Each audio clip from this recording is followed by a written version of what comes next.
Good evening, everyone, and welcome to another live card reading. Now, I will say right from the start, I am hoping that my tablet behaves itself. It has been playing up. It is on the charge, but it hasn't been charging that great, to be fair, and it's been stuck on 25% for a while, so I'm hoping it stays strong. If not, I will restart and try on my phone. Hello, Roxanne. How are you? I am waiting for a new tablet to come through, and it can't come quick enough. Honestly, me and technology, but it is still on 25% and it is still charging, I do believe. Let me just check. Yep, it's saying it's still charging, so fingers crossed. Alrighty, let me just share this out to a few of my friends and then we will get started. Because I know there's a few people that want to know that I'm on. So let me just share a few.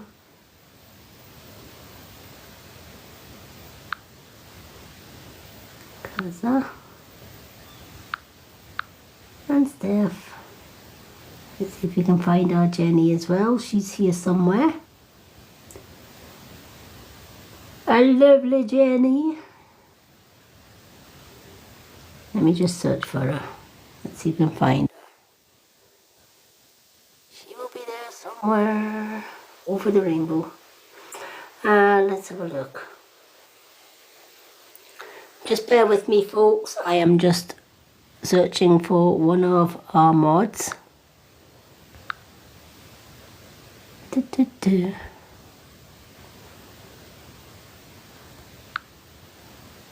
we are.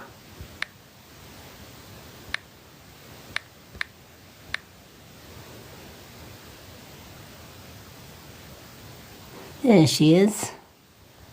Alrighty.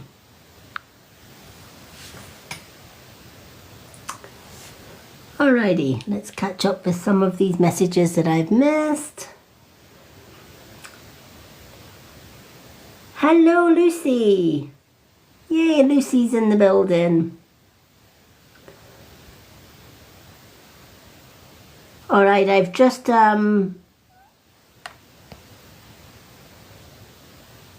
hello, Anne-Marie.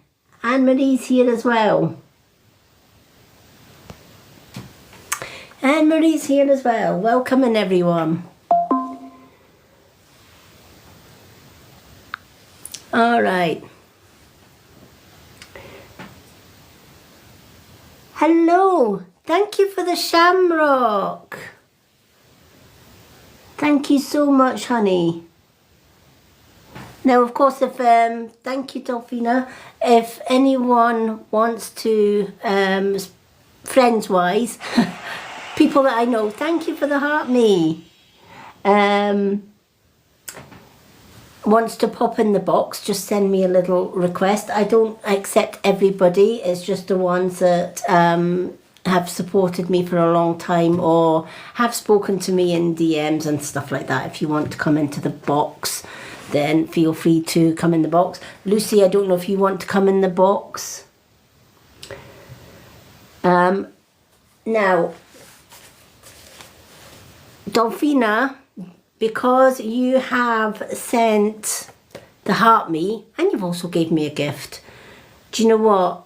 I'm being called to give you a three card reading today.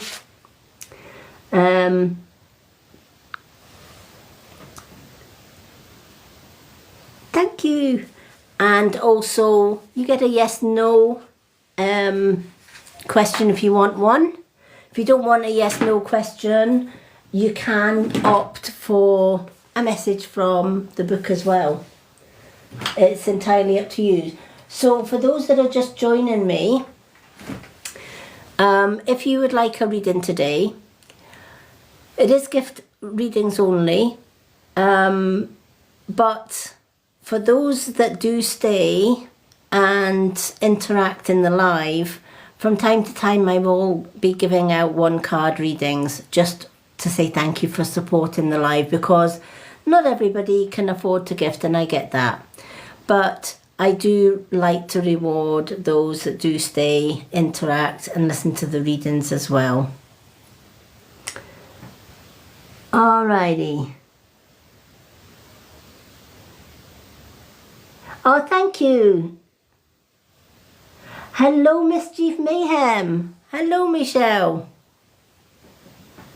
How are you? Oh, we have a request for the box. Who's requesting the books? Lucy. Lucy's expecting. Come on up, Lucy. Your number is up. Evening. Hello. Hello. My tablet keeps on sliding down the pool. It's having a slide to itself. It's so annoying today. Must be a full moon. Funny you should say that. All right. It's crazy, crazy, crazy. I don't know what's going on with my charger. It is saying it's charging, but the energy is going down all the time. I wonder if I should try the other charging cable. Let me just check. Honestly, me and technology don't go. Plus, when you work with spirits, they drain the hell out of your electricals. Camera works. Oh no, let's turn that off. There we go. I'm laying in bed. You don't want to see that.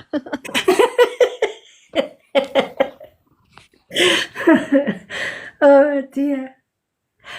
Were you doing a little peekaboo there? No, I'm wearing like a vest top and stuff, but I was just like fiddling with buttons, and I'm like, oh, it's a camera button, and then obviously did something, and then you got to see my ugly mug, so it's like, oh no, turn that off. Yeah. Right, give me a second. I'm going to put a little bit of my little magic glue tack on this stand of mine. It's an old stand. I've actually ordered a new one.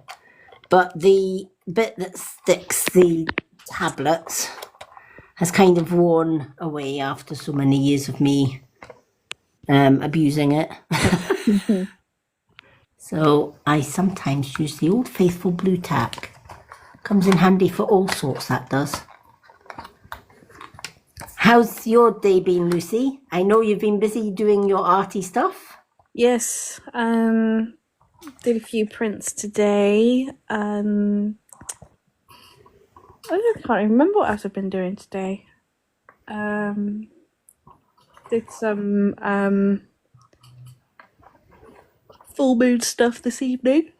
Oh, love full moon stuff. Yep, so I feel quite good about that. Went out for coffee this morning. So yeah, it's been a pretty good day. But I've got a busy day tomorrow, annoyingly, so I've got the last of my Red Cross training, and then I'll be deployable as of tomorrow. Oh, Yeah. cool. Right, what am I doing here? How have I got all these boxes up? My screen's playing funny because I've got a big, huge grid up on the screen. Right, I'll tell you what I'm going to do. Let me see if I can make me big. That's There better. we go. There we go. Now I can see comments and all sorts. Although I know that you'll help out with the comments while you're Yeah. live with me. Okay. Let me just catch up with the comments that I've missed. So I think we've just got Dolphine. Is it Dolphina? Dolphina? Delphina, yeah.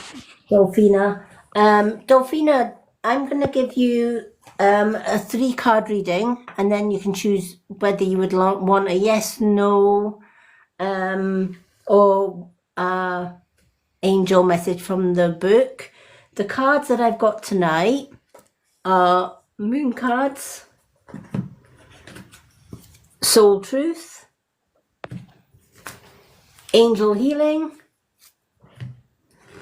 And we have got the Intuitive Coffin ones. Now you can choose any 3 cards you like.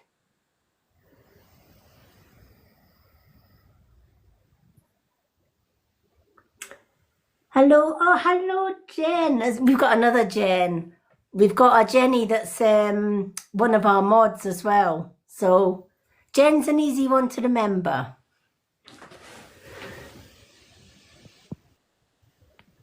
Would you like 3 moon cards, or would you like a moon card and 2 different ones? You can choose any 3. You can have 3 of the same. You can have 1 of each different ones. Hello, Sophia, with the Scottish flag. Yay, another lass from Scotland. Okay, so we've got a moon. What other 2 would you like? A, B, and then we've got the C. A, B, and C. Which other 2?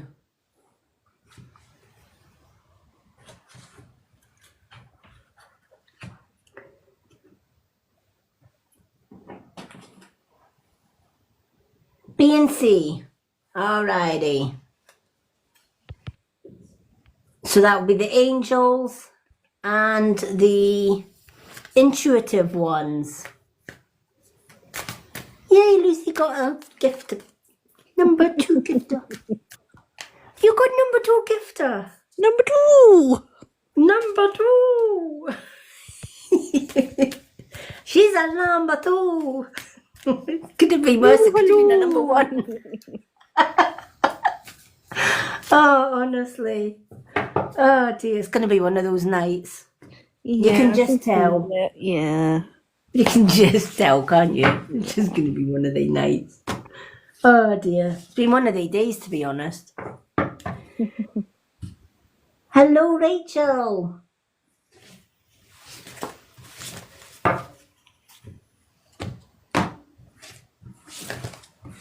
Well, Jen, this is our Lucy. I've been speaking to Jen in Messenger, DM today, and lovely soul. So it's lovely to see her on the live. But yeah, give our Lucy a little follow. She does great arty stuff. No, thank you. Nice to meet you too, Jen. We love meeting new people. And Jen is a starseed. Ooh. So I'm starseed 1, Lucy's starseed 2, and you're starseed 3. Had it with the number 2s again. I know you're stuck with the number 2. Steady.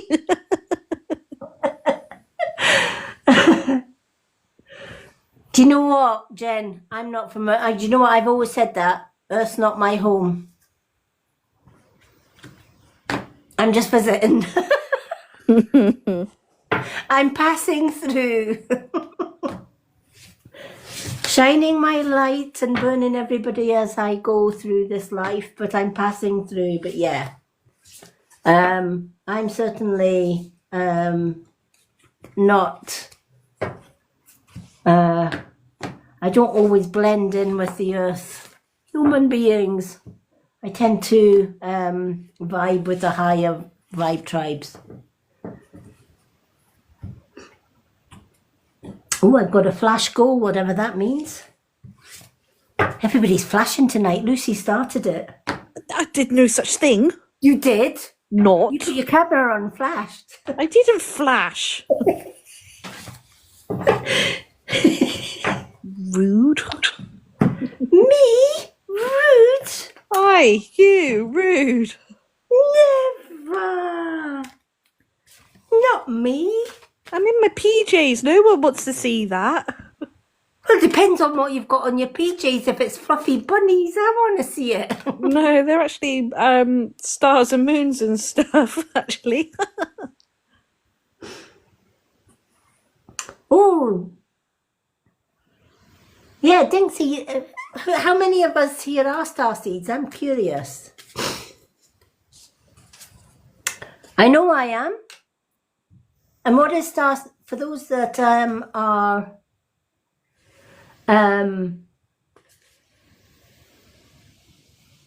oh yeah, you will know that you are a star seed when you don't understand a lot of human beings, or maybe you felt you don't fit in to any sort of box other than your own kind of thing. You love earth energy, you love looking at the stars. Sometimes you look up the stars and the moon and you think, I just want to be up there, that kind of thing.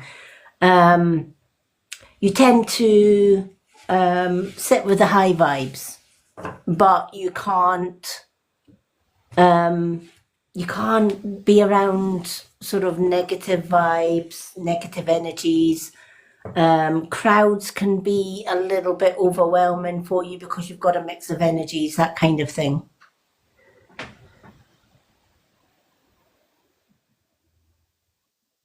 Yeah, exactly. Yeah, and that's the thing. We are searching. Most of us are. Most star seeds are always searching for something that is maybe not earthbound. It's maybe universal.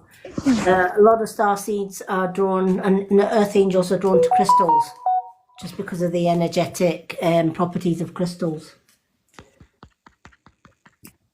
So yeah, it can have lots of reasons for being a starseed. There isn't much difference between a starseed and an earth angel, to be honest. They're very much the same. They both work at high frequencies. One might be more closer with earth energy than they are with the universe energy, whereas starseeds can tend to be like a mixture of both, as above and so below, that kind of thing.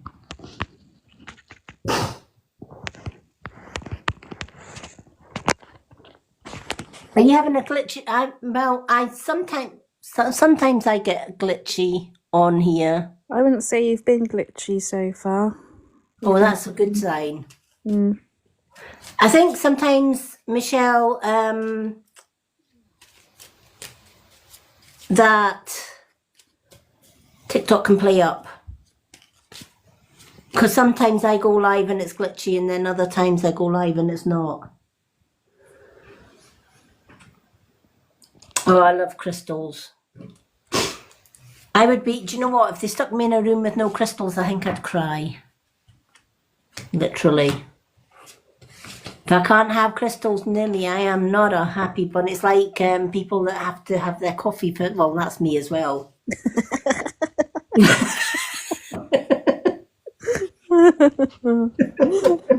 Funny thing is, me too.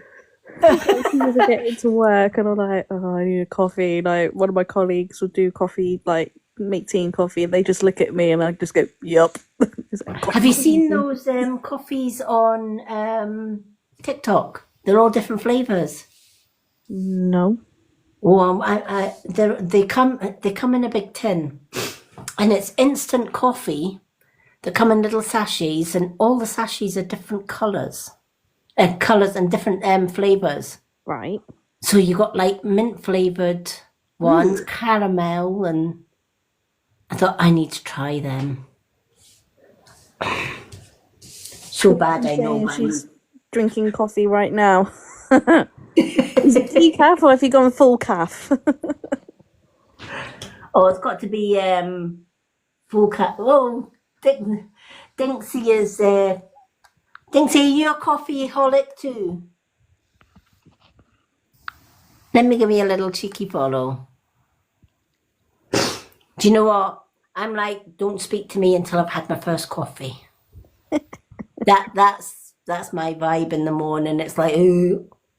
You kind of just, I'm one of these ones that you just go on autopilot when you get up, and the first thing you do is put the kettle on, and then you make your coffee and you just sit there until you're actually you feel some kind of human again, and then Looks like we've got a lot of coffee drinkers in the house tonight. oh, you need that. Oh, and Dinksy is extra. She needs 2 coffees before somebody starts talking to her.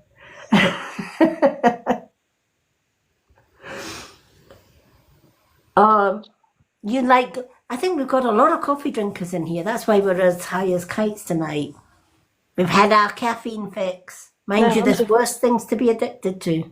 yeah, I'm just being weird. I've actually been sensible. I've been really looking after myself recently. As I'm on a bit of a health kick, and I've had decaf tea since like 12 o'clock this afternoon. Oh, I know. And fruit tea. oh. Doing good. See, when I go on a sort of detox, decaffeinated thing, you get the. I don't know about you, but I get the withdrawal symptoms with the headaches. You get that withdrawal headache, and you're like, yeah, I just need 1 coffee just to get rid of Yeah, that. see, I had that, but I stuck with it, kept hydrated, and I can quite happily drink decaf stuff, especially in the afternoons now. But I find out I'm actually sleeping better too. And you know me, I'm a girl that loves her sleep. Yeah, yeah. Do you know what? That's what I had tonight. I had a calzone pizza tonight. Me bad. It had to be the Italian one though. I don't like the normal calzones, but give me an Italian calzone with extra cheese and garlic bread. With cheese. Not the most healthy dinner, I have to say, but it's Friday. I had a chicken tikka masala tonight. Oh, lovely. Do you know what? I love spicy things like that, but my other half doesn't. He's like a plain Jane. But yeah, I do. I used to make a mean chicken and potato curry. Oh, yum. Oh, Dinksy's had kebabs. Oh, you Kebabs. naughty. It must be a Friday thing. It's that Friday feeling. Everybody's going to the takeaways and having kebabs and pizzas and everything. I don't feel so bad now.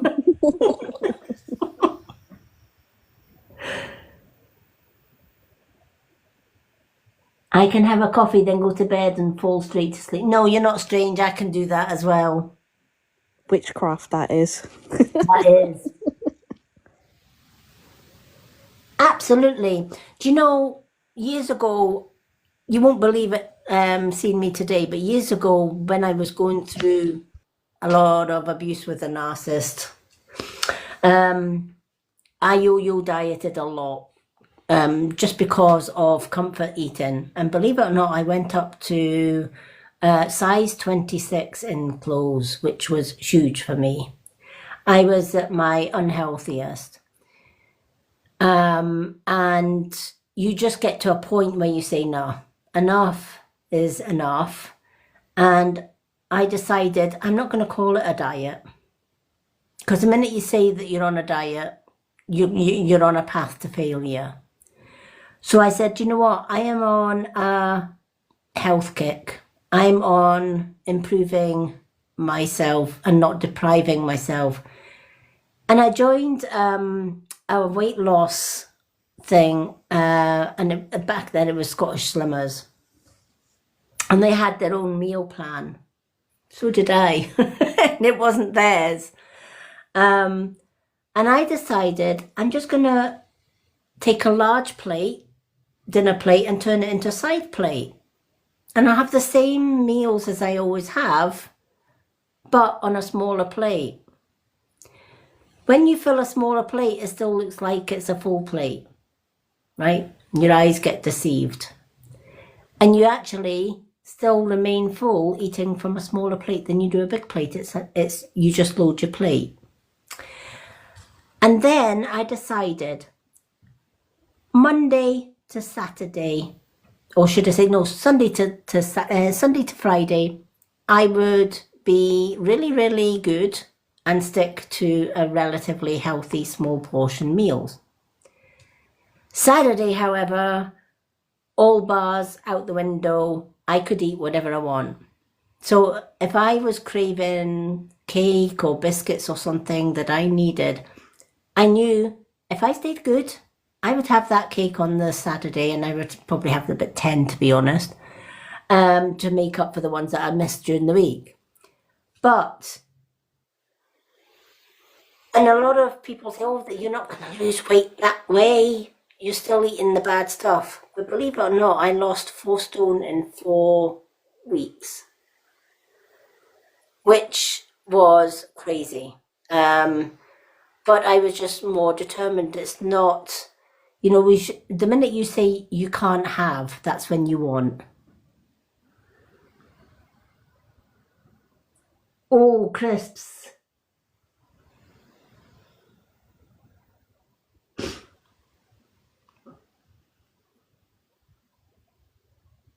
Oh, chocolate and crisps.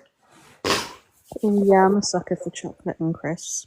But it's like you, I eat in moderation. So if I want some chocolate or a packet of crisps, as long as I'm hitting my protein targets each day and I'm staying within my calories, I'm not doing too bad. Like I've lost 2 kilos since the beginning of the year.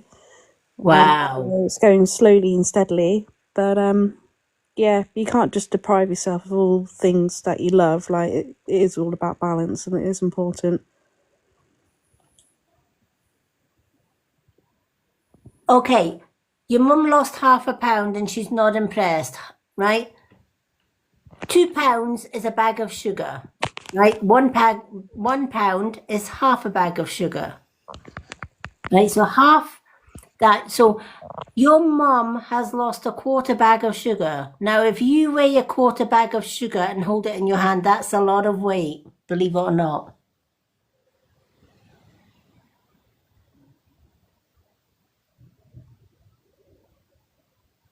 So she's doing good. And let me tell you a little secret about weight loss that might actually help your mum, right? Just out of, let me see what I can use, just because I love my visuals to kind of demonstrate things. Also, So, female body is just weird and wacky anyway, so our bodies change on a daily basis. So bear that in mind as well. absolutely. Evening, But- Wayne. Hello, Gemma. Hello, Wayne. Welcome in. How are you doing? We're talking food and diets. And then I think I'm the same as well, Jen, with the PCOS. So I just actually need to go to the doctors and actually have that talk with someone. It's awful, isn't it? Yeah. Oh, I'm glad you're fine.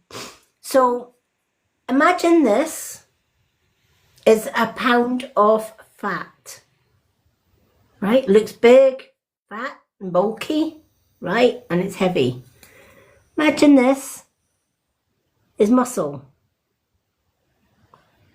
Which one would you say would weigh the lightest?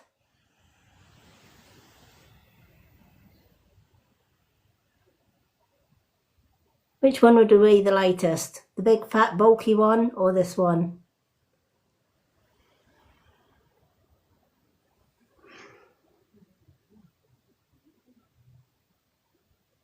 What does everybody think?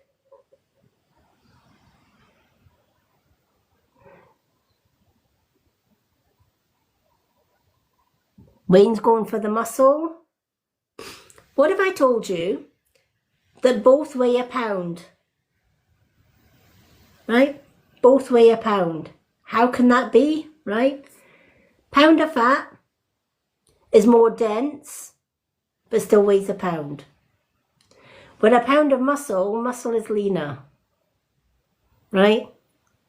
So when you're standing on a scales like this, you're going to weigh a pound. But if you've went to the gym and you've been toning and losing weight, and you go the next week and you stand on the scales and you still weigh a pound or half a pound, right?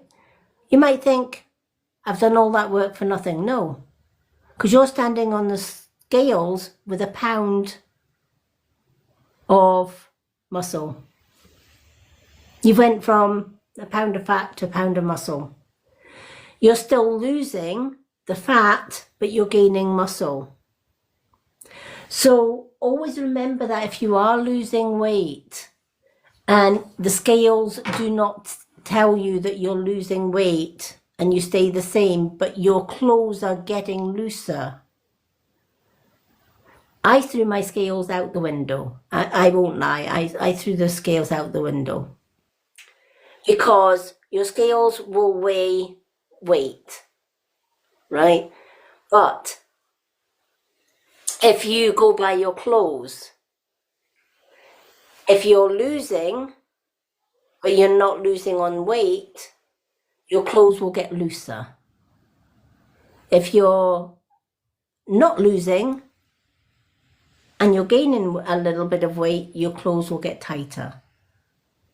That's how I knew I was losing weight, even though my weight on the scales was getting either staying the same or very slow to drain down.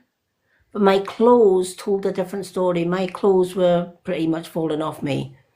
And I went from a size 26 right down to a size 10 in 4 weeks.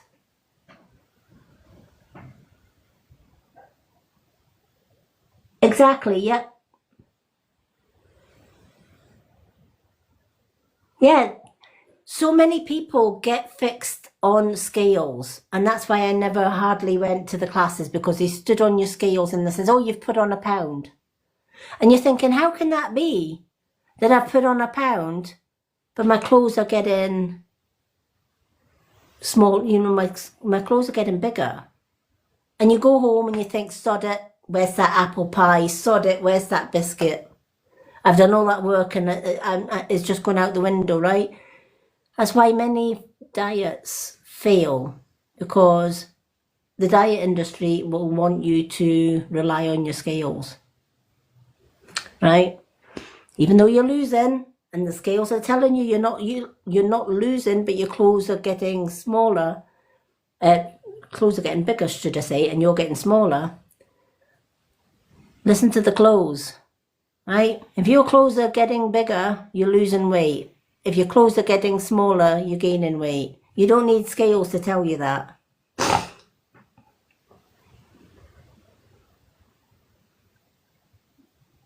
Yep.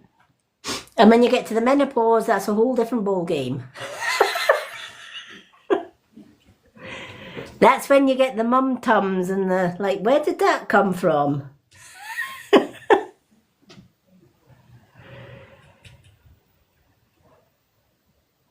Yep. Okay, let's do Jen's cards. Jen, you have got Expect Powerful Change is your moon card. You've also got fairies. And you've also got tears. Now, let's start with the powerful change. It's the full moon, that doesn't surprise me. Change is in the air, and it's a new moon eclipse. Whether it's a full moon, whether it's a new moon, the moon's still at its fullest, but in a different way. We are always changing, learning, evolving, and growing. And when you get to my age, there ain't much that you haven't learned in life. Some lessons are harder than others. But every trial, everything that we go through, every life experience is good or bad. And that could be love relations, it could be work, it could be in the home environment, it could be that you're going through stress yourself. Whatever the case may be, if you're a starseed, people come and go out of your life on a day-to-day basis. Whether they walk out of your life or you walk out of theirs, it doesn't matter. And that happens because everybody comes from different vibes, right? You'll hear me talk about vibe tribes all the time. We're all different, we're all unique. We have a high vibe, a middle vibe, and a lower vibe. And we can choose at any given point what vibe we want to aim for. But how do you know if you're a high vibe, low vibe, or a middle vibe? Now, Lucy's also one of my students, so I'm going to put her on the spot. She knows what I'm like. Lucy, describe a low vibe person. All down in the dumps and negative. Yep. Somebody that works on a low vibe can maybe be a little bit argumentative. Narcissists, they're right down there on the low vibe, right? Bullies, low vibe, right? People that betray people that are power hungry, that are greedy, that work with jealousy, ego, all of these emotions, low vibe. If you find it very positive, if you find it very difficult to find positives in the world, right? And you're like, you maybe see somebody that's with a high vibe and you want to literally take the head off, right? Because you're on a low vibe, but you want to be here, but you're on a low vibe, right?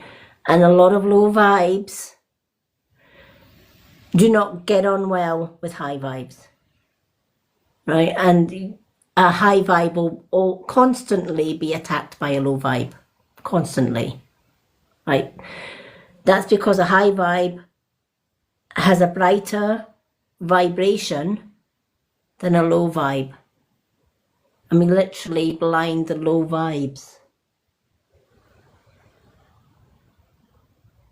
Exactly, Jen. This is it, right? They drain you.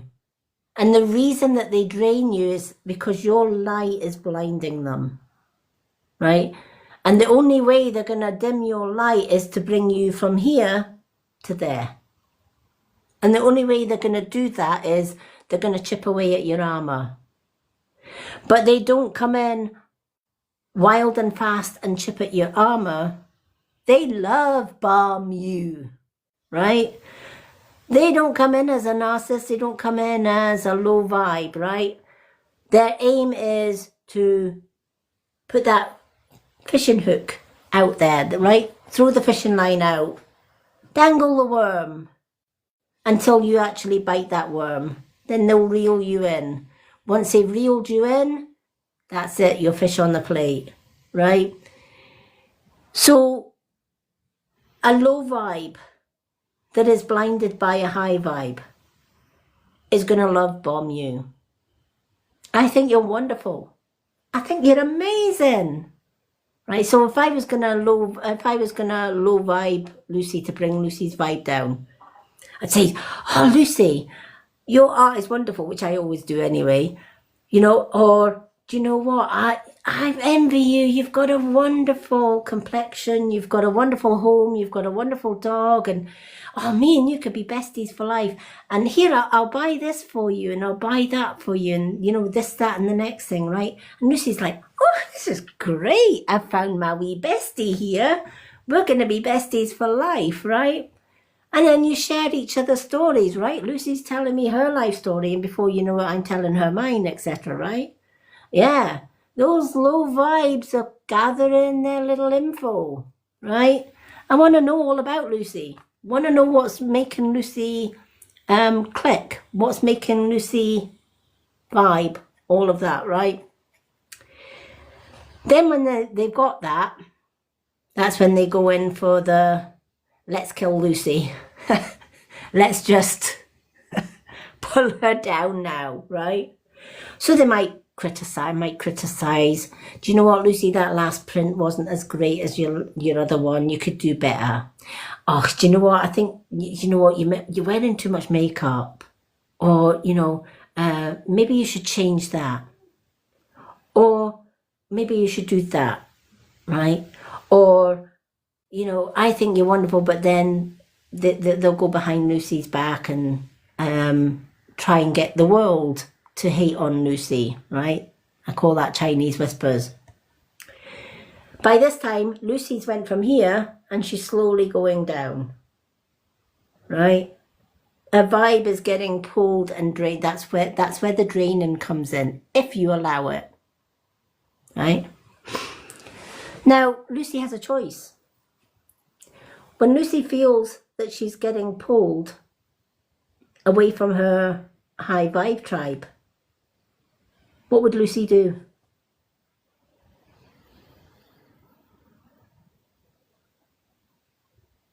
Literally, Lucy, what would you do? Oh, sorry. Ditching that, I'm going back up there. If I'm honest. Yeah, exactly. Yep. And that's what they expect from you, Jen, right? They know that you want to see the best in them, right? Never ever assume that everybody has a good soul, right? Some people have darker souls because they've been through a lot in their life and they find it really difficult to get up to that vibe, right? These type of people, starseeds like myself and Lucy and Jen, can help, right? When I first met my soulmate, he was the same vibe as me, could read everything I'd gone through, right? With his help, he knew I was down here, but I needed to be up there. So he said all the right things, etc., etc. Totally got where I came from, gave me the strength to leave because he said, my home is your home, no strings attached, you can just move in whenever. And from there, he built my vibe up. That's a high vibe, knowing that a low vibe is struggling. And the reason that they're a low vibe is because somebody else has pushed them to the low vibe. And we as starseeds like to help them up, if that makes sense. But sometimes, with all the greatest will in the world, if there's a low vibe and they know they're struggling and a high vibe is trying to pull them up, and they just don't have it in them to rise with that high vibe. With all the good intentions of the world, you can't make somebody rise if they're not ready to rise, right? You can't wake somebody up that is not wanting to wake up. So as starseeds, earth angels, we eventually accept we can't help everybody. But if we can help one person out of 100, then we're doing good. Everybody has a choice to stay in that low vibe, middle vibe, or high vibe. And they can choose at any time to walk away from it. A lot of people say, but yeah, if I walk away, then I'm the coward. If I walk away, then I'm the chicken. If I walk away, then...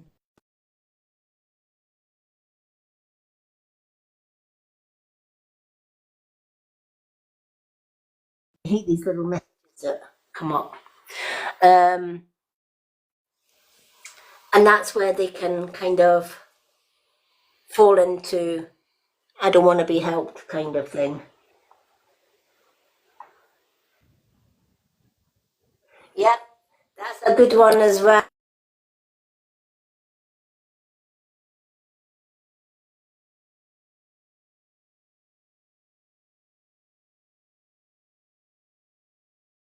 Moon, my tablet is just having a life of its own today.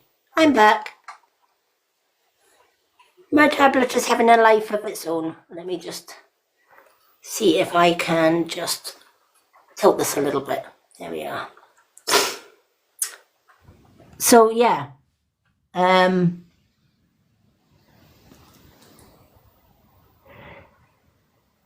Hello, Dean. Welcome in. So, yeah.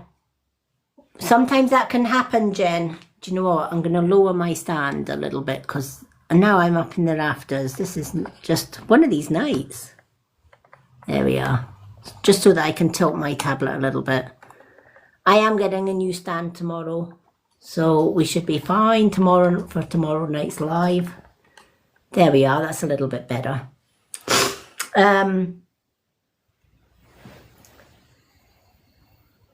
So, oh, you're welcome, Dean. Everybody's welcome here. We don't bite. Well, not hard anyway.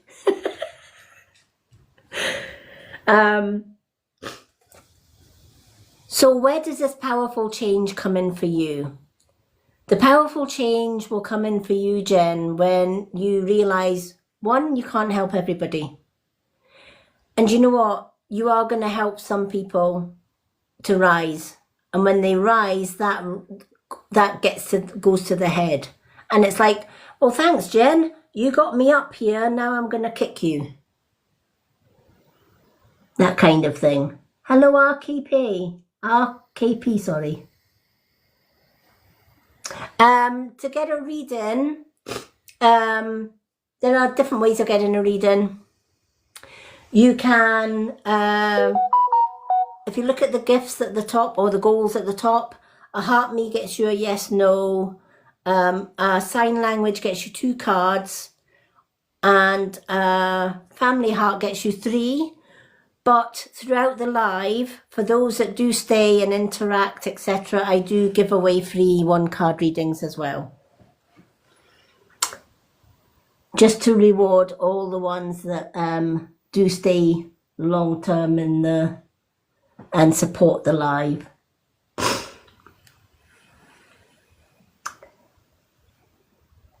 Alrighty.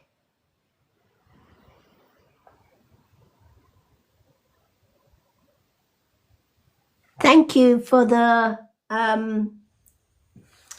me put you on the list. You've got the sign language for a 2-card. So I'm going to put Dean on the list for a 2-card reading. Thank you so much, Dean.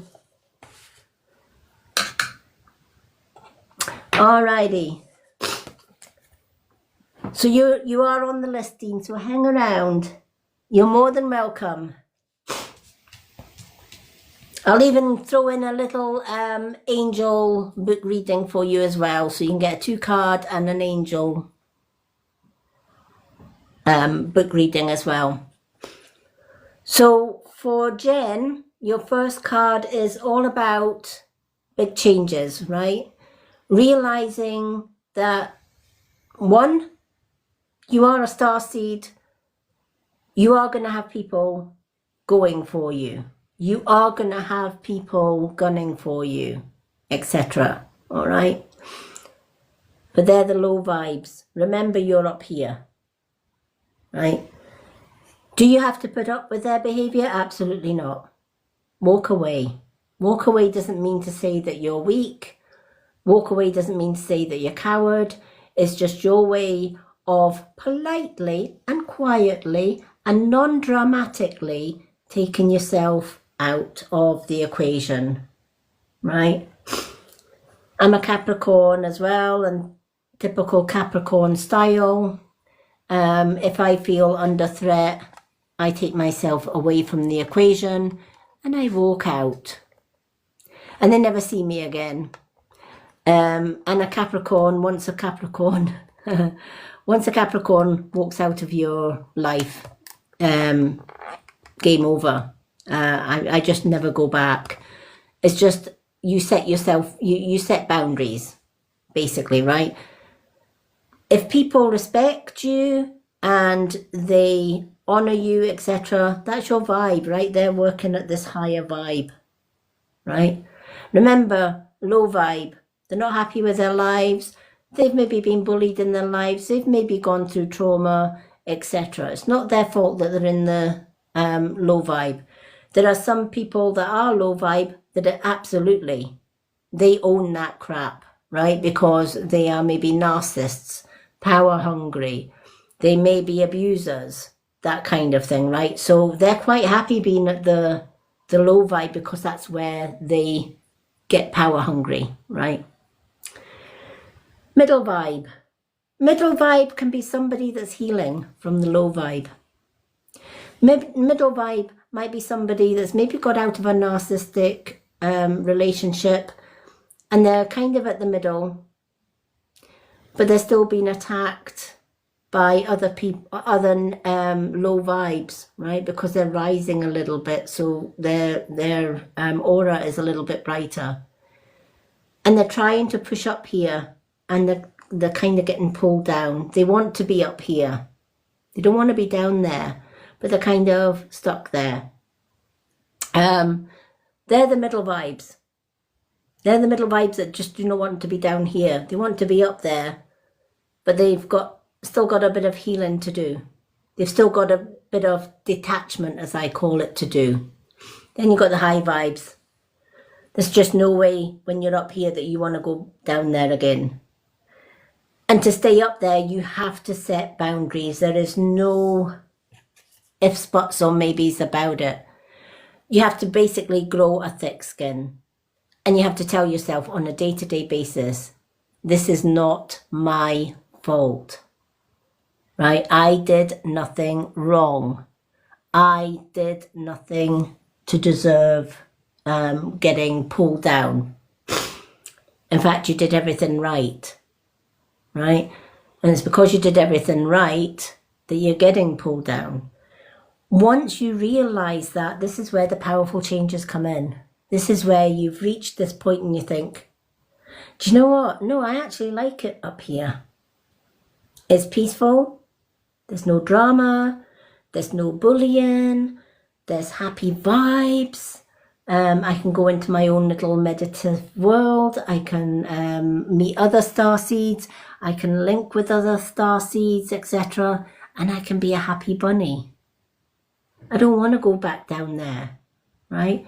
And now and again, high vibes will get pulled slightly down, right? Because you're always going to be constantly attacked. But as soon as you start feeling yourself going down, that's when you say, no, that's time to walk. That's time to walk out the door. And you don't have to give any, hi Viv, how are you? You don't have to give any explanations for it. So Jen, that's why that's happening, if that makes sense, right? And I know that you're trying to help so many people and you're getting kicked in the teeth, left, right and middle court because of it, right? And that's why. And this is where the changes come in. This is where, you know, and this is what your mom is trying to tell you as well.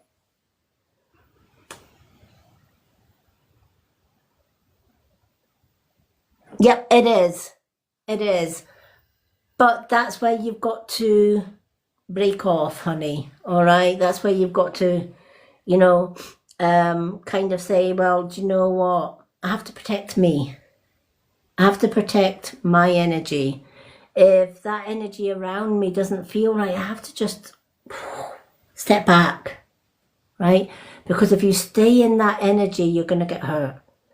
If you take a step back from that energy, you're not going to get hurt. You're just going to stay focused, if that makes sense.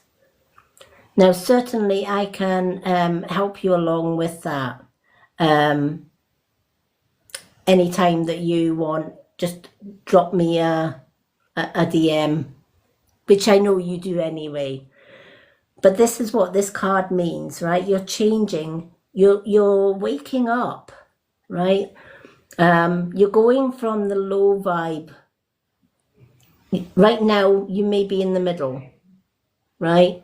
You can see the high vibe. This is where you want to be. But you're kind of being, you know, you've went through hell and back.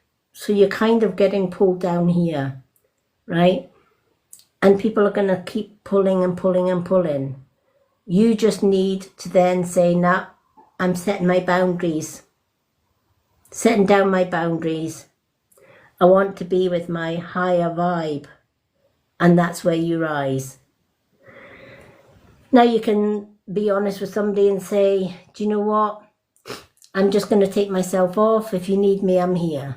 That kind of thing, right? Because, you know, I have high vibe friends, I have middle vibe, and I have low vibe friends. My low vibe friends are quite happy just leaving me be, and just they know that if they need me, I'm there. My high vibe ones, they're like me, they're always busy helping other high vibes. And then you've got the middle vibe ones, right? And there goes my tablet again. It's sliding down the pole. Honestly, I can't wait to get my new tablet stand tomorrow. And my new tablet's coming hopefully by Wednesday as well, because this one's just about as old as I am. No problem, Lucy.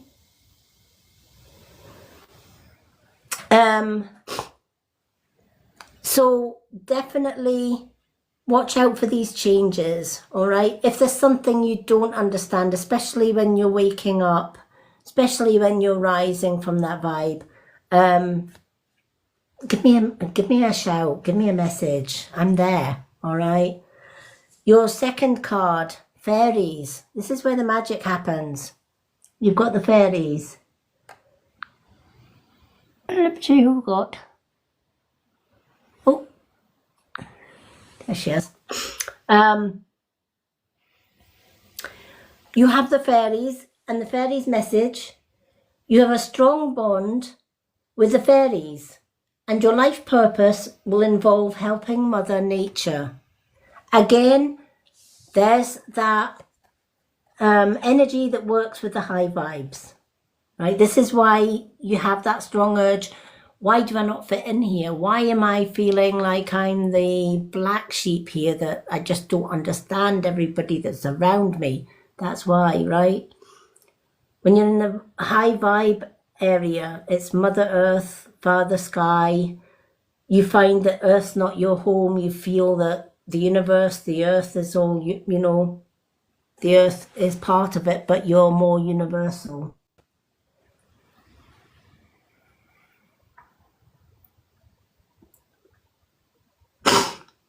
Yep, that's it. That's exactly it, right? Yeah. But you know, the eyes tell everything, right? And your vibe will tell you everything. They could wear 100 masks, right? But even through a mask, you can still see somebody's eyes. Even through a mask, you can still read energies. I do photo readings. And a lot of people think when you're a photo reader, you read the whole face. You don't. You read the eyes. That's it. The eyes can tell a whole different vibe, a whole different story. So there are ways of getting around people's masks. Absolutely they are, right? Does that mean that if you're a high vibe, a middle vibe, or a low vibe, a high vibe can't be friends with a low vibe? Absolutely they can, but they tend to just be there when and if need be, right? Middle vibe and a high vibe, middle vibe and high vibe, they'll get on reasonably well, right? And they may want to just refer notes because that middle vibe wants to rise. Then, of course, you've got the high vibes with the high vibes. And those high vibes will always connect, talk about the crystals, talk about the universe, talk about manifestation, all of the rest of it. They might even talk about other realms, i.e. fairies, etc. If that makes sense. Believe in your magic is what the fairies bring to the table, right? A lot of people say, I don't believe in fairies because I never see one. Well, many people have never seen God, Jesus, the goddesses. Does that mean that they're not real? Absolutely not, right? They still believe in them, even though they don't see them, right? And good things happen in their life. It's the same with fairies. If you don't believe in the fairies, they're not going to show themselves to you, right? If you don't believe in them, if you don't have faith in them, they're never going to show themselves. So if you start to bring in the magic, all right?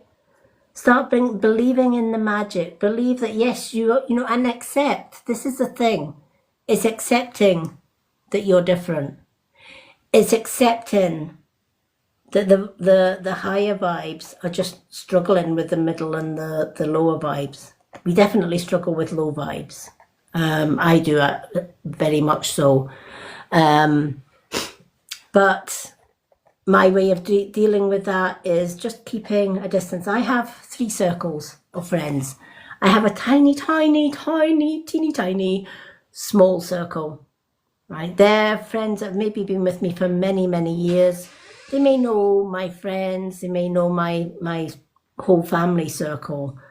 They're your small, minute circle, right? Because they know you better than anybody, right? Partners, girlfriends, boyfriends, husbands, fiancés, they know you better than anyone else, right?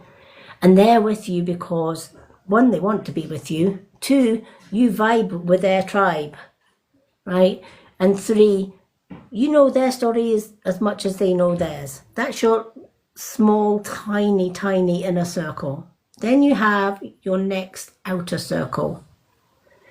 Now, in this outer circle, you might have work colleagues. You might have online friends. You might have people that are in a group. You know, you might go to the gym and you might meet people at the gym, or you might meet somebody at yoga or something like that, right? So you can meet people online, etc., etc. You can share some things, but keep a lot of your own story to yourself, because you only share that with your tiny inner circle. And that's your outer circle, right?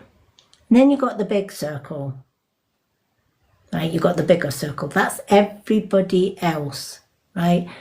Now that means you could still have friends in that outer circle, but they are friends that, for whatever reason, they like to, you know, you want to keep them at an arm's length, as it were. They don't have to be in your everyday life, but you are there if they need you or if you need them, right? That's kind of that sort of relationship. And that's your 3 circles, that's your 3 bubbles, right? And people are going to fit into 1, 2, or 3 of those bubbles, and that's okay. So when you find that people are hurting you, Jen, right, which has caused this, put them in your outer circle. Don't leave them in your near circle or your next circle. Put them on the outer circle, right? And just set your boundaries. If they keep penetrating that outer circle to try and get into your inner circles, that's when you walk away. That's when you say, okay, doors are completely shut. I can't cope with that particular energy. Sometimes in life too, it's not the person. It could be that, especially for online things, it could be the people that are surrounding that person. And you might love that person to death, and that person might love you to death. But if you're in the same room as each other, you can't stay because of somebody else's energy that's in that room with your bestie or whatever. And that's when you have to take yourself out of the equation too. Not because you don't want to support your bestie, absolutely you do, but you have to protect your own vibe as well, right? And it's the same with some of my mods. They will mod, but if there's somebody that doesn't hit with their vibe, let's just say, they'll maybe say, I have to go or whatever else, but I'll join you tomorrow. That's absolutely fine. I get it. I absolutely get it. And this is what these cards are saying. To make these changes and to protect your energy and to protect you from getting hurt, you need to set boundaries. And you need to look at the people around you. Which ones are up here? Right? They're your inner circle. Which ones are in the middle? Right? Which ones are maybe, they've been at the bottom at some point in their life and they're kind of rising up. They're doing their own healing, etc. and they're willing to raise. It's just taken them a while to get up there, but they want to get up there with your help. You raise, they will rise with you. Thank you, no problem. Thank you, Lucy. 3 card reading for our Viv. Yay! Let's put Viv. You're on the list. So we've got Dean and Viv. And Viv, if you want up in the box, just tick the box. Tick the box. If you want to share the box with our Loose. Hello, Diane Smith. So hopefully that makes sense, Jen. And then tears. All right. When these big changes come in and you start setting your boundaries, it's gonna feel weird. You might even feel like you've betrayed people. You might feel bad. That person didn't deserve me just to walk out of the room.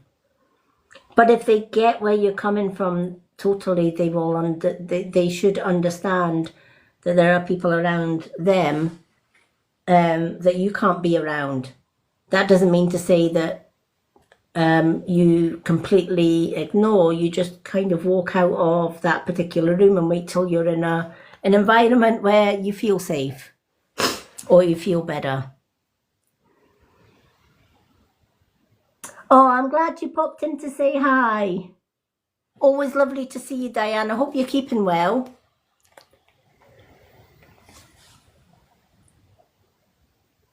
And if you're still around when we've done Dean and Viv, I'll do a 1 card reading for you, honey.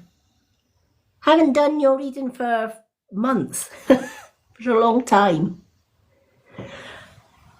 So be prepared for tears when you decide. Sorry to cut in there. I My do want to microphone change. button went. I do want to set boundaries.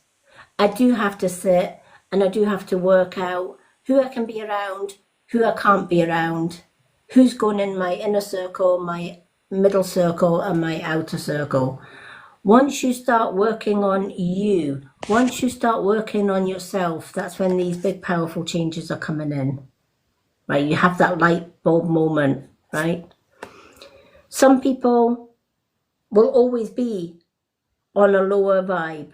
Some people will be on a lower vibe, but they're rising, right? They're doing their best to rise. And then there are others that have risen. They've still got, even when you're at the top, if you've been at the lower vibe at any point, even when you're at the top, you still have ongoing healing to do, right? We never stop healing. We can't stop healing because there's always going to be somebody or something knocking us, right? It doesn't matter what level you're at. There's always going to be somebody knocking you. So you have to heal. You have to sort of withdraw. Sometimes if energies on social media get too much, I withdraw. I take myself totally out of doing lives or whatever, totally withdraw, re-energize, sort out my chakras, sort out me, focus on where I'm going on my journey. And this is the thing, it's your journey. All of this is nobody else's journey. This is Jen's journey, right?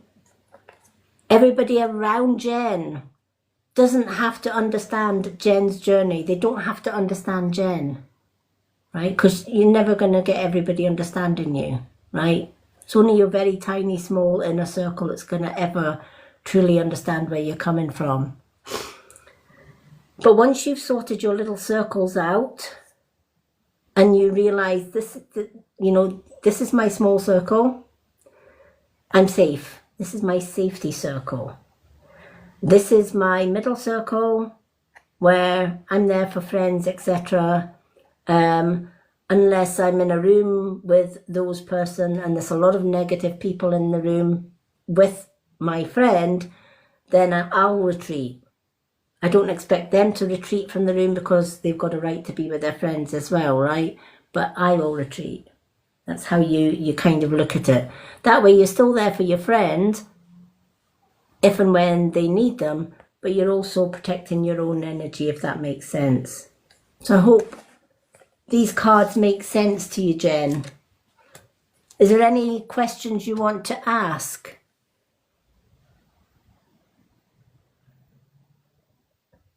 Oh, no problem, Diane. Well, I am on tomorrow night as well, Diane. So the offer still stands for tomorrow night if you're joining me tomorrow night. Yeah, Diane did send a Heart Me gift, so make sure she does get put on the list. Absolutely. Absolutely. And remember, you're going to come across all vibes in life, from the low to the middle to the high, right? And if you're in a room with a friend who's on a high or a middle, or even a low, right? But you're still friends. But there are too many negative people around in that room. You can take yourself off. And your friend will totally understand that you're not walking out on them in that room. You're walking away from the vibes that you feel uncomfortable in. All right?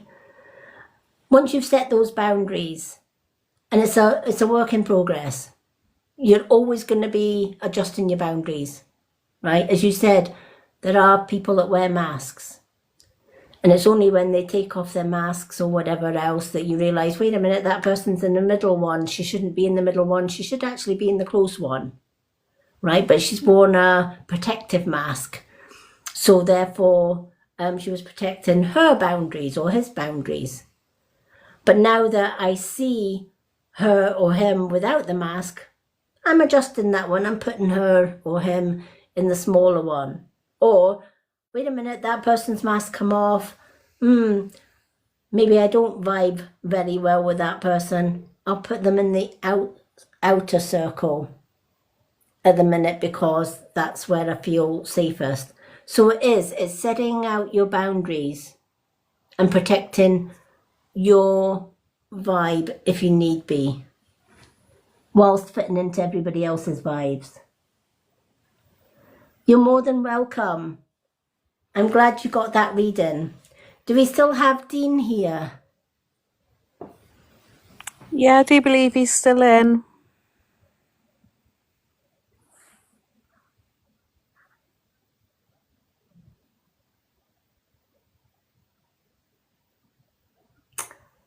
Oh, thank you, Diane. Lady M, can you actually hear me? Dean. Okay, Dean, you have got the 2 cards, honey. Oh, we have a... Diane sent a 3 card. Thank you, Diane.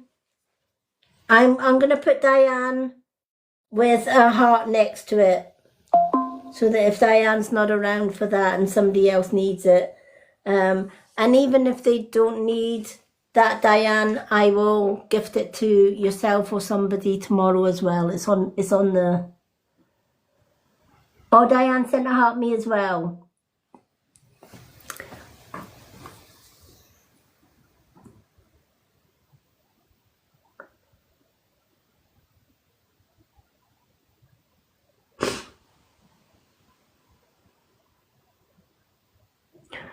Oh, wait a minute, let me have a look at your box settings. Let me have a look at Lucy. Gift, microphone. Try talking now. Hello, can you hear me? Are you talking? I am talking. You muted yourself.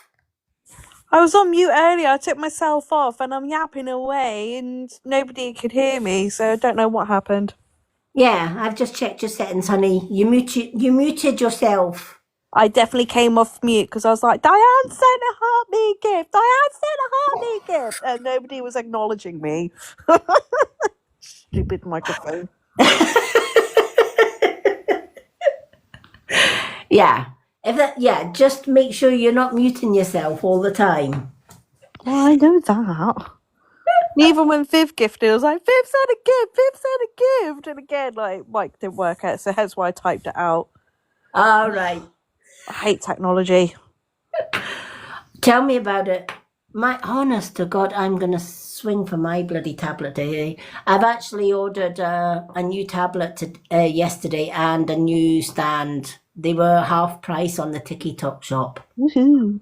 And I got I got a good deal out of it. So I kind of basically got a £200 bundle for 100. Bargain. Yeah. And I thought, and it was only like a Black Friday, and I thought, do you know what, I can't, because my one's kind of giving up the ghost a little bit. All right. Oh, Diane, you're so sweet. Oh, thank you, Diane.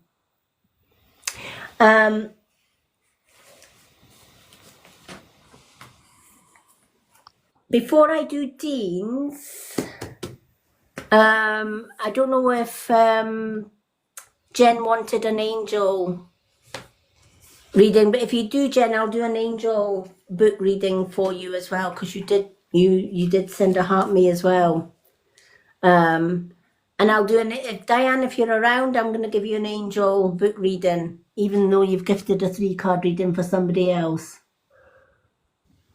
Oh, night, Diane. Oh, night, Diane. In all fairness, I'll probably be following suit soon because I'm shattered. Yeah, no problem. Well, make sure you get your cards before you go, Mrs. Okay. Right, Dean, well, let's get Dean's 2 cards.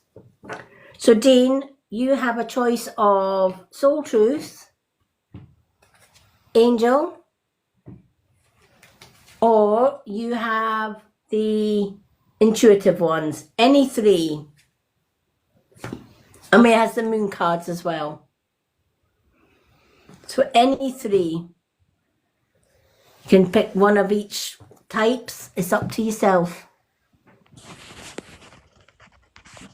Angel, now do you want do you want the 3 angels? Or do you want an angel and 2 others? 2 angel and 1 moon, that's a good combination. Let's go with 2 angels and a moon. Blue moon. Actually, it's a red moon, isn't it? Blue moon. I've got some, do you know what it is? I've got somebody singing Blue Moon in my ear. So if anybody knows of anybody in spirit that used to sing Blue Moon, then that song's for you. Just putting it out there. Because this guy's singing it loud and proud. Alrighty. Which means I'm going to have that song in my head for the duration now. Hey ho.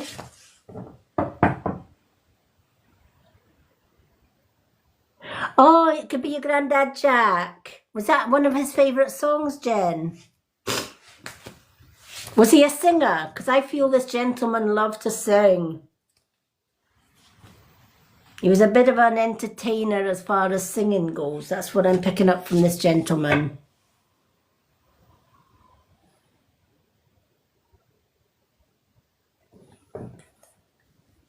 I feel that I don't feel he was like a singer as in like a celebrity singer. He was maybe a singer like me that likes to boogie with a Hoover. Don't get me wrong, I do like the odd karaoke. I sometimes go out for karaoke nights, etc. with my other half because we both love music. But would I sort of now at my age go on a stage in front of like 100 and odd people? No. Hell no. Absolutely not. Yep, it is the blood moon. All right, so let's pick 2 angels. And let's shuffle the moon cards. Yeah, me too. sing every day. Every day. Always singing. I pity my partner, actually. He's got to put up with my singing. Lucy, do you sing? When no one's listening, yeah. No, I was quite musical when I was younger, so I learned how to play guitar. So I do play guitar. I don't do it as much now. But yeah, my first little gig I had in a whole pub up and dancing. Sang at school concerts and things like that, and then I even went and did the mayor's concert gala thing when I was about 15, 16. Jen does karaoke with her mum on a Saturday on TikTok. Yes. Oh, love that. Saying that, it was one of my friends sort of down the pub, one of my pub friends. It was her birthday a few weeks ago, and she decided to have karaoke night, which is fine. And she's like, I want you up there singing your heart out this. I'm like, yeah, I've got to get a couple pints in me first before I even contemplate doing that. And then my friend went up and completely ruined Bryan Adams' Summer of 69 to the point that I was like, I'm not having this. So I kicked him off and finished the song off for him. And everyone was like, thank you, Lucy. I'm like, you're welcome. Talk about busting somebody's ego, Lucy. Honestly. It's like, but the thing was, he was holding his drink a bit too close to the mic, and the guy that with all of his stuff was like, you can't drink up here, mate. And he's like, this is a pub. And he just got really aggy over it. And I was like, Nathan, go sit down, mate. Like, I'll finish a song off for you. I got a voice of 1,000 angels, me. Unlike you, you're making the dogs howl.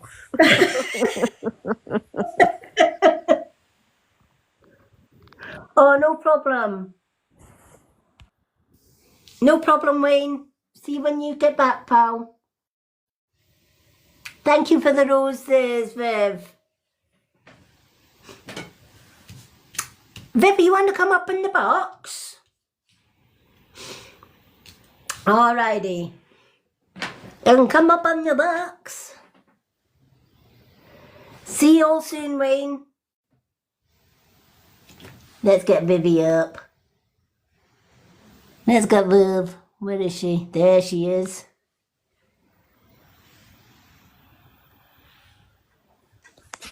Hello? Hello. I'm laid on the sofa with this bloody puppy. Puppy! Oh, What God, a don't. puppy. I think I must have banged my head. What? I think I must have banged my head getting another puppy. Why? He's so adorable. He's beautiful, but he's scatty Puppy. as hell, and he's got really bad separation anxiety. Oh, bless him. So it means that I'm on the sofa tonight with him. Oh. I don't Don't mind. let 'cause he's that ever so become a snuggly. habit, though. No, to be fair, I don't. We've only had him 3-4 days. And he's 6 months old, and his breed they do tend to suffer with separation anxiety anyway. But he'd been used to being left on his own for hours and hours and hours on end. The guy worked like 14, 15-hour shifts, and I'm like, you can't. So he just wants to be near someone all the time, and I normally take him up to bed with me. I don't care. I'm like, come on, mate, up we go. Oh. But Dalt's in a bad mood because somebody bumped into the car today, so I thought to myself it might be best if I stay downstairs. Yeah, I hope they didn't damage it too much. No one's hurt. Dalt was actually parked up and somebody reversed into him. Do you know what? Years ago when I was in the car with my ex, he went into the shop and I was left in the car, and somebody actually went into the back of him while I was sitting in the car, and I'm like, oops, how do I tell my other half that one? Yeah. Yep. But it can happen. Thank you for the roses, Dean. Hello, Smith God. Yeah, I did read that right. Alrighty. Dean, you have got The ass kicking angel, Archangel Michael. Gotta love Michael. Ear chakra. And you also have communication is key. Archangel Michael. I always call him the problem kicking angel, because if you've got a problem, if you've got issues, and there's no one else around that's going to listen to you, he's going to listen, right? But it's like everything else, if we don't ask our angels for help, they can't help because they can't interfere with our own free will. They wouldn't, let's put it this way, an angel might come down and say, okay, Lady Moon needs help. I'll just go in and say, right, I'm here to help. And Lady Moon might just say, I'm not wanting your coffee. I'm not wanting your coffee. Where did that come from? I might turn around and say, no, I'm still on my first coffee. Not today, thank you, right? And therefore, you know, yeah, he wants to help, but I'm not ready to get that help because I'm on my first coffee, right? That kind of scenario. So as a general rule, our angels, our archangels will not intervene until we actually ask them to do so, because they don't want to be interfering or interrupting your first coffee and then you kind of blow them out the water. It's probably not a good vibe there with your angels. So you're working very closely, whether you know it or not, with this powerful archangel who's protecting and guiding you through the situation if you allow him to, all right? When this card is coming in, there's an elderly gentleman with you, Dean. Now, do you have a grandfather in spirit? Because this gentleman is saying it's granddad, it's granddad, it's granddad, it's granddad.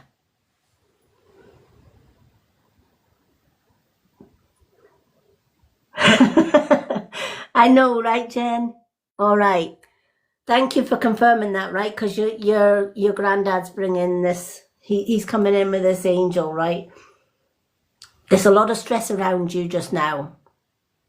Too much. Does that make sense? Right? It's like you're putting your heart on the table for somebody, and they're taking the carving knife and they're slicing that heart on the table in front of you. Does that make sense? It's like you're pouring your heart out to somebody and they are just pretty much ripping that heart apart in front of you.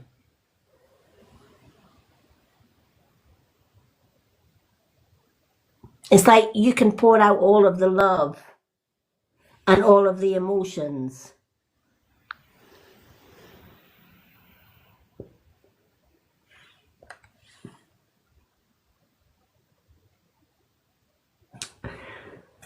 In situations like that, do you know what? You can love on somebody till the cows come home, right? In the hope that, well, if I give them enough love, they'll love me back in return. And sadly, with all the goodwill in the world, we can pour love on people. But if they don't want that love, or they're kind of taking that love and they're throwing it back at you, with all the good intentions, sometimes the best course of action is, this isn't working. This really isn't working, and I need to find out where I fit in this scenario, right? Because your granddad's sitting shouting, you need to let it go. Does that make sense?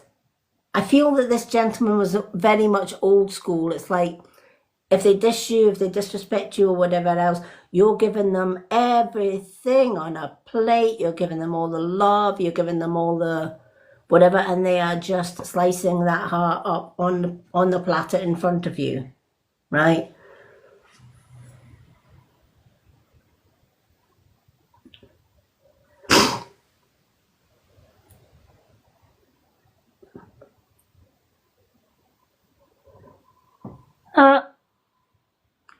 Give me a second, folks.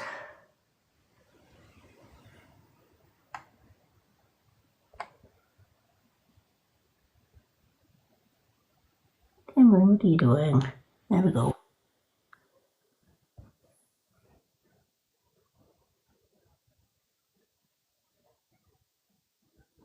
Alrighty. Lucy pop the bloody block button at the same time as I did. Don't pray for me, I'll pray for myself. Oh dear. But yeah, this is where Archangel Michael's coming in and saying, look, if you need help to sort out your emotions, just call on me, right? Sometimes in relationships, they might start off really, really well. No problem. That's okay, hon. We got this. Sometimes relationships can work out really, really well, and then other times, you know, they might break down somewhere along the line. That doesn't mean say you failed. That doesn't mean say they failed. Sometimes relationships can kind of drift, right? And I just feel that you don't want to give up on them. They don't want to give up on you quite yet, but they're quite happy just to let you know how they're feeling. But sooner or later, somebody's going to have to make that decision, if that makes sense.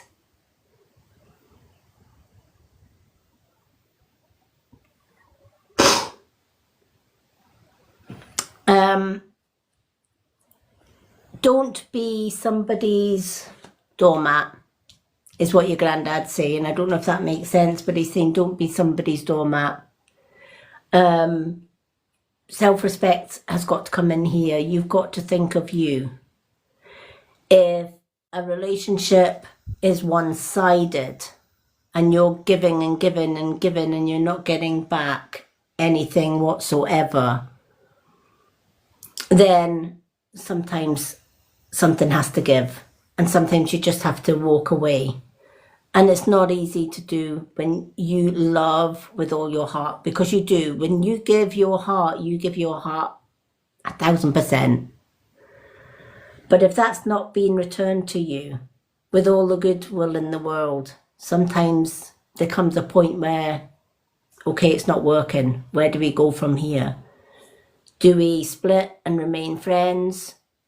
Do we just split and totally separate? And this is where the communication card will come into this reading. Your ear chakra. Listen for the answers. And your ear chakra is the chakra that you will hear these answers. Notice messages that appear as sounds, music, and words from both external sources and within your own mind. These messages are real answers to your prayers. Sometimes people get ringing in their ears. That's spirit trying to get in touch. We might have an Alexa, and out of the blue, without anybody talking to her, she comes on with a random song. And you're thinking, I never said a word. I never spoke to Alexa. Why is she suddenly just leaping out into song? When things like that happen, Spirit love technology. They love to drain technology. They love to play with music, sound, etc., playlists, and Alexas, unfortunately. So they can turn on the Alexa and they can request songs for you at that minute. So I feel Archangel Michael, your guides, even your granddad in spirit are trying to communicate to you through your ear chakra, right? I just feel that they are trying to reach you, but maybe your ear chakra is kind of like blocked and you're not picking up on the signs, you're not picking up on the messages, right? So they're bringing in this card to say, we are trying to help you. We are trying to help you through your ear chakra. Now, you can move that goalpost and you can say, okay, now that I know that you're reaching me through the ear chakra, but it's not working, can you reach to me through dreams, right? Once you've made whatever channel you want to open up with your guides and loved ones in spirit, if it's dreams that you choose rather than your ear, keep a dream journal by your bed. As soon as you wake up in the morning, before you get out of bed, listen and try and remember your dreams. Even if you just remember little fragments of that dream, write them down. Any fragments that you miss, they might repeat the next night, and you write that down. And then maybe once a week or once a fortnight, read back your dream journal. You'll be surprised at how those little tiny fragments of dreams actually build together like chapters of a book, and you'll get the messages that way. But they are letting you know they are trying to connect with you, hence the communication card. They are trying to, there is spirit help on the other side trying to reach you. The communication card is also saying, in this situation that you're going through, especially with affairs of the heart, communication is definitely key on this one, right? You basically need to say, right, okay, we need to sit round the table and we need to talk because something's not right. Something's broken in this communication. Something's breaking in this relationship. And we need to sit down and put our cards on the table. And we need to be honest, right? Nobody likes confrontation. Nobody likes to sit round that table. Partly because they might fear what they might want to hear. But if it's saving a relationship, if it's going to save or break that relationship, it's a risk that you take, right? Communication is always key. I know when I left my ex, I actually did sit down the table with him and saying, I'm done. I'm done. I'm walking out the door. And he did everything that he could to try and keep me there, but my mind was made up. My cards were on the table, and I kind of said, I need to step back. I need to go. And sometimes it takes that, because if you don't communicate with each other, if you don't say how you're truly feeling, especially in a relationship that involves love, a relationship that is a close relationship, partner relationship, you risk losing them anyway. But if there's a slight chance that you can save that relationship simply by getting back to basics, and sometimes that's what it takes, is getting back to basics, right? It's like an old married couple, right? Beginning of their marriage, moonlight and roses, right? Gifting each other, dating each other, taking each other out, enjoying it and all the rest of it. Then as the years go on, the Valentine gifts start getting fewer and fewer. The lovey-dovey sessions start getting fewer, and you just kind of mould into the, what's the word I'm looking for? The bathrobes and slippers couple. Happy with their cocoa at the side of the fire. That reminds me of my gran and my granddad. They were the old slipper and housecoat couple. Tolerated each other, but wouldn't communicate very much towards their older years. But yeah, you do get people like that, right? They for no fault of their own, they just get into this, yeah, we're a couple now and we just whatever, right? But no matter what your age, you could be 20, 30, 40, 50, or in my case 60, and you can still bring romance into the relationship, right? You can still bring it right back to dating, right? I.e., you're not getting in the door till you bring me roses and chocolates, right? Doing all the things that you maybe did when you were younger, right? Is basically igniting that spark, right? And if you've tried all of that and it's still not working and the communication's not working, you've kind of got your answer that it's not going to work at all, if that makes sense, right? But your granddad is basically saying you need to sit down with this and either try and fix it one-to-one or let it break.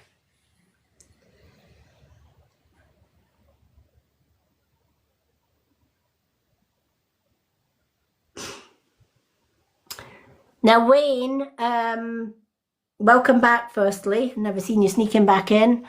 But Diane earlier on gifted a 3-card reading. So I'm going to give you the 3-card reading. Let me put your name on the book while I remember. Because she wanted me to gift it to somebody that I felt deserved it. So I'm going to put your name where Diane's is. So you will get a 3-card reading tonight, Wayne. You're more than welcome. It's Diane's gift. Diane asked me to choose somebody to gift that 3-card reading to. So your name's been in my head for a while, so it goes to you.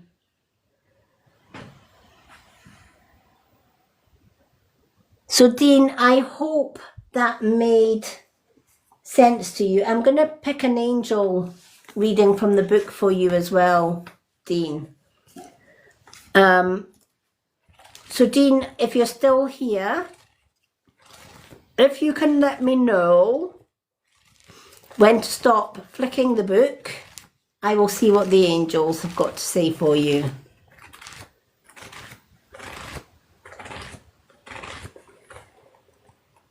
Okay, we stopped. There we go. Enjoy the happiness is the message that's came out of the Angels book. You have deep and lasting happiness which is stuck inside of you. This is the energy of God, the spark of love that's your origin and identity. You are joy. When you feel happy, you're centered and are really being yourself. Contentment is an indicator that you're on the right path at the right time, even if you change your course. As you go through, genuine happiness comes from being true to yourself. It means self-honesty, authenticity, and integrity. Put your focus on being real in the sense of owning and living your truth. Nobody else's truth, your truth. Throughout the day, pause and ask yourself, is this right for me? And how do I honestly feel about this? As you admit your emotions and desires to yourself, you shine with peace that radiates from your true happiness. Your thought for today, I am genuinely happy right now, for this is my true identity. God created me forever joyful, and I am aware of my deep and fulfilling contentment. I honor the guidance that my positive emotions give me. Absolutely. Do you know one thing that I've learned in my 60-old years is if we look for happiness outside of ourselves, yep, we might find it, but chances are we won't find it all the time. But the one place that you will find happiness is within you. But you have to find that. You have to dig deep for that happiness. You have to actually say, right, I need to do what's right for me. If I'm not happy right now, something's not working for me. And I need to find out what it is that's not working for me, release that, and find something that is working for me, if that makes sense. You're more than welcome. Hello, Mims, and thank you for sharing the lives. You're more than welcome. I hope that these cards have helped you, hon. Remember, no matter what happens in life, do you for you, all right? Make sure you're putting yourself first. Self-love is the highest vibration that you can give yourself, all right? Even if other people aren't loving on you in return, they're not giving you that love. High vibe is self-love, right? If you're not loving on yourself, it's very difficult to love other people. So you have to love yourself not just love yourself, but respect yourself as well, right? Honor and respect yourself. Live your truth. What is it that Dean wants? What is it that makes Dean happy, right? For me, what makes me happy is reading, right? And healing, right? It's probably the only thing that I know how to do and how to do well, because I've been doing it since I was knee high to a grasshopper. And if somebody was to take all my cards and away, or I'd lost my communication with spirit, I think I would crawl up in a ball and just hide away for the rest of my days. Readings make me happy. Doing this makes me happy, right? And if I'm not doing that, I know that I can't find my happy space, right? Positivity makes me happy. Negativity doesn't make me happy. So I tend to set those type of boundaries. It's setting your boundaries to fit you, not fitting your boundaries around everybody else.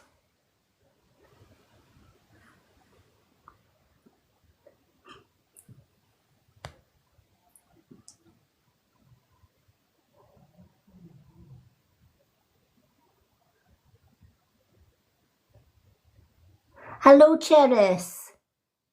Or Cherries. If I have pronounced that wrong, I do apologise, but welcome in, Cherries. Okay. We have Viv next. Are you still there, Viv?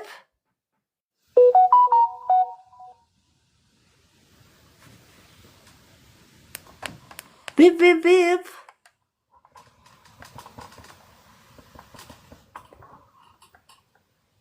Viv, you got your microphone on?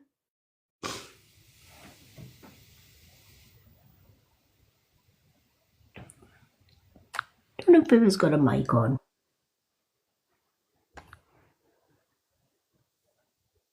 Hello. She's on. What's going on with the microphones tonight? Sorry, I was miles away then. I was stroking the dog. I was miles away. I'm sitting there going, Viv, where's the Viv? I'm like, I bet she's got a microphone off. You did. Yeah, no, I was miles away. How's you, Chuck? Yeah, I'm alright. I did see you live earlier, but I couldn't come in. Yeah, no, I get that. That's cool. Yeah, it was nice to do a creative look again, but I forgot how tiring it can be. Yeah, what did you do? I kind of went for sort of the whole fairy spring sort of vibe. Cherries. Yeah, so it was. I really enjoyed it. I just forgot how tired it makes you. Yeah, I can get that. Yeah. So I was just like, I think I was on there for about 2.5 hours, and I was like, oof. Oh no. Yeah. So I was a bit tired, but other than that, it's been a good day. How about you? I've been good. Good. While you're on, the unfollow wasn't to unfollow you deliberately. It was just to stop the live popping up. But unfollow. Eh? What? Unfollow. On here? I didn't even notice, you know. Yeah, it's not unfair. It's just that your live kept on popping up, but there was yeah.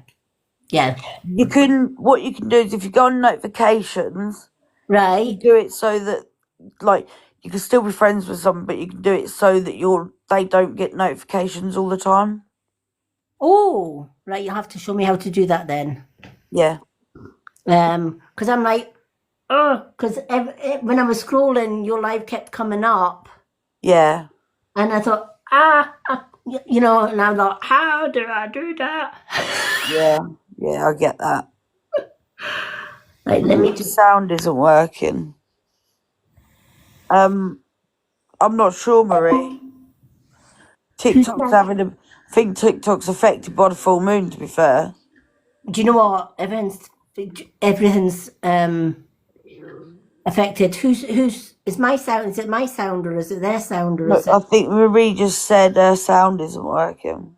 Oh. Do you know what? Microphones have been turning themselves off tonight. My tablet keeps on sliding down the pole. Yep. I'm blaming Lucy for that one. She's the fire brigade. She's brought a pole with her.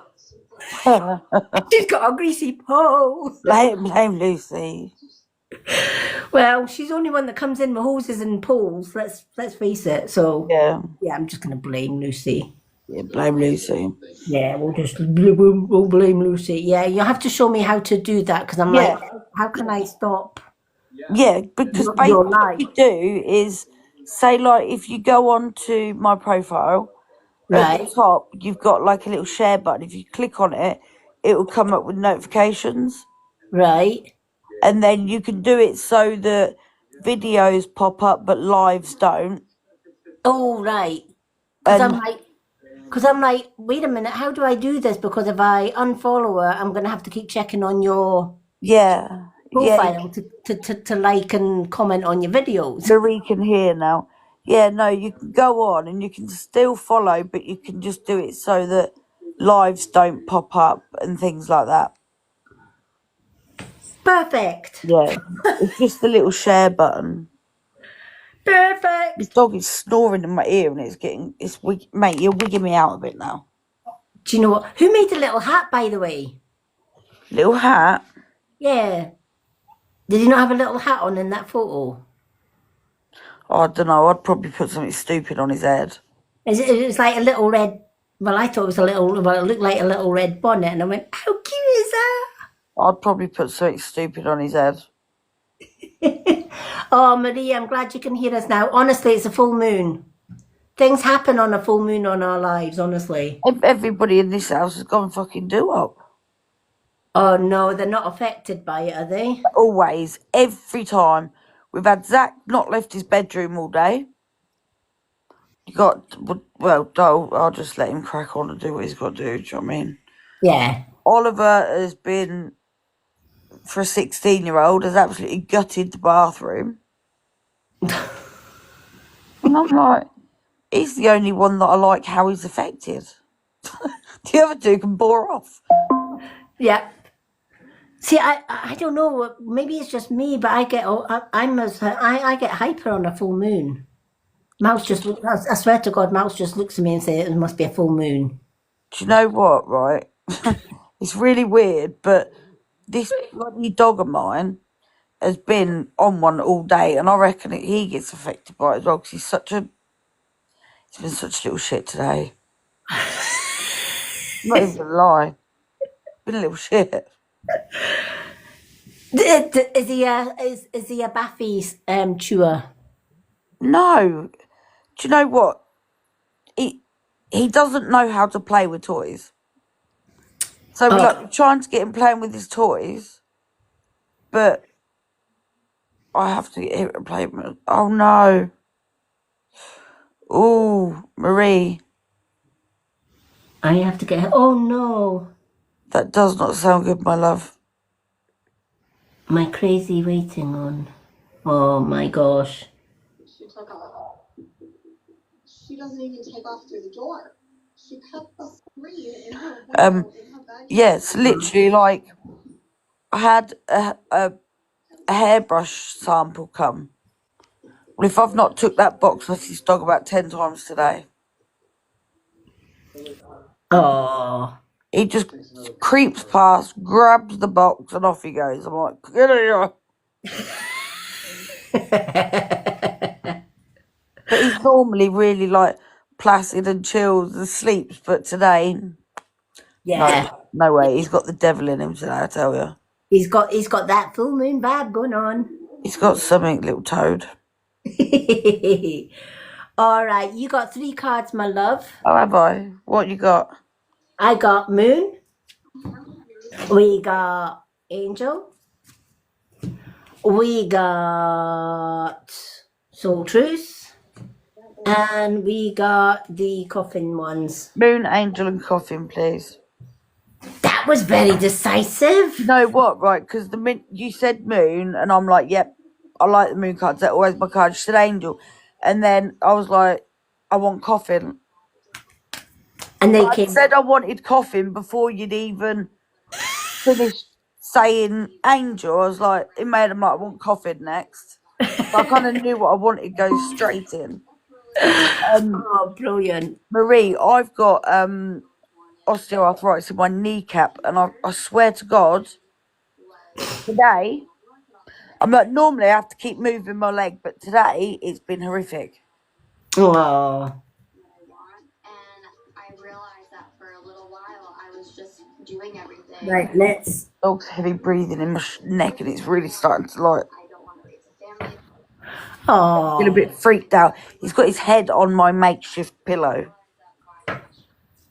he loves his mama bear. Good job I like this dog, I tell you. If you've not got a cat on your shoulder, to be fair, it's got to be a dog, isn't it? You know what, right?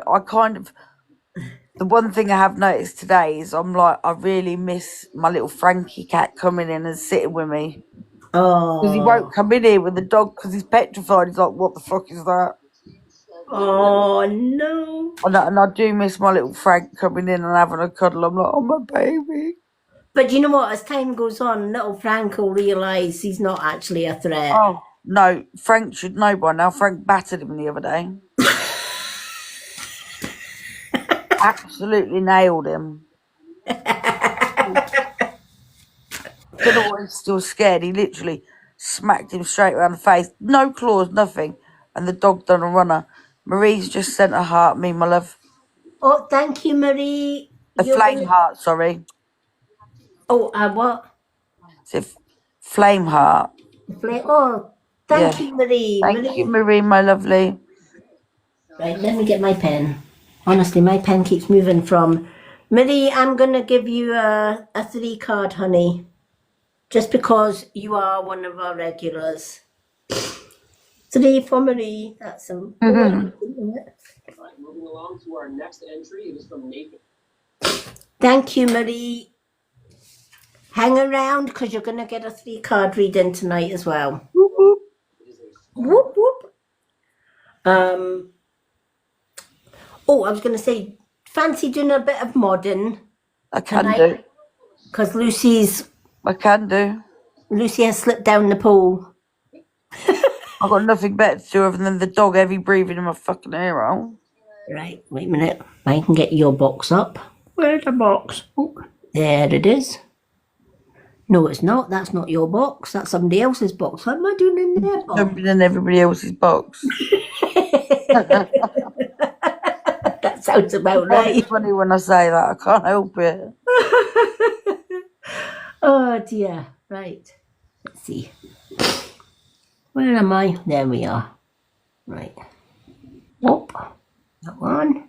One more. Being honestly, I've got no filter. You've got no filter. I haven't. My filter's broken. It comes out my mouth before my brain engages. Literally. Right, that should be you now, honey. Okay, my love. Oh dear. If anybody hears like heavy breathing, it isn't me. It's the dog. I promise. It's Viv. He's like in the ear going. She's in heavy breathing. She's just blaming the dog. Yeah. You'll know if it's me snoring. Oh dear. Hello, is that Belle or Ball? Hello, Rebecca Jane. I've just seen Belle or Ball. Hopefully it's Belle. Well, Bell's balls. You never know. Belle Balls. Lucy's poles and somebody else's bowls. Yeah. Right, so we got that. Angel cards now. Oh dear. Yeah, it's been one of these days here as well. Our birds has been like whistling his head off. It's been really weird today. Yeah, Rio doesn't usually whistle. Since Rocky passed away, he's just been a quiet boy. In fact, the only time Rio actually whistles is if my other half is having a lie-in and it's just me and Rio. Yeah. He will happily whistle and sing his lungs out. The minute that Mouse walks in the room, it's like, Yeah. It's weird because I've been fine. Well, I think I have. All day. I probably haven't been in reality. I've probably been a right moody mare, but you know, I thought I'd been fine, and then all of a sudden I sat here and I could have cried. I was like, "All right, Viv, calm down, mate." I'd done 3 songs to my look because I couldn't decide which one I liked more. I was like, for fuck's sake, indecisive, Viv, fantastic. Oh, do you know what? We do have days like that, though, to be fair. So, I mean, my hairdresser says to me all the time, she's like, what Viv have I got today then? Does Viv know what she wants with her hair? I'm like, nope. She's like, fantastic, indecisive, Viv. Yeah. I'm like, yeah, you just got to guess what I want because I don't know. And hopefully it turns out So, something that you do want. I've got fucking ginger roots at the minute. I was like, no. Even indecisive Viv does not agree with that. Your cards have just went flying. It's a full moon. What were you saying about the coffin cards? Yeah. Is that the ones that done it? Yeah. Yeah. Yep. Not shocked. No. With the 'Cause I coffin didn't one. even, to be fair, I didn't even know that you had them out tonight. Did you not? No. But I was just like, I want. I I wanted. sat here tapping away, watching the chat. And then, but yeah, I was like, I want a coffin card. I want a coffin card. I want a coffin card. Well, when I was picking the cards, I'm like, will I take the coffin one? And I thought, no, something's. They were actually sticking out more than what my other cards were, and I'm like, somebody Yeah. wants these cards. Now I know why. Yep. Now I know why. You see that? These organs allow the shark to adapt. I haven't had them out for a while, to be fair. I was going to say, I've not seen them for quite a while. Not sure if she adapted. Yeah. That's probably why they were kind of sticking. Yeah, they were like, my turn. Yep. My tablet is honestly, I think it's on its way out the door. Oh, God. Yeah, I know. It's having. I don't know whether it's out the door or Spirit's just been a pain in the ass with it. I've had 3 different chargers on it. Oh, Lord. Oh, it's one of and you know what, that drives me nuts when you've got a charger and you stick it in and it's not charging and you're like, You said that I was midway through recording a video to one of the look that I'd done. And I have my AirPods in because that way I can sort of zone out from the rest of the house yeah, when I'm doing it. So my emotions goes into the song then. yeah. I I was get that. halfway through and the fucker died. I was like, you're having a laugh, aren't you? Oh no, yeah, that's happened during a live. Yeah. I'm just like, It's, you go on with. I mean, earlier on, my charge was stuck at 25, and then it went to 24, and I'm thinking, I'm just hoping this is gonna stay on for the whole live, or yeah.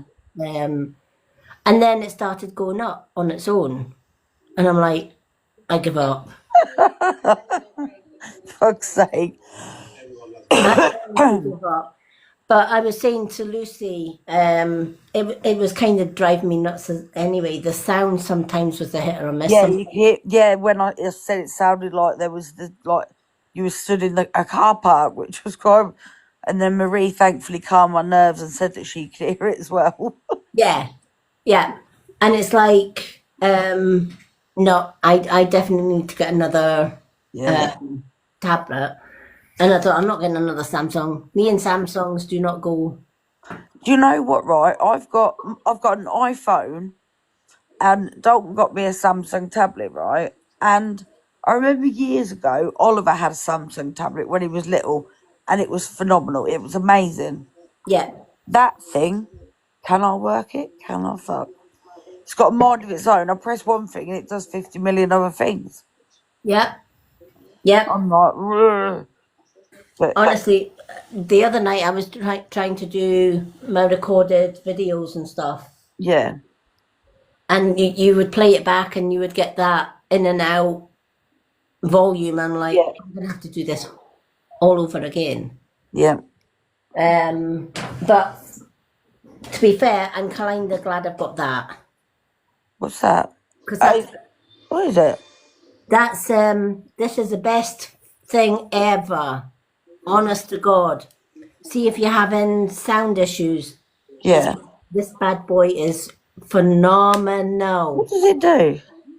You get 2 little mics with it. Yeah. You get this little attachment, and Oh, yes, I've got one of them things. yeah, and you stick it. This end goes into your tablet, and Yep. it sends clips on to you. Yep. You turn it on, and it amplifies your I your used voice. to use them when I used to do the lives from the gym. Yeah, yeah. And what I like about this one, when you put it in the case, this is a charging case. Oh, is it? Yeah. Where'd you get that from? TikTok. It's on my Of TikTok. course, it was. I'm going to have a look after this. It's got a little USB charging here. So The end that you plug into your tablet. What charger is it? the end of your, What little pokey bit is it? it's C-type. Oh, fab. Yep, that's. Do you know what? Right, I was trying to be really polite then and making sure I didn't say the wrong words. So bit you stuck in the hole. I was like, you poke it up its bum. No, Viv, don't say it. Don't say it. Hi, James. Thank you for the follow. I will give you a re-follow back. I was literally trying to make sure I was really well behaved. But I think they do have a choice of like what adapter you want, and Yeah. you can, No, I don't mind about that bit. It's because obviously I've got the newer iPhone. I've got a C-type yeah, yeah, charging port on my phone. So yeah, I'll yeah, go and have a look after. I'll get me one of them. yeah. And the good thing is, you've got two clippy microphones. So if you were doing like a duet Yeah, yeah, with Dolt or whatever, you could wear a mic and he could wear a mic, yeah. and you would both come through. But it's got the wee lights here to tell you it's Well, I'm definitely bang on that. And as soon as I'm like straight over. yeah, yeah. They are really, really good. I'll let you hear the sound quality actually. Yeah. I'll take my charger out. You could use them for whatever you wanted, couldn't you? Yeah. If I go quiet, I'm just putting these on, If she goes quiet, she's just plugging it into the hole, plugging it in. and sticking. I bet she's glad she went bloody quiet then, I tell you.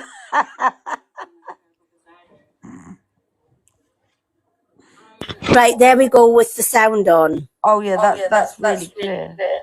Oh my god, I'm echoing. Yeah. It's really, really good. So when I'm doing a recording, if I get that in and out volume because it's dying, I'll just start from scratch and put my microphone on. Yeah. Or don't And want to hear myself. And it just this back out. Marie, you should know me by now. I can't help myself. Just like I said, Marie, you know better than anybody. My brain engages before my mouth. No, my mouth engages before my brain. I can't help it. We knew what you meant. Yeah. No, it is a lot. That is. Oh my god, dog. Right, you're breathing out here, and it's kind of wigging me out now, mate. It's just, yeah. Yeah. No, that is loads clearer. Yep. And that's why when you look back on some of my reading videos, there it goes again, sliding down the fucking pool. Yep. French, but or this. Honestly, I've got a new stand coming tomorrow as well. Have you? Yeah. I thought it's payday. It's time to get some new equipment. See, Marie, you never tell me off. You know what I'm like by now. No, I'm gonna start because obviously with the whippet, he he needs to go out about an hour and a half a day. So I was thinking I'm gonna kind of start doing a live where I'm just out walking the dog in the middle of nowhere. Oh, I like At least that. then if somebody tries to kidnap me, people are aware where I was. We know who did it. We seen it. We seen who took Viv. Yeah, I'll be like, it was him. I like that idea. I do like, because for me that's my headspace when I'm out walking the dog. Yeah, absolutely. I loved it today. I had him out for an hour, and I was just like, that's a chilled Viv. That is. Just walking the dog for an hour just makes me happy. Yeah. Right, you ready for your cards? That's so as I'll ever be. Oh my gosh. Communication is key? Sounds about right to me right now. Yep. Yep. Archangel Raphael? Yep. And your favourite? Oh, Joy. Oh lordy. What's the matter with Joy? Joy's good. Joy had been not having the dog in my ear. No, not really. Oh. Communication is key. Absolutely. Yep. In all aspects. 100%. Well, you and I know that. Yeah. That's why I explained why I didn't pop into the live Yep. earlier. That's cool. I wasn't being a. No, it's cool. I get it. I get it. It's cool. I wasn't being an ignoramus, honestly. Yeah, no, it's cool. I get it. 100%. Yeah, I did a lot of clearing today. I kind of put Lucy and everything in the non-friends, even on the Facebook. That's just like my cousins, mum and dad, and all the mum and dad. Where did I get that? I don't know. Because they're not here. That's weird. Or are they? Well, yeah. Yeah. Because I'm sitting there going, why would I say my mum and dad's in my family thing on Facebook and they're not? Yeah. They're here. That's what it is. Yeah. But yeah, I thought, you know what, split business and Yep. I everything think else. sometimes you need to kind of just go, nope, that's that and that's that. Yeah.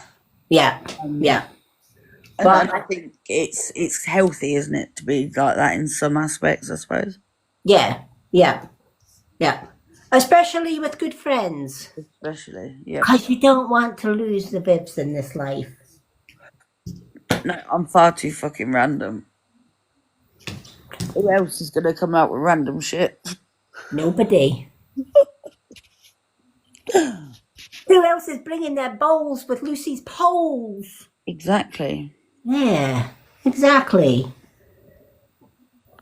Oh, Jen's, I was going to say job obsessed. Dog obsessed. Dog obsessed. Yeah. I used to train for crofts and stuff. So obviously not having a dog for me is very, very, I find it really hard. And we've got a French bulldog, but he's just a little fat fart machine is all he is. He's not, that's my husband's dog. That is not my type of dog. I like a powerful animal that's, I've always had greyhounds and things like that because I like the power they've got, but with the gentle side that they've got. Yeah. So Yeah. for me, having a little whippet, he's powerful, he's quick as hell, but he's soft as shit. Suits me. See, the dog My that I type of had, animal. the dog that I had before, which we got for my son, but it ended up being my dog because my son and that dog just didn't get on well. They just didn't vibe. In fact, the only time my dog liked my son was when my son left the room and left a burger on his bed. Yeah, That a was the only Shih time. Tzu, and all she does is shit.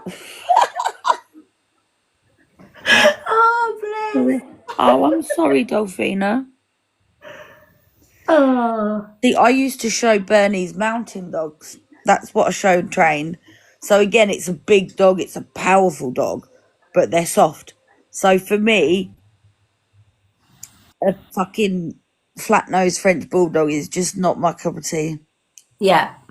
Can't walk it around the block and it can't breathe. I'm like, for fuck's sake.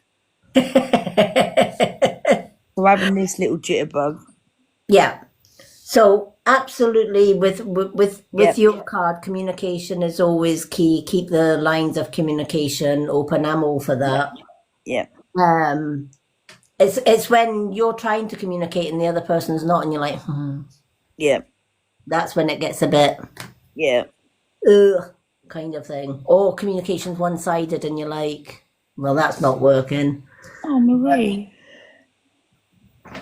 Is she scatty, Marie?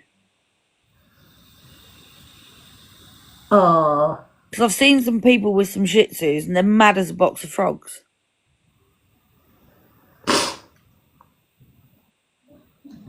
Makes me laugh, the crossbreeds. I see one the other day, a shit poo. I was like, for fuck's sake. a what? Shit poo. A Shih Tzu and a poodle cross. I was like, for fuck's sake. I was like, I don't That's know. like those labradoodles. Yeah, and I'm like, I don't know who comes up with these names, but I want that fucking job. I want it because I can come up with some right names. See, my mum had a Tamascan, Yeah, beautiful, beautiful dog she yeah, was. She was 99.9% wolf. hmm And she never barked, she howled. yeah, I used to love when she was a pup and my mum was going on a holiday and we got her for the night, and yeah, I woke up thinking, am I dreaming? I thought I was in one of my like Native American dreams, yeah, the wolf howling. No, it was a dog. Oh, I yeah. thought, Round here, they've got well, I say round here, it's about 2 hours from me. They've got like a wolf experience, ooh, and I'll keep hinting that I want to go. I'm like, I want to go, but we went to the zoo, and there's me like, yeah, I want to see the big cats, I want to see the killers, sort of thing, and there weren't any. I was like, well, fuck this, fuck what? this. There was no colours. There was no. Well, no, they had no big cats. They didn't have any wolves. They had a fucking Jekyll, and I was like, looks like a fucking dog, and it literally, like, just laid there chilling like a dog would be. And I was I was a bit shocked. There was a couple of the pictures that I couldn't put up because they had vultures, right? That is one bird after seeing it, I would not fuck with them, I tell you. And in the cage, I'm going to try and say this in the most delicate way. I'm going to try. In their enclosure, you had ribs with the head still attached of other animals. I was like, ugh. Oh no.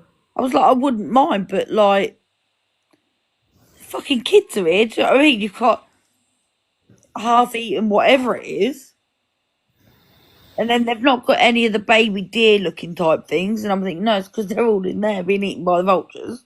Oh, But it was good fun. yeah, It was yeah. fun. We've got us up here in Scotland. We've got it's way up north. I've been once and I loved it. It's the Scottish Wildlife Oh yeah, Reservation, and they actually and don't get me wrong, I loved it because the wolves got to roam free. They had this large, huge enclosure that they could just run free.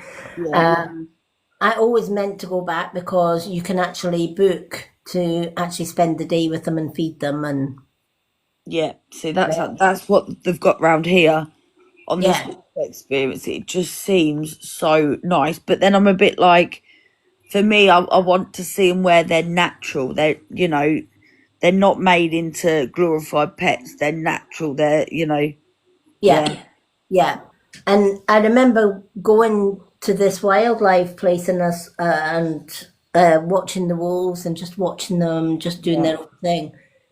And then we went to this cage and it had a golden eagle in it, and I could have absolutely just bawled my eyes out with because this thing was in a smaller cage. I mean, it was a big cage, but for the eagle, oh yeah, it was basically like trying to put a monkey in a dog, or an elephant in a dog's cage. It was just, and I just thought that poor bird cannot move. yeah. It's not good. It literally, I mean, it can't have its wingspan how it should be. Yeah, And I just thought that's the only bit I didn't like about the wildlife sanctuary. I thought they could have at least put it in a bigger, or made a yeah, bigger enclosure for it so that it could at least spread its bloody wings. yeah. Wayne, sometimes if the dog's had a reason to initially start pulling at its fur, if it then keeps doing it, it can do it because it's become a habit. Yeah. That's like Rio, my African grey. Yeah, Rocky used to stress him to the max, to the point where I had to split them up because it was causing Rio to pluck his feathers yeah, out of stress. yep, But even though they were split up, it had become so much of a stress for Rio. yeah. It becomes a habit. Yeah. So our older cat does it. He done it originally. He got into a fight, and he got with another cat, obviously. I have one parrot, Jen. I used to have two, but the older one passed away in June. And it kind of become then, and still, even to this day, like 3 years later, he still pulls his fur in that spot. Oh, yeah. I just think it becomes a habit. And what you've got to remember, Wayne, is at this time of year as well, believe it or not, dogs do struggle with allergies as well. Try, like the kiddie Piriton, try 5 ml of that in her food, and if it's a habit or an allergy, it'll stop it. Bit of useless information for you there. I would say it's useful, not useless. Oh yeah, but Yeah. No, bits of information like that is useful. yeah. People don't realise that you can give dogs kiddie Piriton, Yeah. especially at this time of year. Like with Flash, because he's so low to the ground, he gets like when they get the grass irritates him, doesn't it? Yeah. I have to do it with him because he's just French bulldog. He's bizarre. Yeah. But it's, I've got little Leo, and we didn't know when. I mean, Leo had been with Rocky for well over 30 years. Yeah. And that was before I got them. They were my mum's birds originally. Yeah. And then when my mum passed, my stepdad was going to give them to a parrot sanctuary. Mm-hmm. And I went, oh no, you can't put two birds that have been together for over 30 years in a large mixed parrot sanctuary. No. You can't do that. And so I said, I'm taking them. So I had Rocky with me, and Rocky's been with me and Mounts for, it would have been 11 years this year, but Rocky survived the 10 with us. Yeah. And we weren't sure how Rio was actually going to react. Yeah. Not there. Luckily, Rio had his blanket on when Rocky passed, because it was during the night. Because I think I would have been mortified if Rio had seen Rocky fall off his perch. Yeah. Yeah. That would have haunted Rio, I think. I do think that they pick up on it. Yeah. Yeah. Yeah, Marie, French bulldogs, ironically, are so affected by grains, everything like that, literally. And if, like, with our French bulldog, if he has beef or pork, he stinks. That's the foulest thing known to the planet. But with him, we tend to stick to fish and like grain-free food, and if we change it, he has no end of issues. Yeah. No end of issues. Our French bulldog actually does it with the base of his spine, because they're with French bulldogs, because the way they've been bred over the years, the bottom of their spine is actually fused, so it can really irritate him. And he does it with that. It drives me fucking mad. Yeah, but no. I mean, we thought maybe with Rocky not being here, he would stop plucking his feathers, but I think he's just been plucking them for too long now. On saying that, I did wait this morning, and he's got little baby ones coming back on his for the first time in ages. And I actually gave him a little cuddle this morning, and I said, "See those little tiny little they're pretty feathers. Don't you pluck them?" And I just think, and do you know how they've got the little red tails? Yeah. He's got one, and I mean one small, tiny red feather at the back of his neck growing. That's quite cute. And I thought, oh, he's got a little Indian red feather sticking at his back of his neck. So yeah, where he's plucked his feathers at the back of his neck, there's now a little red one coming through. Yeah. See, Oliver said years ago that he'd like a parrot, and I'm like, with my mouth, mate, I don't think it's very funny. It's not. God knows. People would come around, you'd have to hide the parrot because you'd never know what he was going to say. Have you seen that Irish lady's parrot, No. Kilo? Oh, I'm gonna have to send you Kilo's video. Oh my gosh.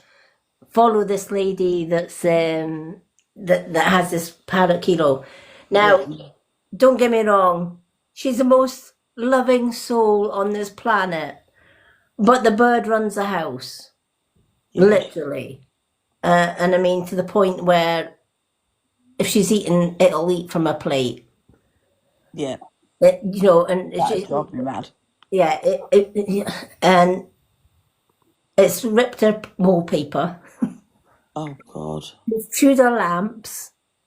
She's got, you know, these little parrot hoops. She's got parrot hoops on every ceiling. No, I couldn't do it. And then she just lets it wander. It walks about the house. It flies about the house. It goes up the stairs, down the stairs, in every room. Sometimes she doesn't know where it is, and she's got the collar on it and everything. And then she goes up and she's found it. It's chewed this or it's chewed that, or it's, you know. She sits on her bed with it, and she eats her dinner and stuff on the bed, and there's like crumbs on the duvet. I thought, oh, that would drive me. No, I couldn't do it. That would drive me nuts. But she just spoils this bird rotten to the point where, and this bird has got a mouth. I won't lie. It has. It's got, yeah. It will literally go, what the fuck? What the Yeah, see, that's what one of mine had come out with. But it's the most funny. It's addictive watching this bird because I'm like, oh my god. But my heart's in my mouth when I watch it because I'm thinking it's at the toaster. The toaster's on. Your bird's at That I'd have a nervous breakdown. I'm sitting there like screaming at the mouth. It's at the toaster. He says it's fine. I said no, it's not. There's toast in there. It's red hot and it's sitting. Yeah. I thought no. No, that's a bit scary. I mean, yeah, my parrot likes a bit of toast, but would I let him in the kitchen when I'm Preferably not while it's still in the toaster. No. I'm like, oh my gosh. Yeah. But no, yeah. yeah. Anyway, we get distracted. Yeah, we are getting distracted. Oh, that's my fault. That's all right. We love distraction. Everybody's laughing. Wayne's laughing with it. You know what I'm like? I'm fucking jibber jabber I am. So we've got to the communication bit. We know that bit. Yeah. Archangel Raphael, the healing angel. The healing angel is with you, supporting your healing work. Yeah. To be fair, she's always with us. Yeah. She's even with me. She helps me with our healing work. But Yeah. you know what? I don't care what anybody says. Healing is ongoing for everybody. Oh God, yeah. It never stops, is it? Nope. There's always something. It's the ones that come to me and say, I don't need healing. I'm perfectly fine. I went, They're the ones that do, yeah. I think healing is universal. There is always going to be something for someone not being funny. It's bloody hell. Sometimes I need healing from my kids. Do you know what I mean? But no, there's always room to heal for something. Yeah. Yeah. And let's face it, we live in a world of all sorts of energies. Yep. And you can't walk through this. I don't care who you are. You could be the queen, the king, the princess, the pauper, whatever. You're always going to be affected with somebody's energy. Yep. 100%. Right? You'll get on with some. You'll not get on with others. And some you can be in, like I was saying earlier on in one of somebody else's reading, you can be in the same room with your bestie and there'll be somebody else and you'll think, nothing against my bestie, but I need to. Yeah, I get that, yeah. You know? And you're like, no, take myself out rather than cause explosions. That's me. And we have to, even in little situations like that, even though you haven't actually physically connected with that person in the fact that you haven't come to blows or whatever else, or you haven't come to anything, but just by even when you're removing yourself from an energy that doesn't vibe with your energy, you need to heal that. You need to just, right, that's gone, move on, Yeah. kind of thing. And you do what you do to protect your energy at the time. Dolphina, I always make sure if I'm leaving the house that I've got a crystal with me. I don't go anywhere without them. Yep. Yep, I'm the same. I'm like, Crystal, ward off these freaky motherfuckers. crystals and keys. Ironically, I've actually got a crystal on my keys. Well, you've got both then. Yep. You got both. But yeah, crystals and keys. You can't go wrong with a crystal or key or I've got the little triple moon thing too. So that's kind of only with healing comes joy. Yep. Always find yourself back to you no matter what. 100%. Do you for you. Yep. 100%. And all of that.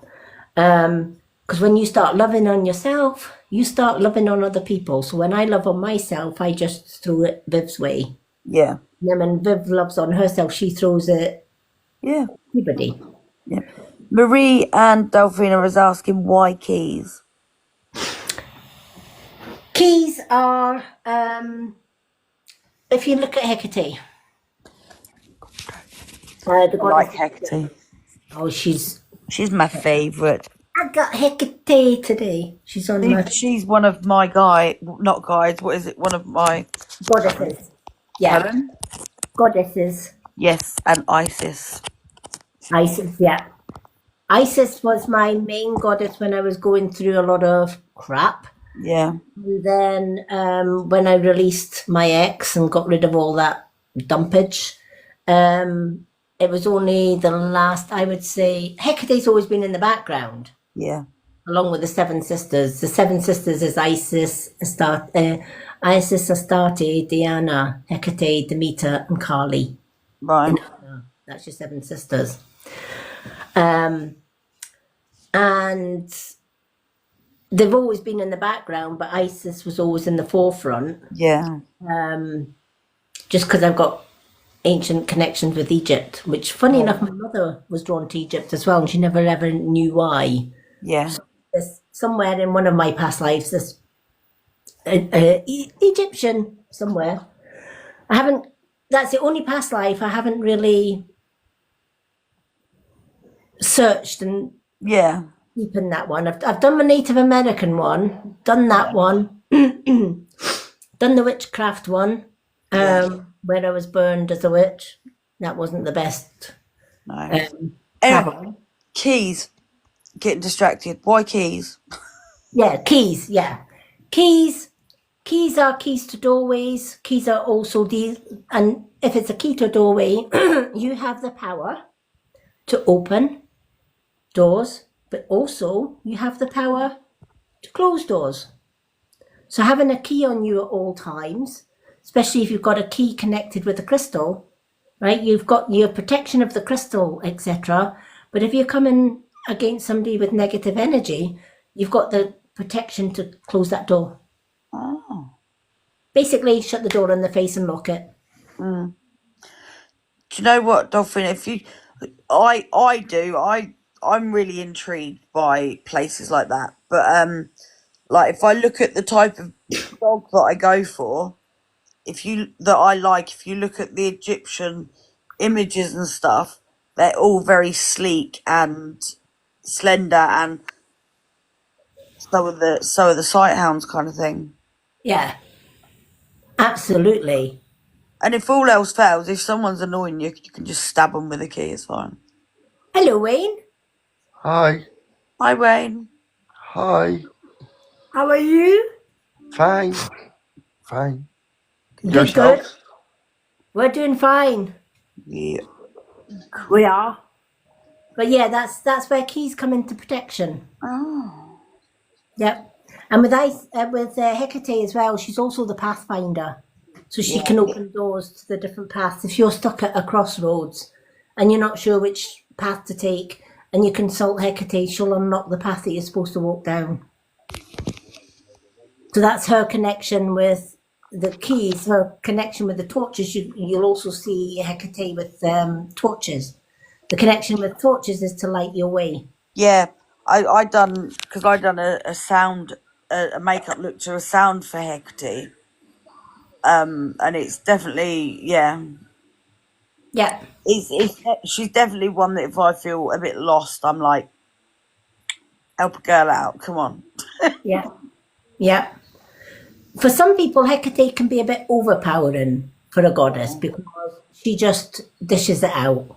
I need someone like that, don't I? Though, let's be real. I need someone that could just like bitch slap me, and go, no, mate. No good sending me one that's quite delicate and gentle because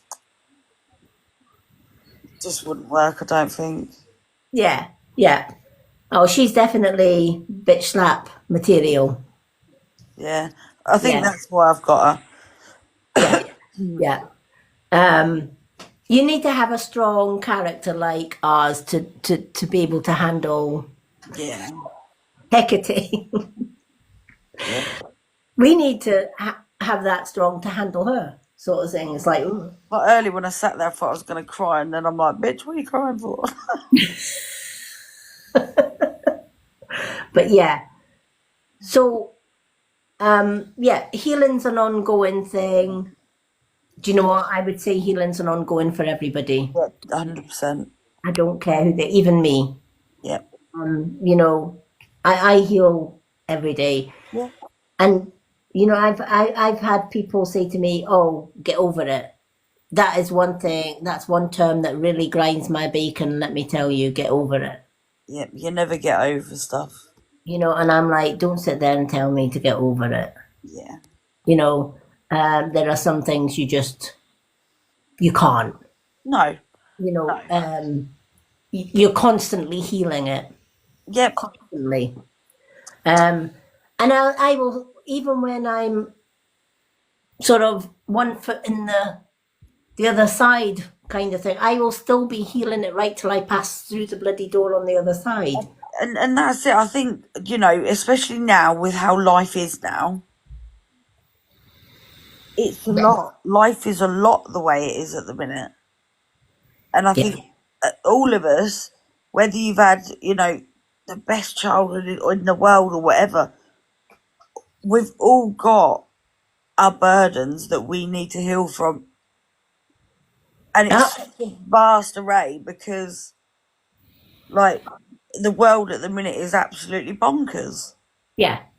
It's like Well, my just, kids, my eldest just got to heal from COVID, because he lost his last year of primary school and his first year of secondary school because of COVID. He was shut inside. yeah. They're healing from that, and Yep. the way the world is, it's just a lot. I think there is so much healing that needs to be done in the world Yeah. that now is when sort of people are starting to go, oh, hang on. Yeah. Yeah. I think for a long time as well, I was actually speaking to a gentleman in one of the shops that I get all my herbs and stuff like that from in Edinburgh, and I'd actually asked him for the Hecatean oracle cards, and he says, "Oh, we don't have them." And he says we've had them in for months, and all of a sudden there was an influx of people buying Hecate stuff. Yep. And he said it was bonkers. He says, and then I didn't understand it until he got called by Hecate, Yep. and he said, you know what? Now, when you make that connection with Hecate and you see what's going on in the world, you get it. Yep. It's like for centuries. When you look at the burning times, when you look at the medieval times where there was like, unfair justice going on, witches getting burned, hung, and all the rest of it. The churches were just reaping havoc. Look at the Trail of Tears with the Native Americans, and it's so sad just now because they're stealing Native American kids to try and genocide them. It's It's horrific that in this day and age Yeah. that kind of thing goes on. And this, but the thing is, now it's changed. At one point, society turned the world against the Native Americans. Yeah. But bit by bit, the Native American people have been getting their story out Yep. to the world. I think the humans, I don't know how to phrase it, but I think that we've got a lot to answer for, a hell of a lot. Yep. And when you look at the powers of be, Yeah, well, your Putins, that numpty that's in power in America just now, that needs Mr. What's it? yeah. Well, I wouldn't have called him a What's-it. What's-it's actually look more prettier than his hair. It's because he's orange. Orange. Because of his tan, he looks orange. He reminds me of a What's it? I was going to say Wurzel Gummidge because of the hair. Oh, yeah. That's actually true. Because he does. He literally looks like he's got out of his bed and not brushed his hair. I won't lie. It does. It just looks... Yeah. That guy needs a haircut. And I'm sorry, but that's just... Right, because he'll just tell some people to go and drink some more Dettol, won't he? Lunatic he is. But, you know, I got to the stage I stopped. About 10 years ago, I stopped watching television because negative. Do you know what? I watch my soaps just because, I don't know, it keeps me entertained, I think. And then I'm very much a documentary girl because I like to understand things. Yeah. So I spend, granted, sometimes, well, majority of the time it's a murder documentary or something really random. Yeah. Because for me, I like to be able to understand. Yeah. And it's a learning curve, isn't it? Yeah, it means that I might be able to get away with it one day and not get caught. Well, they do say, do you know, there was a book, and I can't remember what the name of the book was, and it was like 101 different ways that you can do somebody in without getting caught. Yeah. And I thought, they got a book about that? I done a sound quite a while ago, and I was like, you don't need an alibi when you've got an MUA friend that can make you look like someone completely different. I was like, Yeah. Well, there was one method that was in this book, and I'm like, when you think about it, that's quite clever. And they actually made a spear, yeah, I think it was a spear out of pure ice. oh, Yeah, and they literally stabbed this person while the ice was still solid. And of course, the ice melts after they've deceased, leaving no trace of fingerprints behind. oh, that's a good idea, that is. Marie, you don't expect anything less to come out of my mouth.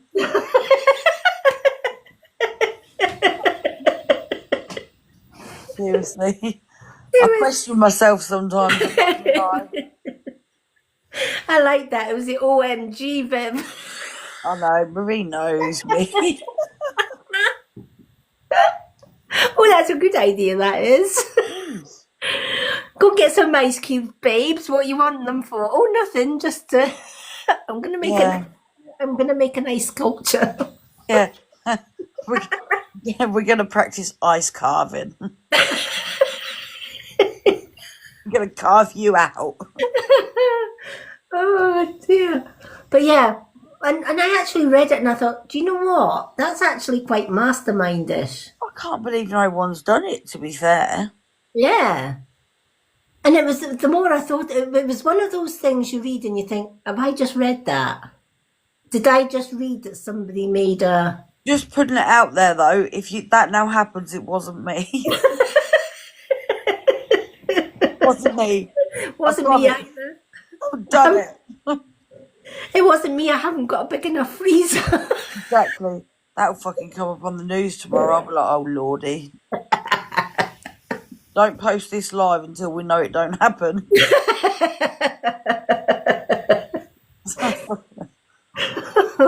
imagine? Yep, this happens. Yep, they were talking about it. I'm like, mate, I live in a different country.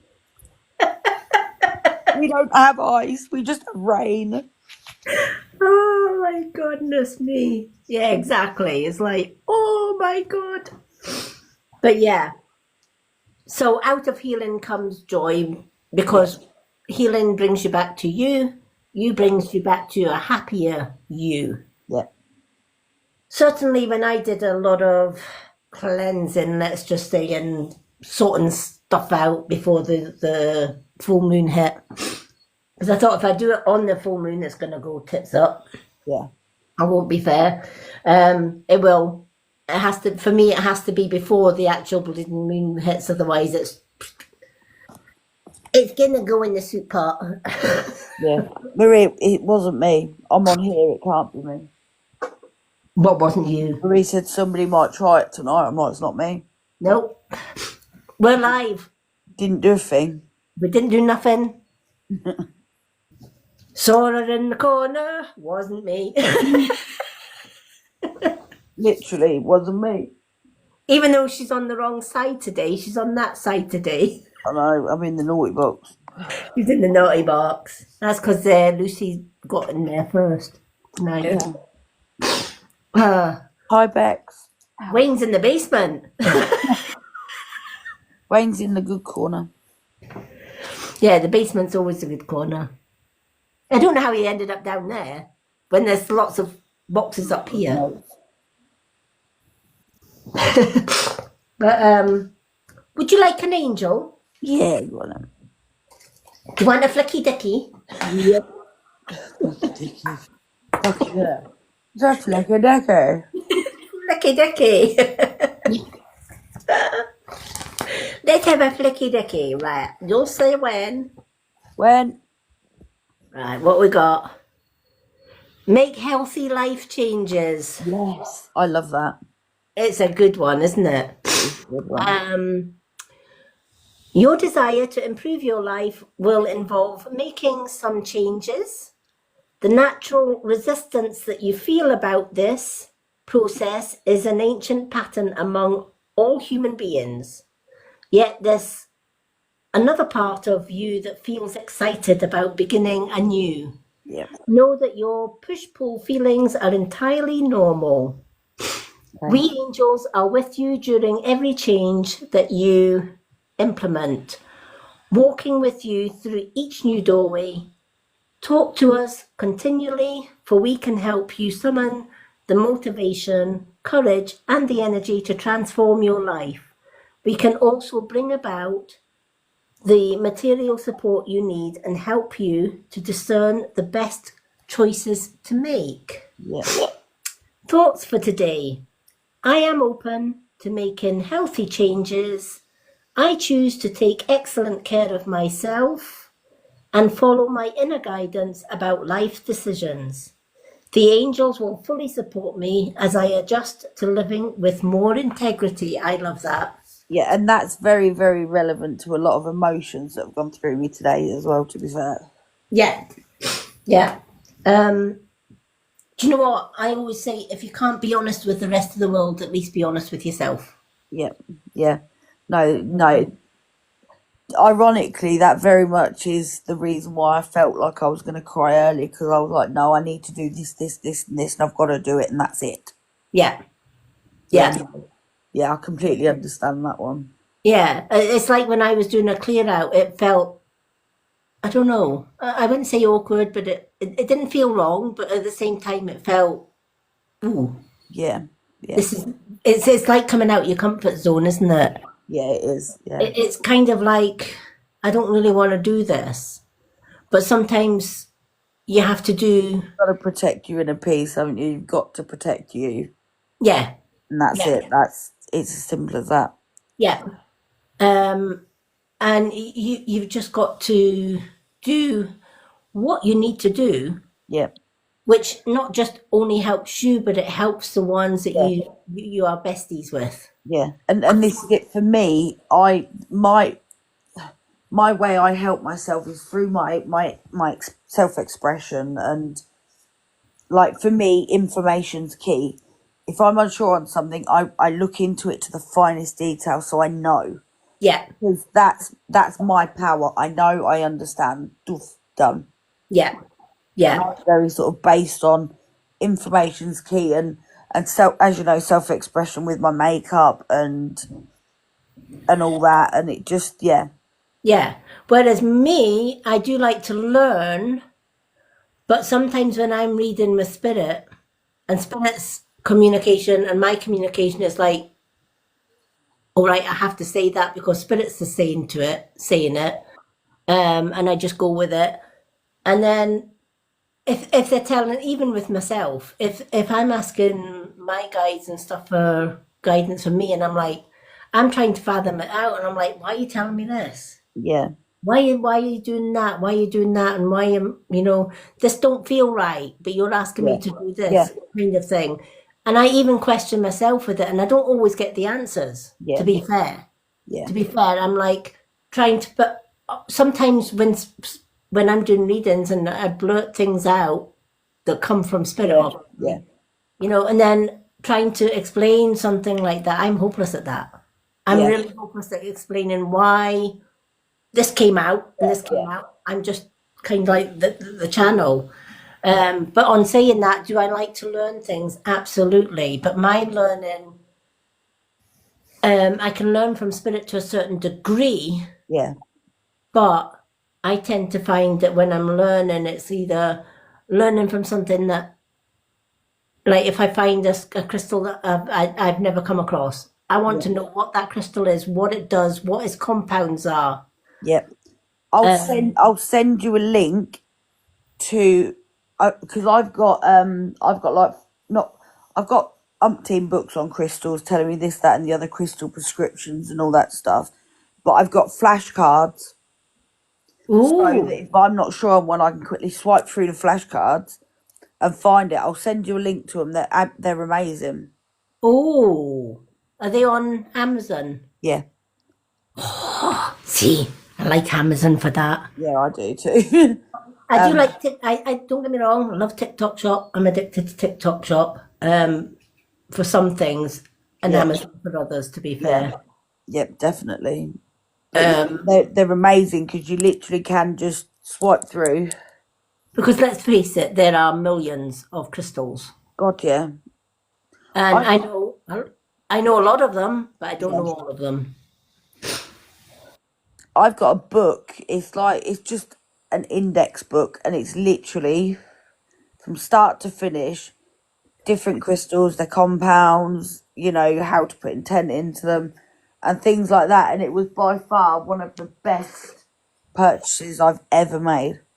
Yeah, I've It got my means that I'm able to look into, like, when I'm doing my crystal healing on myself, I'm able to look into intent and, properties that I'm going to need to sort of take through it. yeah. Honestly, they're amazing. Anyway, I'll let you carry on. I'm distracting you again.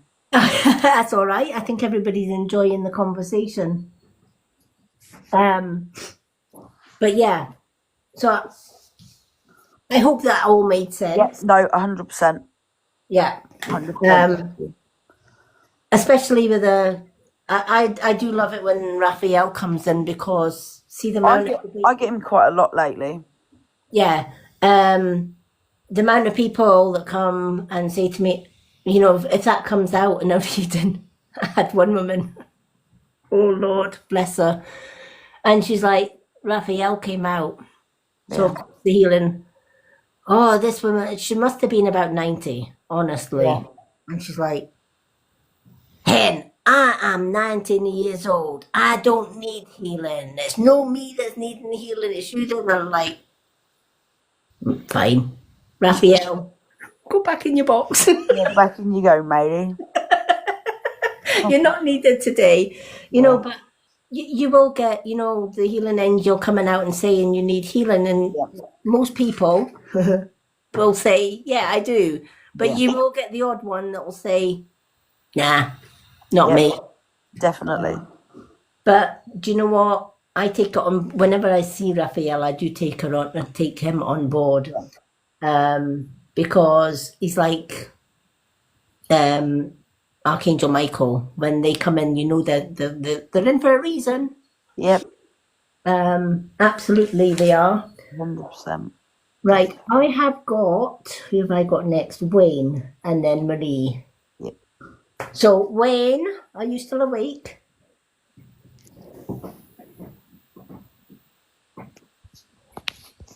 Yeah. Yeah, he's awake.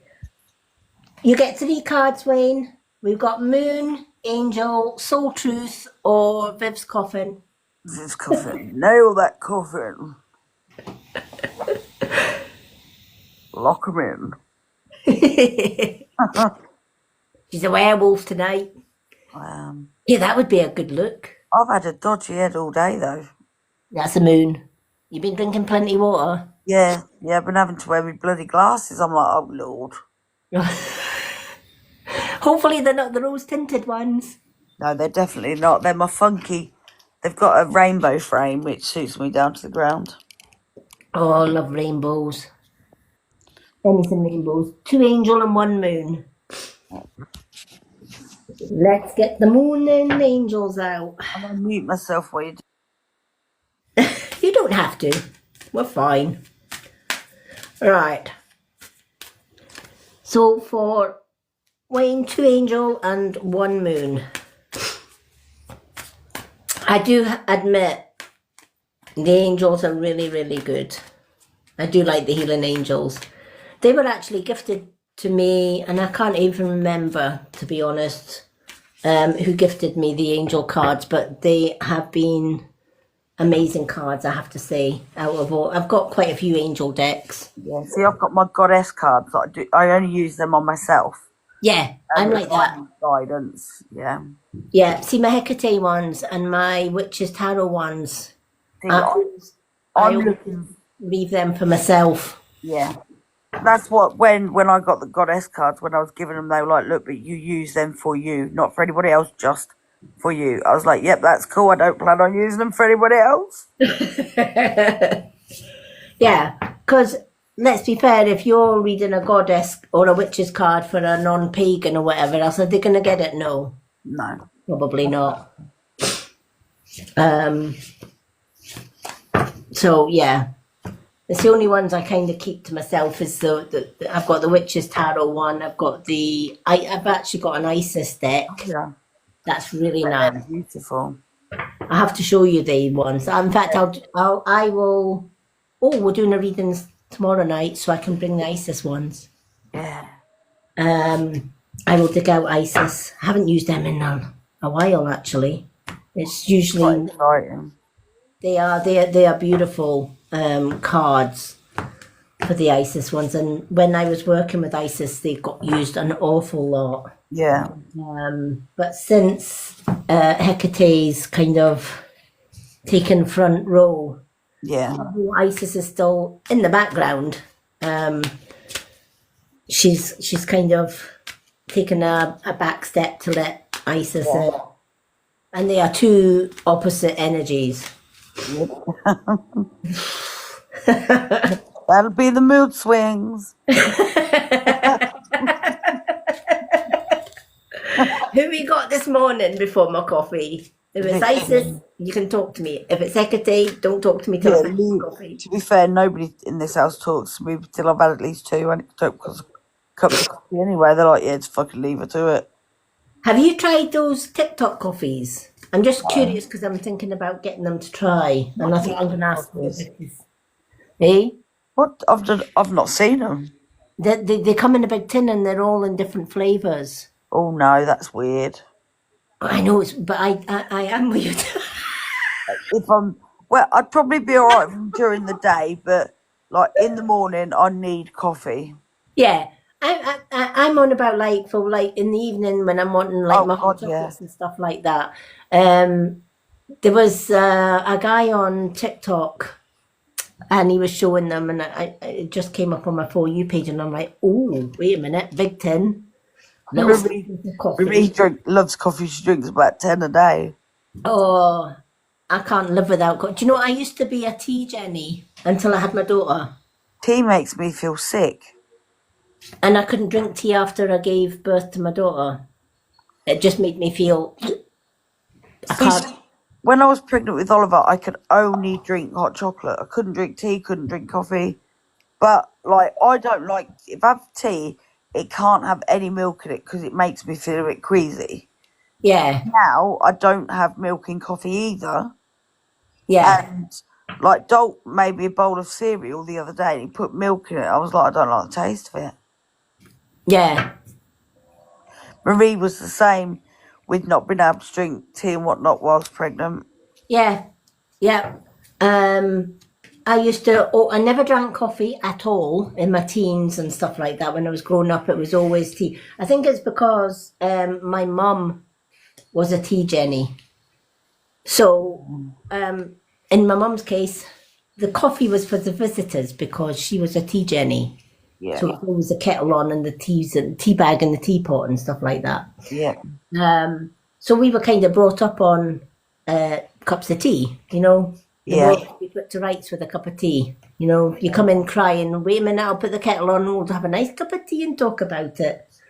And I said, yeah, and I'll read the tea leaves after they're finished, kind of thing. See, I like hot chocolate with almond milk, Marie. Because Zach used to have almond milk because he's obviously got a dairy allergy. And I do like cereal with almond milk. But I was just shocked because I always used to love coffee with milk in it. But like, I'd say probably the last 2 months, I've just been like, "Ugh, no." Yeah, yeah. See, my coffee's black, totally, none. Yeah, No that's sugar. that's how mine. I have sugar and coffee and that's it. I don't even have sugar. Oh, I do. Oh no, I can't. That's the thing. I went off sugar as well. It's funny because after while carrying my daughter and after giving birth to her, that was a huge mistake, but never mind.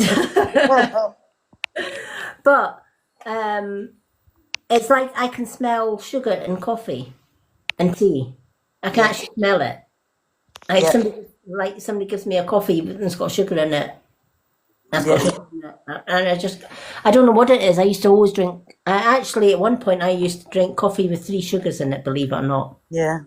Now I can't take milk or Mad, isn't it? sugar in it. It's crazy. And my cravings with my daughter was the most weirdest cravings of all. It used to turn folks' stomach. But I used to go through 2 jars of beetroot, and Oh, I love beetroot though. I used to go through 2 jars of beetroot and 2 big punnets of those tangerine. Yeah, oranges. And there was something about a slice of beetroot and orange, and that's what I would eat: beetroot and oranges when I was carrying my daughter. I didn't really have any cravings or anything like that. With Zach, I was constantly, everything tasted of salt and I hated it. Yeah, yeah. I don't know what it was with my daughter, but it was beetroot and oranges. With my son, it was cream cakes.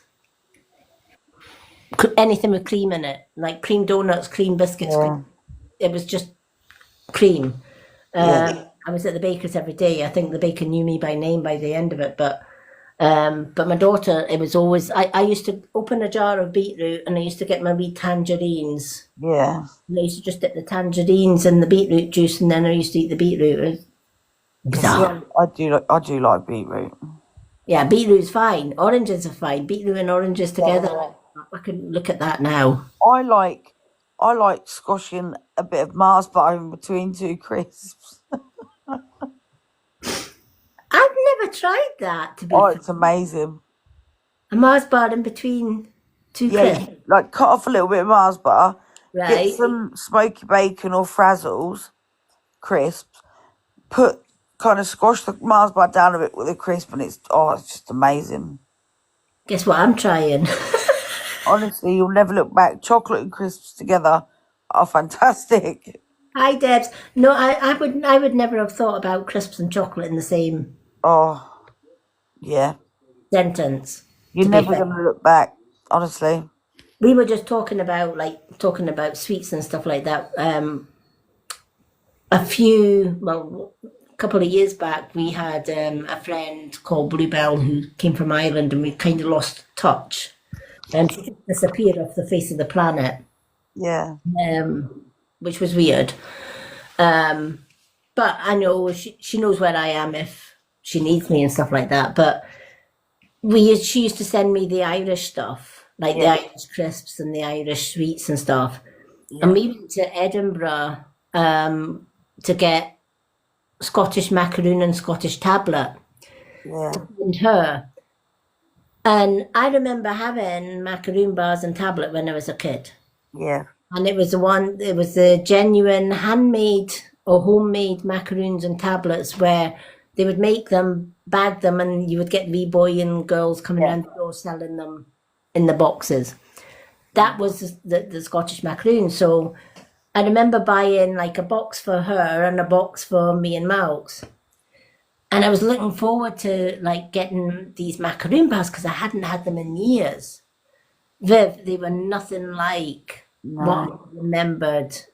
Because they came from the big tourist shops in Edinburgh, they advertised as genuine Scottish tablet and genuine Scottish macaroon. This macaroon was as hard as flipping Satan's arse, let me tell you. It was just, it was rock hard. And like, the filling in macaroon should not be rock hard that it's going to break your teeth anytime soon. No, it shouldn't. It should be like soft and melts in your mouth type thing and it kind of put me off. And we moved house in the end of August last year, and last night there was a chap at the door, and I goes to the door, and there's this wee boy with a box, and I thought, please tell me he's got macaroon and tablet bars. And he said, I'm selling tablet macaroon and fudge bars. Would you like some? I went, wait a minute, wait till I grab my, and I bought 4 bars of it. And I'm like, this better be like proper macaroon. And do you know what it was? It was back to the melt in the mouth macaroon and the melt in the mouth fudge. And I'm like, I hope that boy comes back on a regular basis now, which I'm sure he will. But you can't beat the originals. No. You just can't beat them. Irish Tato cheese and onion, best chips ever. Marie, that's what she sent us. Cheese and onion. She sent Tato's. She sent me and Malks a packet, and she sent a packet for my son James as well. And I have to say, Tato. Have you tried them, Viv? No. Oh, Irish Tato crisps. Oh. I'll have to get my eyes out now, though. Yeah. I thought, no, I need to visit Ireland and come back with a case full of Tato crisps. And if I do, I'm going to send Viv a crate of Tato crisps. Oh, yeah, I'll eat them. In a sandwich, absolutely. Oh, God, yeah. Absolutely. Sounds good to me. I used to love, like, putting, like, butter on bread and crisps in the middle and crisp. Oh, you can't beat a crisp sandwich. Or a crisp roll. You just filled it. Oh. Over here, you can get chip butties now in the fish and chip shop. Oh, can you? Yeah, you can get rolls with chips in the middle of it. Oh, sounds good to me. Yeah. Because sometimes if I'm like, I don't want a full fish supper or anything like that, I'll just say, can I get a chip butty, please? And it's like that. Yeah, Marie's going to send some. Yay. Oh, yay.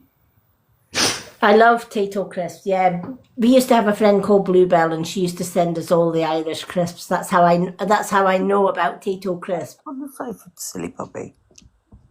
And we would send her the macaroon. Yeah. So yeah, I can send you some macaroon. Oh. Sounds like a plan. Next time, do you get macaroon down there, Viv? Not that, so no. The macaroon bars. No, I don't think we do. Oh, I'm going to have to get you a bar of macaroon then. I don't think we do get them. That's good in your box then. The macaroonies. You'll never look back on them. You'll be saying, right, we're going up to Scotland. We need to buy some, Yeah. like a crate full of these macaroons. They are addictive, I have to say. Oh God. Reese said she's in Derry. Oh, lovely. Yeah, I'll get in touch, Marie, and I'll trade you your potatoes for your macaroon. I'm just hoping the wee boy comes back now so that I can buy my Viv yeah. some macaroons as well. And send Normally, them. don't they? If they sort of sell enough and it goes well. Yeah, yeah. But yeah, I think with up here, if they go to the door and you buy, you'll not get rid of them. They'll come back. Yeah. Because they will go to doors that nobody will buy them. Yeah, 100%. Wayne, have you tried macaroons or tablet or fudge? They're the three main ones that Scotland are famous for. Is the fudge, macaroon, and tablet. Near the mountain of Mourne. Yeah, he has. Oh, Mountain of Mourne. Do you know that's one of my mother's favourite songs? It's Mountain of Mourne. I love that. Reminds me of that song. Right, Wayne's cards. Wayne's like, I'll get my cards today. Have faith in your dreams. I love that one for you. Yep. Archangel Michael, he just can't keep away tonight. And the goddess. Wow. All right. Let's see what we've got for have faith in your dreams. And it's the waxing crescent moon. Doesn't matter what the world thinks about your goals, your dreams, the plans that you want for you, because guess what? It's not the world's dreams, it's not the world's goals, it's Wayne's. Right? Because I feel that you are putting something off that you've really, really wanted to do, but it's like, if I do that, what will X, Y, and Z think? If I do that, who will it upset?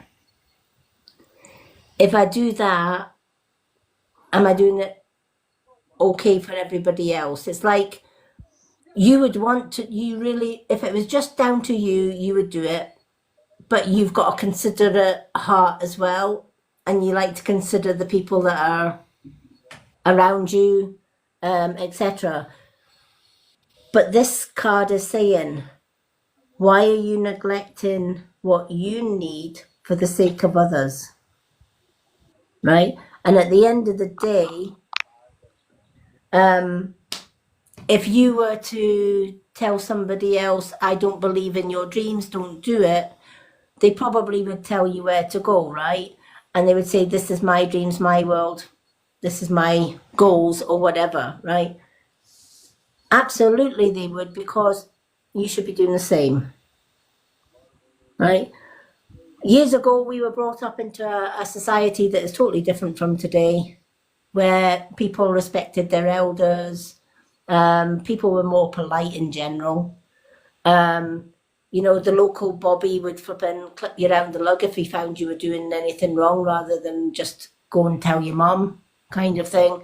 And then you were feared to go home and tell your mum that the local Bobby clipped your lug, because you know that the other one would get clipped by your mum or dad when you got in. So it's like you are holding back what is important to you deep down, and you're always saying, well, I could do that later on. I could do that tomorrow. I could do that next month. I could do that next year. No, why are you putting it off for others? Do it now, right? Is what this card is saying, because at the end of the day, whatever we do in life, you're always going to get somebody that is going to judge you. You're always going to get somebody, I don't care who they are, you're always going to get somebody that doesn't like you. You're always going to get somebody that loves you.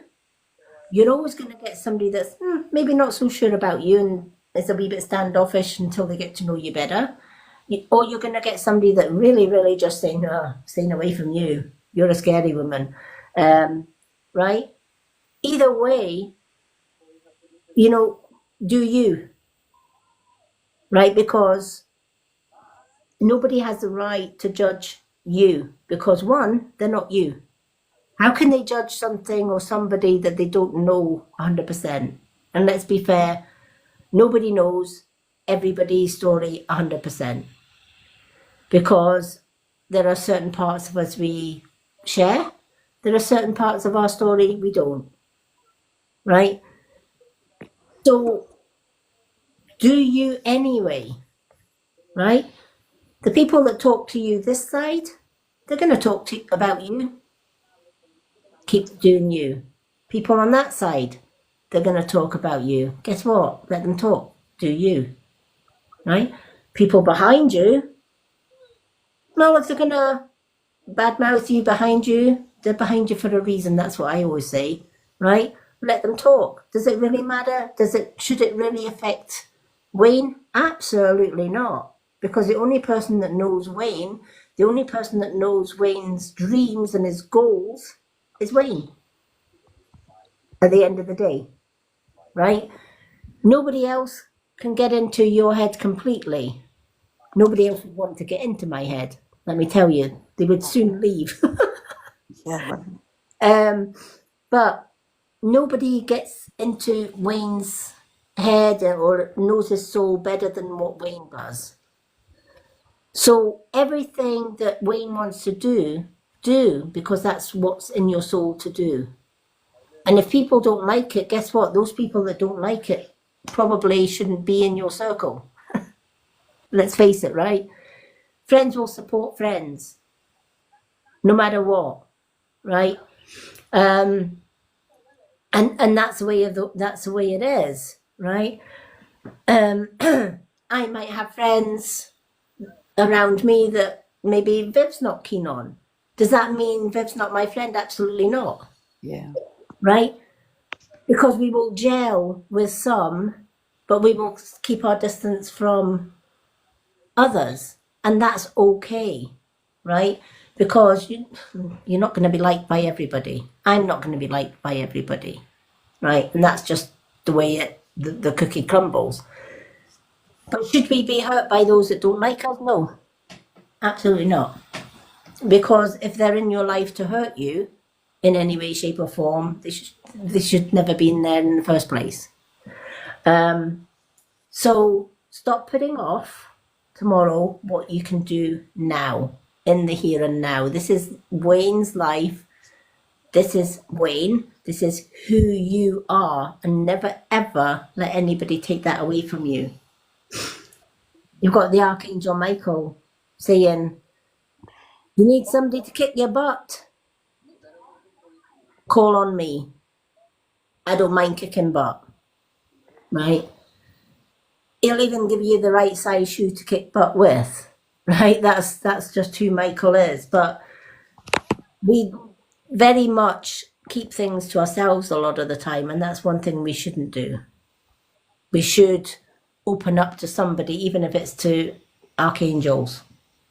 I'm always talking to my guides every day. I'm always talking to Archangel Michael or Raphael or whoever I happen to actually need. That goes hand in hand with the goddess card, because when you've got your angels beside you, whether you are pagan or not, it doesn't matter. You've still got gods and goddesses that are like the higher archangels, right? They do exist. Express your divine feminine energy by embracing its magical intuition and nurturing qualities. Whether we are male or whether we are female, believe it or not, we've got aspects of both, right? Just that males show the masculine side more often and females tend to show the feminine.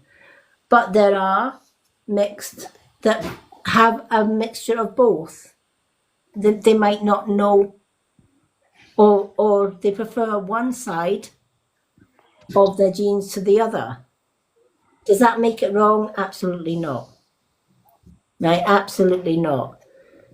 It's whatever fits your soul, is what this is saying. The goddess is saying, you know, bring out, if you feel you need to bring out the feminine side of you, even though you're masculine, why are you hiding the feminine side, right?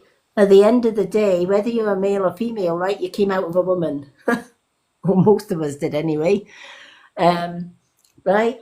So you're going to have, everybody has part male and part female, right? That's why some women have more balls than others, right? Because they've got a little bit more masculine than the feminine, if that makes sense, right? But sometimes we are afraid, you know, it's the same with some women like to dress up as tomboys, right? They prefer to dress up as guys because they don't see themselves, for whatever reason, they don't fit into the feminine side, so they are tomboyish, right? And sometimes that tomboyish stays with them all their life, and it can be vice versa. We live in a judgmental society, right? And if it's not out, you know, everything is black and white. You're either male or you're female. You can't be both. Who says? Who says you can't be both? Right? Because we came from both, when you think about it in the long scheme of things. Right? We did come from both. If that makes sense. Absolutely. Absolutely, it's all about labels, right? I hate labels. I won't lie. I do dislike. I do dislike labels, just because it's paramount to bullying, isn't it? It's like if I give this person a label, they're going to be judged, right? And it's why so many people go into hiding, to hide their sexuality, to hide their differences in the world, etc. Back in the days, witches hid who they were, because to reveal that you were a witch either got you drowned or hung. And it was how society seen them. You would think as we get into a more modern age, that prejudice would die. It doesn't. It still goes on. You just need to look at the Native Americans and what's happening over there to realise that you are still going to be judged. But does that mean to say you can't bring out your feminine? Absolutely not. Why should we hide our true selves? Why should we be somebody that we are not, just for the sake of not upsetting somebody else? We shouldn't. No matter what you do in life, be who you are. Be true to Wayne, right? Don't be true to everybody else, right? And I feel that this is where this card's coming in. It's kind of saying, you would like, if you had a choice, you would express 100% of yourself, right? Absolutely, right? You would be yourself, but it's like the rest of the world is holding you back. And what these cards are saying is, why let the rest of the world hold you back, right? Because it's not their life, it's you. They don't know you like you know you. So you shouldn't be hiding who you are, right? Who you are is who you are. The world, you know, the universe made you who you are for a reason. We might not know what that reason is, right? But the way I see it, if you're different from the rest of the world, or you're different from most other people, guess what? You're leading the way to allow everybody else to actually get to understand that it's okay to be different. It's okay to not have to follow the norm. It's okay not to have to follow everybody else's lead. It's okay to be different, right?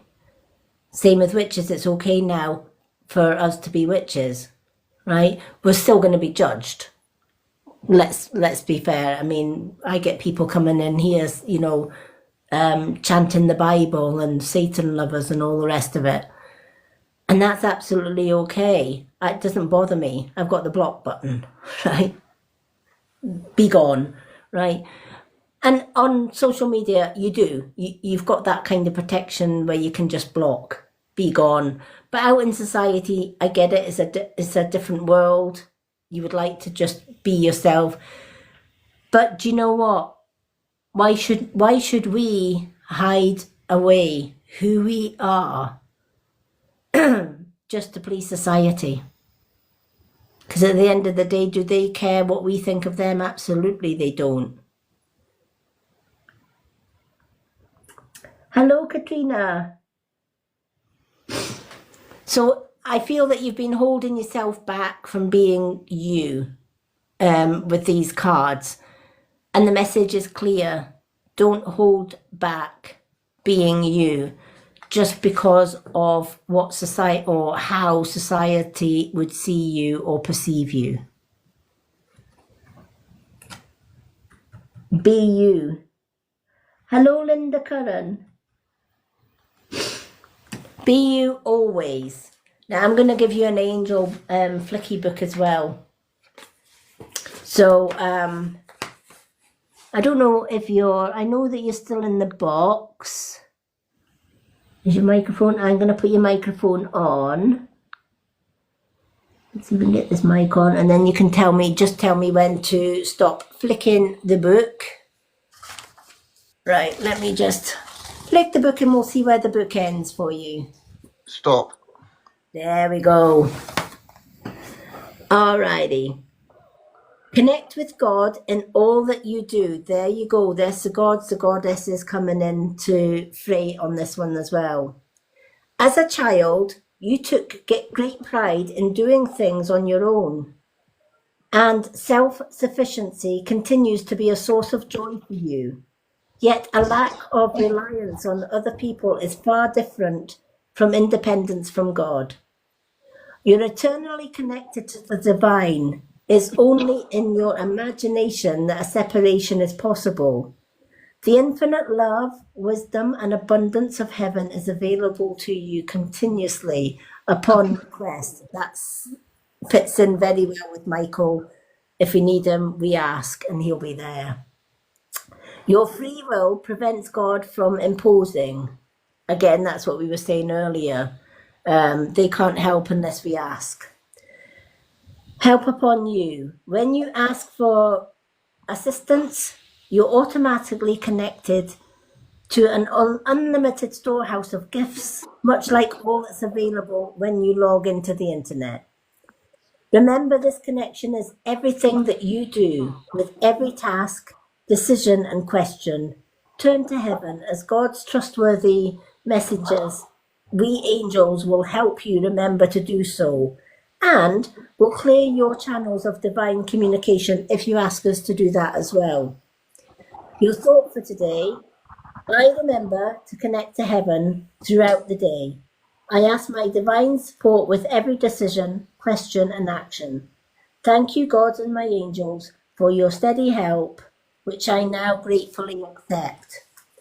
Again, when in doubt, ask your guides. Ask your angels, your guardians, because at the end of the day, they're going to help. Thank you for the follow. Hello, Isabel McNichol. So I hope that helps today for you. You're more than welcome. You're more than welcome. But yeah, we do forget from time to time that our angels are always here to help. We just need to ask. A lot of people will say, well, you know what? I never hear from Archangel Michael. I never hear from Archangel Raphael. I never hear from them. But then I'll say to them, but do you ask? Did you ask? Did you take time out and ask for the help? And the answer usually is no. They should know that I need help. Well, yeah, they do know that you need help, but they can't interfere with our free will. We have got to ask them for help. And the minute that you ask them for help, they'll open up the floodgates and they will absolutely help 100%.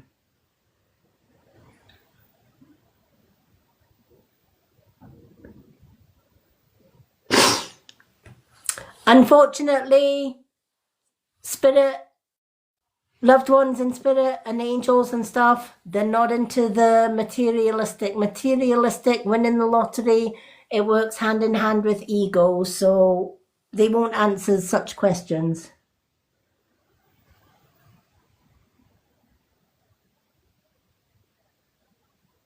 So if you're looking, are you going to win the lottery? I'm not able to tell you that.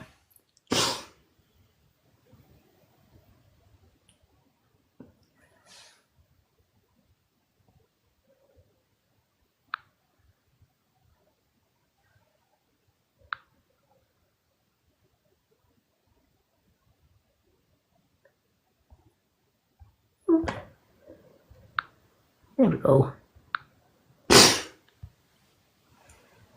Well, he may not have won the lottery, but he's won a... he might not have won the lottery, but he's won a block. Doo-doo.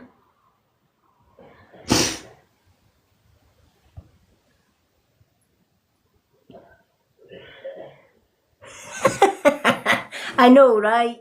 Honestly. Yeah, I'm not the right person. Don't ask me if you're going to win the lottery.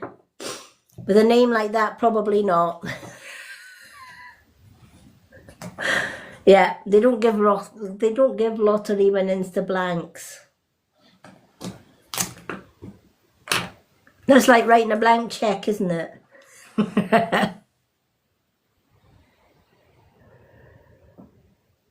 Yep, absolutely. Yeah, I'm definitely the wrong person. Come into my live and say you're going to win the lottery. No, you're the wrong person then. Yeah, absolutely, I'm the wrong person. If I ain't win the lottery, pal, you ain't winning it either.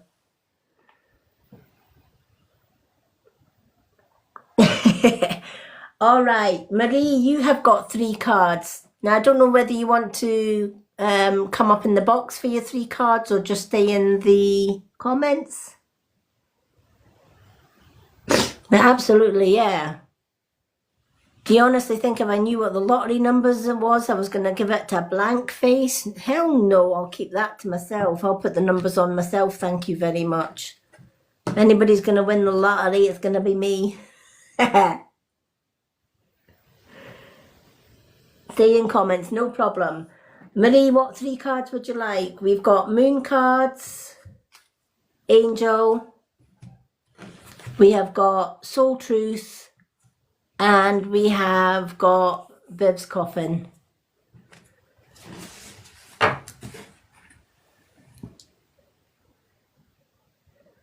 Hi, Melissa.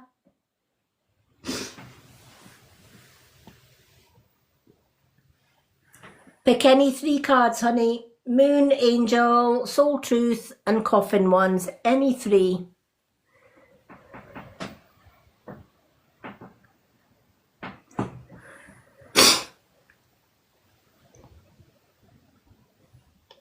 For those that have just joined, welcome in. It is gift-only readings tonight. A yes-no answer is a heart me. 2 cards is the sign language, and 3 cards is the family heart. Viv's coffin, moon, and angel. All right, let's go with Viv's coffin, moon, and angel. Good cards.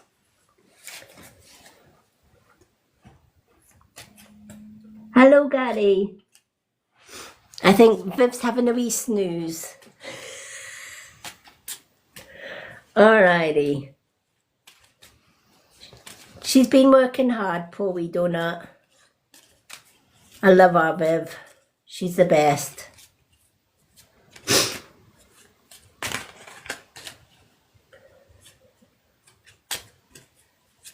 Alright.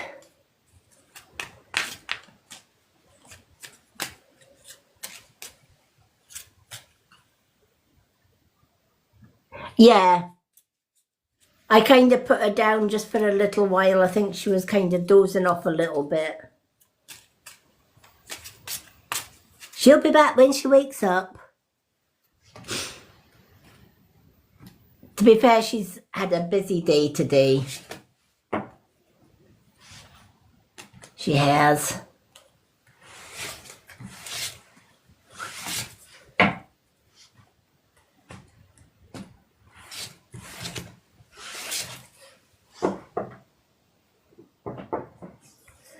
Right, let's see what our coffin cards, or Viv's coffin, should I say, and the moon and the angel cards have for you. And thank you for being so patient, Marie, waiting for your cards. It's been a really good night tonight, to be fair. Been really positive. And it's nice to be back. Hello, Deb Leo. Welcome on in. We are doing some gift card readings tonight.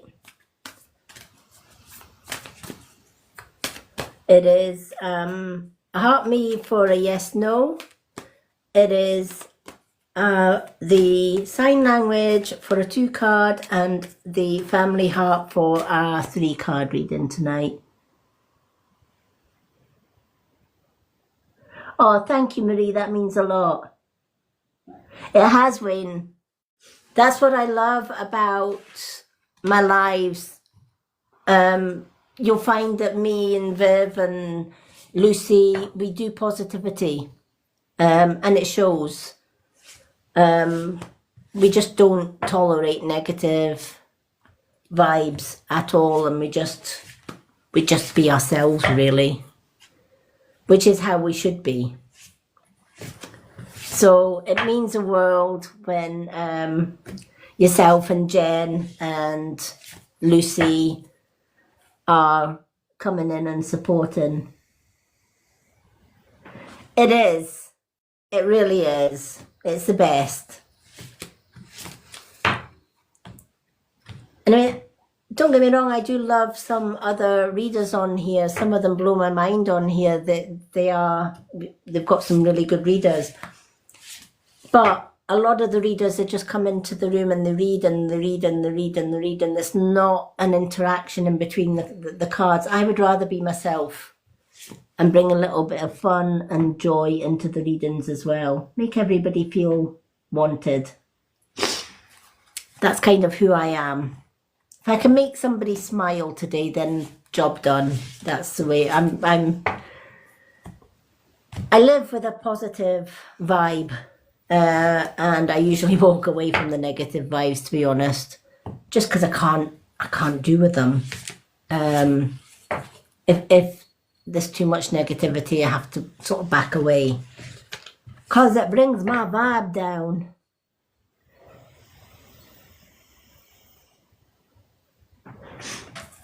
I don't know what's the matter with my bird. It's ringing its bell. Constantly tonight for some reason. Must be the full moon. It must be the full moon.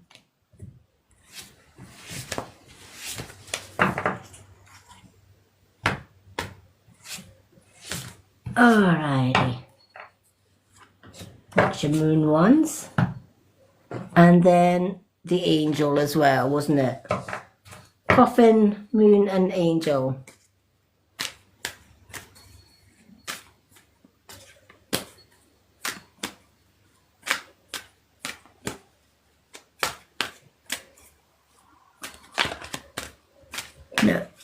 Give me a second after I've shuffled these cards. I'm just going to pop in and make sure that everything is all right with little Rio, because it's not like him to ring his bell constantly like that. He is in there with my partner. But it's not like him to... Oh, we have a card on that's just flown. See? Full moon today, everything's flying. The card decks are flying. There we are. Ooh. Every time I do a live reading on a full moon, either the pets go loopy or the cards go flying, or if I've got a candle burning, the candle pops. Told you it was a powerful moon today. Yeah, he's ringing his bell constant. Normally, Rio's way of communicating is to ring his bell. The other parrot that I had that passed away, it was a talker. It would pretty much tell you what he wanted, but Rio used to talk. But one day when I was at work, I think my ex must have done something, like tried to strangle him, or something, just to be mean. He was an evil, narcissistic man, and Rio's never spoke again since. He does say the odd word now and again. I've heard him say hello. And I do encourage him to talk, to try and get him out of that.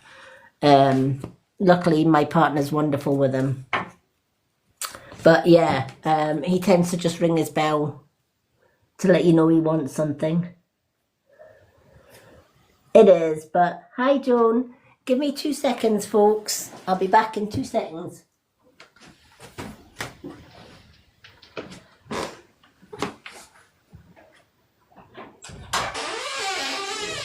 Is he okay?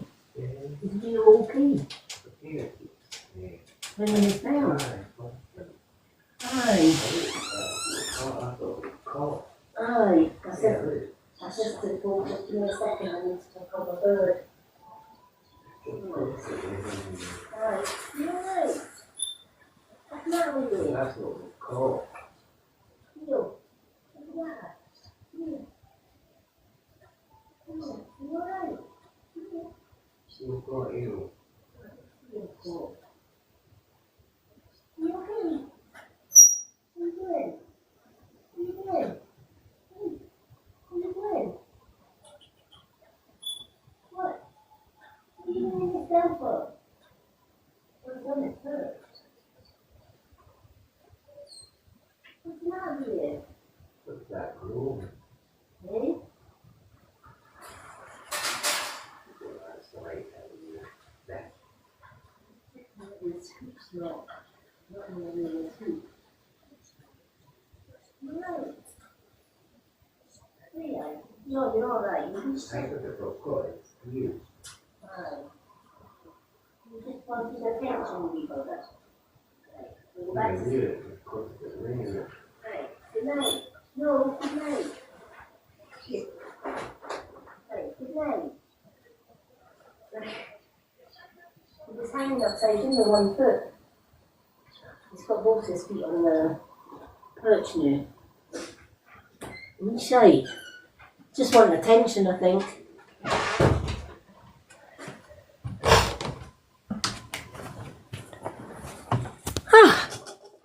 Alright, I'm back. He's okay, folks. He's okay. He's just wanting attention. I just think sometimes he gets into that wee bit of a... He's in his little beddoos, bless him. And sometimes he just gets into that little mood where I'll just ring my bell because I want my blanket off and I just want to see somebody's face. And it was funny because I took his little blanket off and he was like, had 1 foot at the top of his cage and 1 foot on his perch, and he was kind of like doing the splits in between and looking as if to say, I just need a cuddle. So he's had his little cuddle, his little bit of attention, and he stopped ringing his bell. Honestly, he's a little comic, but he knows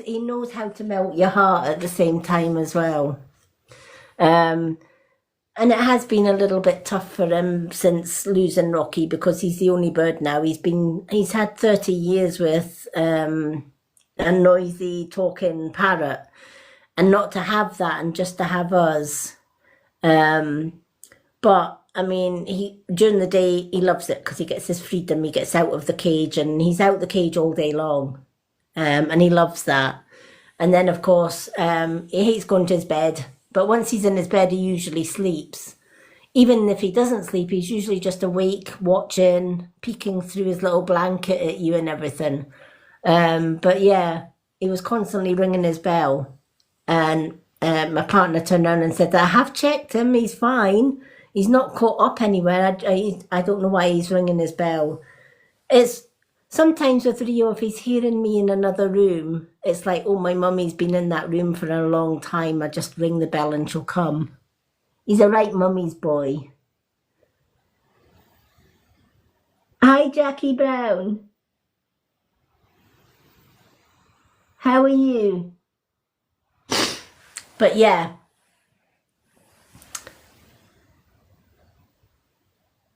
He is.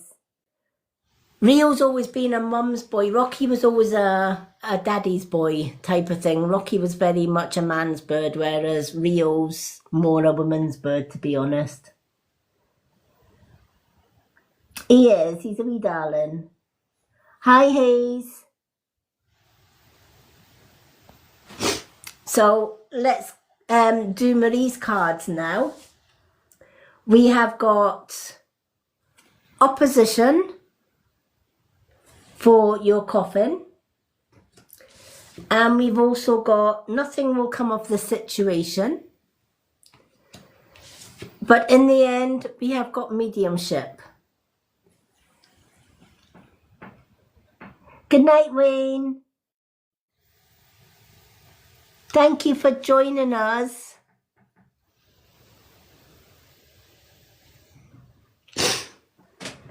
And I'm so glad you got your cards tonight. I am back tomorrow night, 9:30 p.m, Wayne. But it's lovely to see you. Hello, Leslie Adams.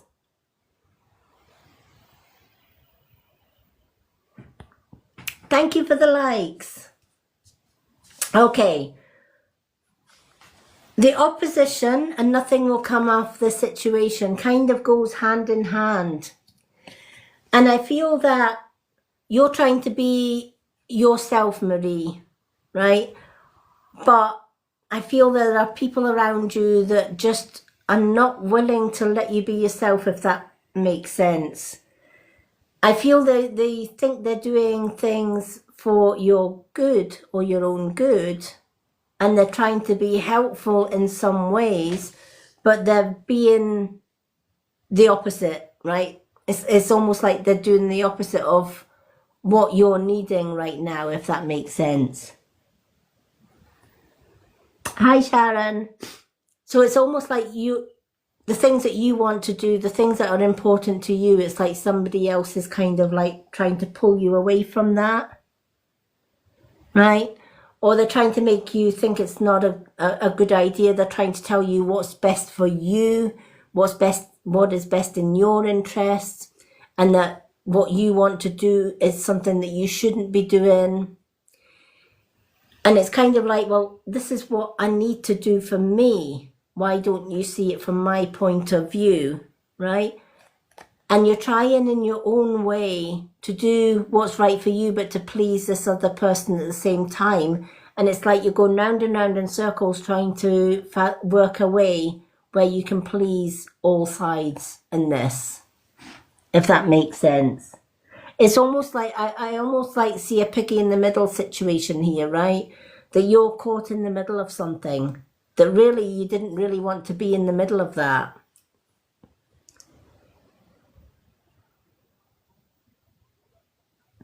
And sometimes that can happen. Sometimes it can happen without us even seeing or realizing that that's what's happening, that we're getting pulled in all different directions, right? But when we do realize it, we have got a choice.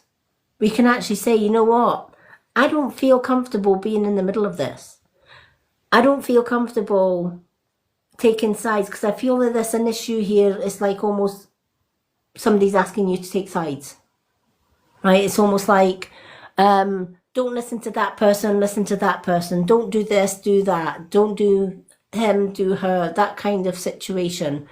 And it's like you're getting it from all, it's like stereo. You're getting it in all different directions.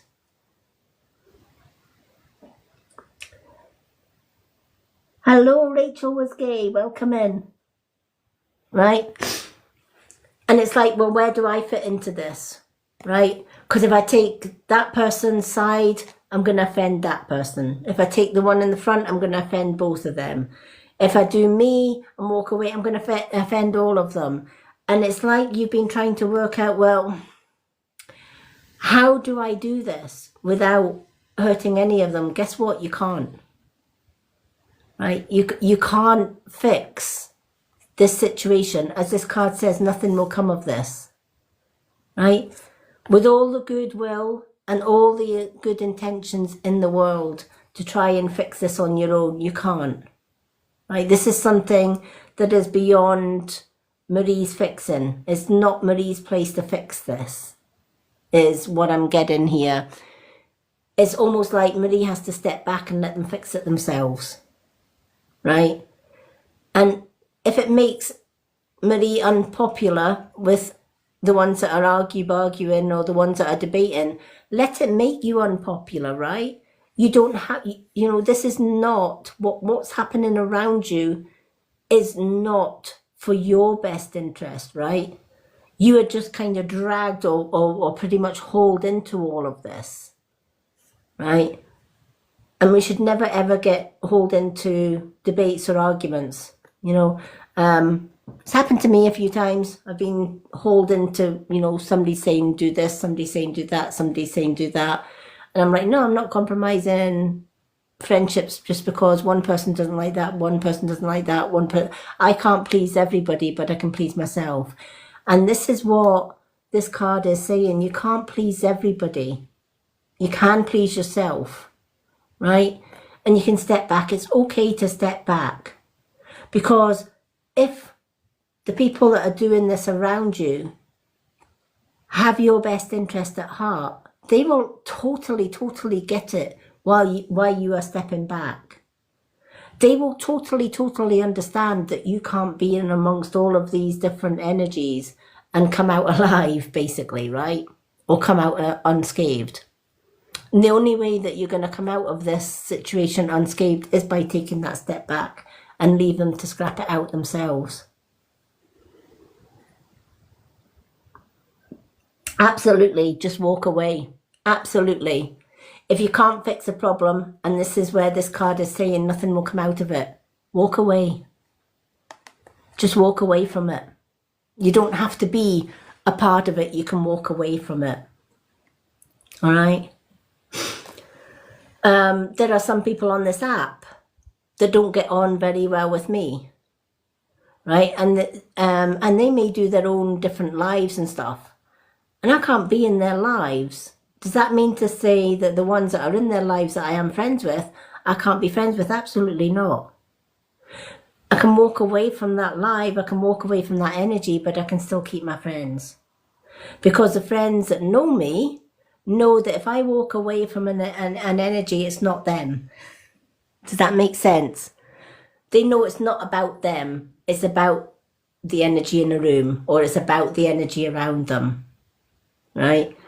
And this is the situation you're in. You're in a room full of energies that it's almost like I want to run away from all of this. I don't want to be in the middle of this.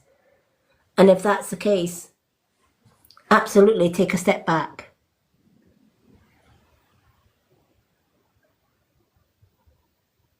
Yep, exactly. You know, it's just a case of you step back. Because at the end of the day, you know, you can, let's especially with social media, right? I can walk into a live and maybe Viv's there and Marie's there and Jen's there. And there may be other people in that live that are more than what my friends are. So I might have 3 friends in that room, for example, right? And there might be 10 negative energies in there. And my first instinct is, I need to get out of this room, right? And I will just disappear. I'll maybe pop in, say hi, and then disappear. Or I might just not bother going into the room at all, because I know that I can see Viv and Marie and Lucy out with that environment, right? They know me well enough to know, well, if Lady Moon's left the room, it's not us, it's an energy that's in that room. It's the same as if Viv came into my life and she disappeared. Am I gonna judge Viv for walking out of my life? Absolutely not, right? Because I get it. There's an energy in this live that Viv might not like. Or there's an energy in this live that Marie might not like. Or Jen might not like. Or Lucy might not like. So if I see Lucy suddenly disappear, or Marie suddenly disappear, I'm not going to sit and say to me, oh, it's something I've said or done, right? And they're not going to say, oh, I've upset Lady Moon by walking out of her life. Absolutely they haven't, because I get it. There are energies in there, right? That's social media in the whole. And let's take it for what it is. TikTok is full of good people, but there's a hell of a lot of bad people on here too. Oh, I'm glad it makes sense. Hello, Pauline. Exactly, we've got low vibrations, middle and high vibrations on TikTok, right? And, you know, Viv knows me very well, Lucy knows me very well, Marie definitely knows what I'm like. And if I am near somebody that is a heck of a lot lower than me, I just can't be in that room, because it drains me.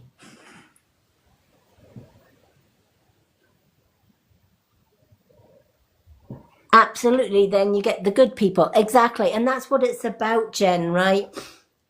In all walks of life, you're going to come across your vibes, right? You're going to come across the high vibes, like yourself and Viv and Lucy and stuff. You're going to come across mediums. Now, medium vibes are all right? They're tolerable, right? I can walk into a room of medium vibes, no problem, because medium vibes are ones that have maybe been here and they're slowly working themselves up to the high vibes. Me in a room full of low vibes is just not going to happen anytime soon, right? The only time you would find me working with a low vibe, if it was a low vibe that was desperately wanting to, and that's the key, somebody that was desperately wanting to raise their vibration, but they didn't know how, right? Absolutely, I will work with that person to get them from this level to the higher level. But with all the good intentions of the world, you will come across low vibe people that will not want to move from that low vibration, right? And it could be somebody like somebody that's a narcissist. You're never going to change a narcissist from a low vibe to a high vibe. It doesn't matter how hard you try. Believe you me, I lived with a narcissist for 30 years, right? He's not changeable. They crave the energy of the low vibe. And the energy of low vibe is narcissistic, control, bullying, gaslighting, dominance, right? They're not going to give up all that to go on to a high vibration of love and light, etc., because it's not in them. It's not part of their makeup. Yes, they do. They absolutely do. Because narcissists are very clever at what they do, right? They're undetectable. And that's because we were talking about masks earlier on. Narcissists have got hundreds of masks, right? They've got one mask that they wear out in society. I'm a good husband, father, grandfather, right? They'll put themselves out there as, I'm the good one. But they'll also put themselves out by saying my wife is a narcissist, my wife is a bully, my wife is a nag, my wife is having an affair with somebody, my wife is whatever. Why do they do that when they're supposed to love their wives or their partners, right?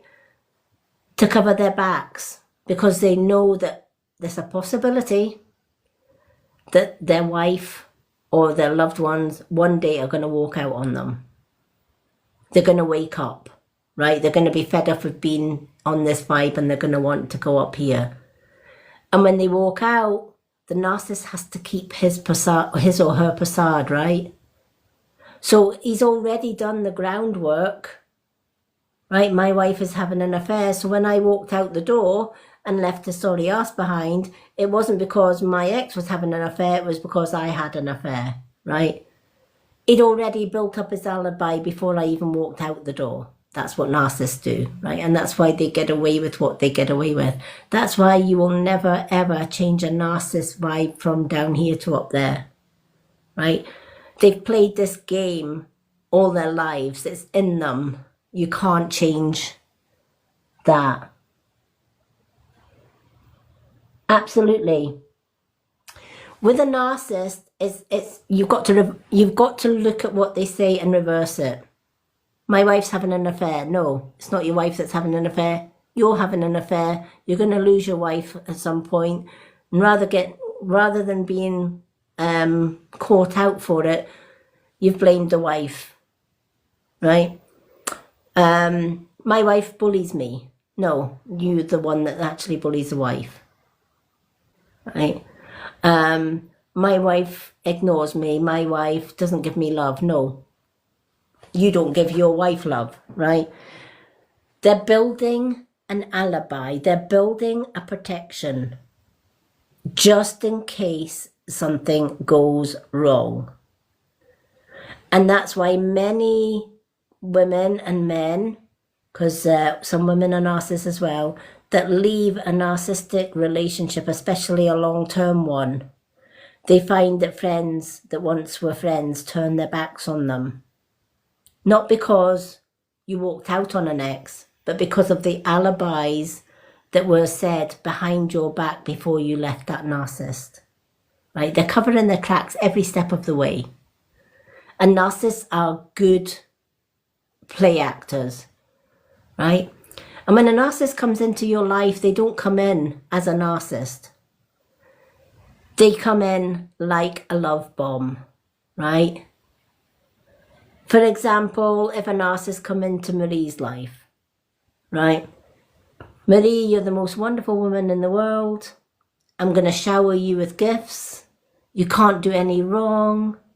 You're my forever one. You know, I want us to get married. You're my soulmate. You're my twin flame.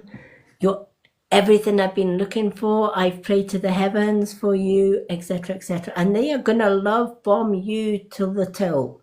They're going to shower you in gifts, in compliments. And then they're going to say, do you know what? We're getting on so well, aren't we? Let's get married. And then shortly after the marriage, if you get that far with them, it's like, you'd make a great mom. Let's have a kid. Why do they have a kid? So that they can dominate the children. But also, if you have a child to them, right, you're hooked. Because it's harder to walk out of a marriage when you've got children, right? It's more complicated. And a narcissist will take everything from you as a mom if you walk out with a child, right? Because they will, again, they will twist and turn, right? She's a bad mom. And they will try and get custody of that child to, again, control the mom to stay. You leave, you lose your children. You stay, you don't lose your children, right? That kind of thing.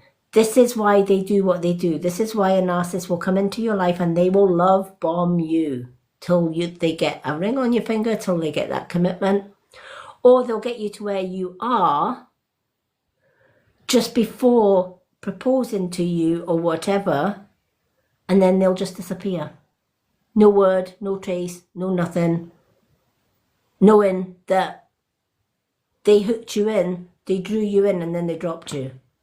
And that gives them some kind of power, right? You fell for my story. I worked on you, I dropped you, I hurt you. How does that feel, right?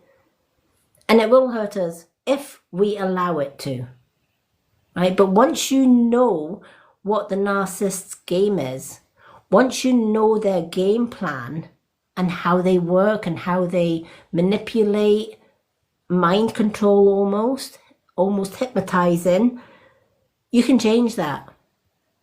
And you can say, that's not me, that's them.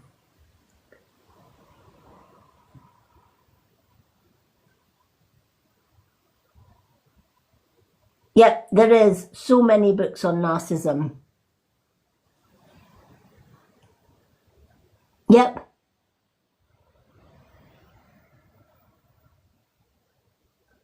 They can. Well, that's the thing. Emotional abuse, people, you know, it is crazy that they can get away with emotional abuse. Why? Because emotional abuse does not leave scars. If a man punches a woman in the face, right, guaranteed that woman's going to have a broken jaw or a black eye, right? It's going to show as a visible sign that that woman got, you know, she didn't walk into a door, she walked into a fist, right? That's a physical sign. Emotional abuse is not visible. You can't see it. You can feel it, but you can't see it.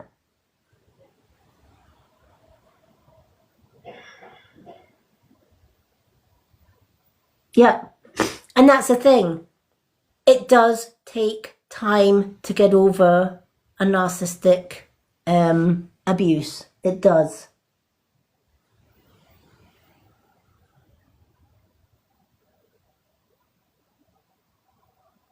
Yep. There should be some kind, I agree with you, there should be some kind of punishment for narcissists. But do you know what? The reason years ago narcissistic abuse went undetected is because nobody spoke about it, right? Women were stay-at-home women with the children, right? If you got married, your place as a woman was to be mother, cook and bottle scrubber, basically, right? While the man went out to work, right? The man was the boss. The man had the voice. The women didn't have a voice, right? There used to be a joke years ago that women had small feet so that their feet could fit under the kitchen sink better, right? They could get closer to the kitchen sink, right? That was the mentality back then. So if a woman got beat up within the house, that's where the saying, nobody knows what goes on behind closed doors. Absolutely they don't, right? Because women weren't allowed to say what was going on behind closed doors. More and more women now are realizing that the more they stay silent in a narcissistic or an abusive relationship, the more that you are making that narcissist comfortable to continue doing what they're doing. They become almost untouchable, right? Because your silence means that they can still go on and set their alibi to the public behind your back, right? They're constantly making up alibis. They are reading your movements, right? If they are having an affair, to cover that, they're going to say you're having an affair, right? To make them feel good. It's not me. It's a form of self-denial. I'm having an affair, but I'm not having an affair. I'm just going to blame it on my wife, or I'm going to blame it on my husband, right? Because that deflects blame from me. I don't have to take that responsibility. Right? If I can twist it and turn it back on them, I don't have to take that, right? If I beat up my wife and I give her a black eye, she walked into a door. My wife's very clumsy, right? If I'm not there, she's going to walk into a door, so I have to be there to look after her, right? They will turn it round to make you the crazy one, right? And it's the same as if you ask, you know, I used to say, I'm going out with a friend on Friday night, for example, right? Yeah, that's fine. You can go out, no problem. Come Friday night, I'm there getting all dolled up, ready to go out with my best friend and stuff. Where are you going at this time of the night? I told you. No, you never told me. Yes, I did. I told you during the week. I'm going out to a a show with my friend Mary or whatever. Right? No, you didn't tell me that. When did you tell me that? Oh yeah, you're always telling me you said it, but you didn't say it, right? Again, it's part of the mind games. It's part of them getting you to question your own sanity. Did I actually tell him during the week that I was going to? I'm positive I told him, right? So you start questioning yourself. Absolutely.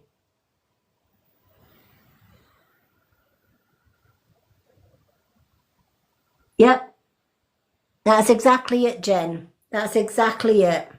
You know, and it's when you know their game, when you know their strategy, and when you realize, you wake up one day and you realize, actually, no, it's not me. Actually, everything that's happened here is not me. It's them. That's the reason I walked out on them. It wasn't because I was having an affair. It was because they were having an affair. It wasn't because I'm going crazy. They were trying to make me look as if I was going crazy, right? And they were telling the world that I was going crazy as well, right? They were telling my best friends and everything that I was going crazy, right? Yes, they will play victim. Yes, they will turn their guilt on you to make them feel better. They will have 10 or more masks, right? So they'll have a mask as a husband. Then they'll put on another mask for workplace. They'll put another mask on for society. And if they're child abusers, they'll put on another mask for being a child abuser as well. Hello, Jenny. Welcome in. Hello, Winter. Hello, Roxanne. So, yeah. If you can relate to any of this, chances are you've met a narcissist. Chances are you've been affected in some way, shape or another as a narcissist. In some way or another that has had trauma involved in there, that you will always be healing that trauma. It's like what me and Viv were talking about earlier on, when Archangel Raphael came out in the reading, right? Everybody has something that they need to heal from. And narcissistic healing can last a lifetime. It's continually, because you're continually trying to undo the brainwashing and the gaslighting that you've actually had to deal with.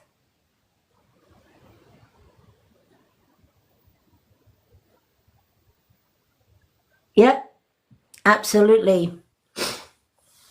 If a narcissist gets caught, and I caught my ex out a few times, yep, that's when the flip switch comes on, right? I had holes in every single one of our doors because I would duck a fist and it would hit the door, right? Because I would stand up to his lies. I would stand up, and I would, in the end, I started speaking out against them, right? And when they're cornered, they become more dangerous. Absolutely. Sadly, that's why some women never escape from a relationship. They live and they end their life in that relationship. But the ones that get out of those relationships, yeah, it can be hurtful, right? Because you gave your all in that relationship.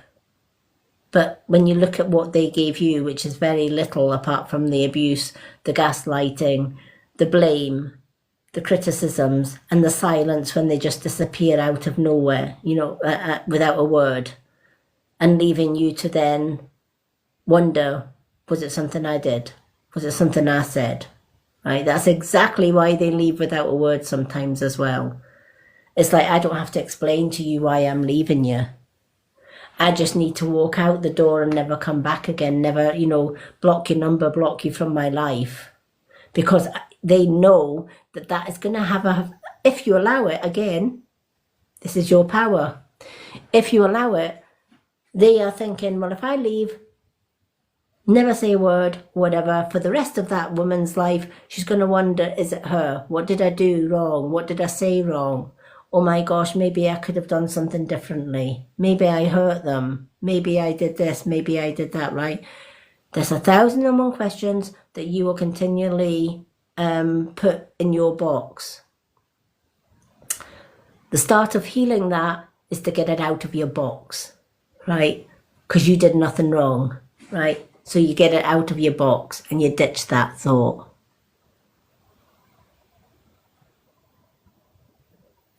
Yep, they do. Absolutely they do.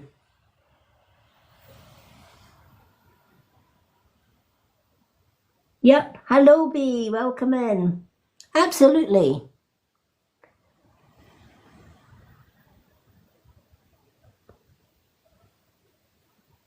And that's the thing, that's what they enjoy, that's what they get their kick out of hurting. They get their kick out of controlling and gaslighting, right? Because that gives them power, right? They become invincible. Your silence gives them even more power because your silence gives them the right to keep on building their alibis, to keep on putting their different masks on, right? And yeah, when their mask slips, it's bloody scary because you think, I don't know this person. I thought I knew this person and I clearly didn't, right? You were played for, you know, however which way you spin the coin, a narcissist will play you, right? And they played the game very, very well.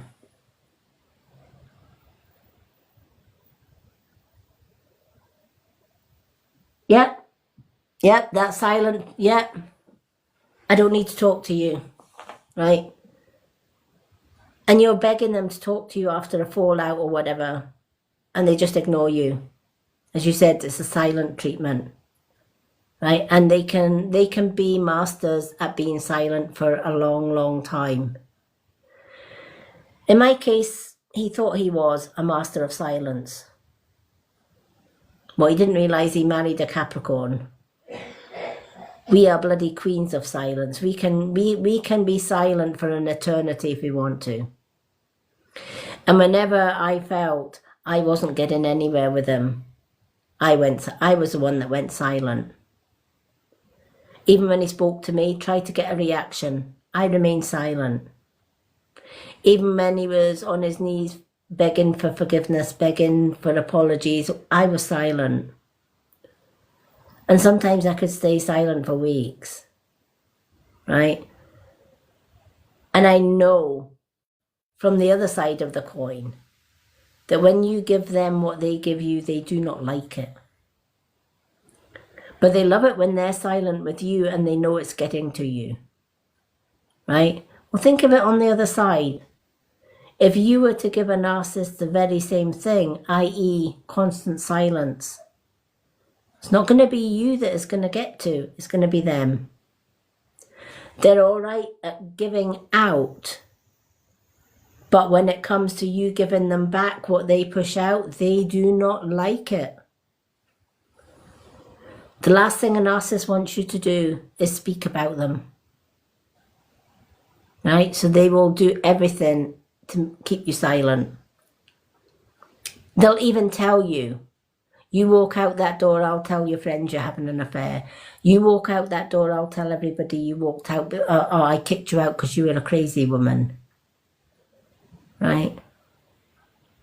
Or you walk out that door and I'll get the kitchen knife and I'm going to do something to myself.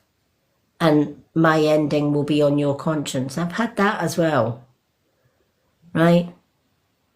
My response to that one is, I'm not responsible for what you do to yourself. I'm only responsible for my safety.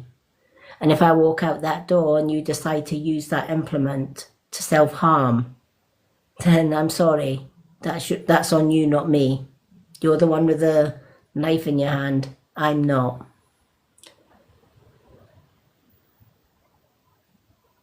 Yeah, yeah, exactly, right? If they feel cornered, the self-pity comes out. I can't live without you. So if you walk out the door, I'm doing myself in. I can't do without you. I can't live without you. I've had that so many times. right? I've been in a car with my ex coming home from work, and I was telling him I was going to leave him, and he put the foot on the accelerator, going down a dual carriageway at 200 mile an hour. Terrifying. And I was screaming to shut. I had my autistic son, be it an adult. He was an adult at that time, and was more than capable of looking after himself in the house himself. And I was saying to him, you need to slow the car down because you're going to end both our lives, and we're going to have a son without parents. Nope. He was on a mission that if I was leaving him, he just turned into this raving lunatic. And then, out of nowhere, it was almost like he was in a daze. Out of nowhere, a crow hit the windscreen, smacked the windscreen, brought him to his senses, and he put his foot on the brake and pulled into the siding. Let me tell you, I got out the car, and I stayed out the car till he had come to his senses. There was no way I was getting back in the car. But that's the extent to what a narcissist will do. If a narcissist is cornered, they become dangerous.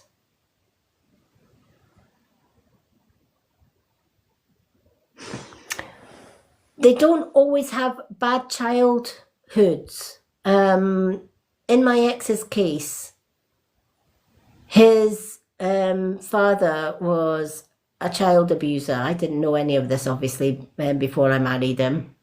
But his father was a child abuser, right? And would go with underage children, get them pregnant, and have relationships with them, etc. And that's kind of the background that he was brought up in.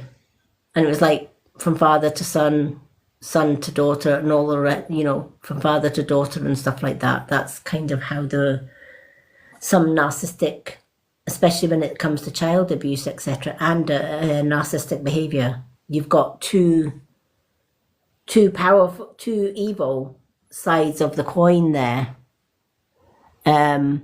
We've got a jigsaw puzzle to do. There we go. You've got two sides of the coin there. And it's kind of like, well, you're working with not just one evil, but two. So it's not that they have bad upbringing. They could have the best upbringing, right? Because they don't know anything different other than narcissistic behavior or child abuse.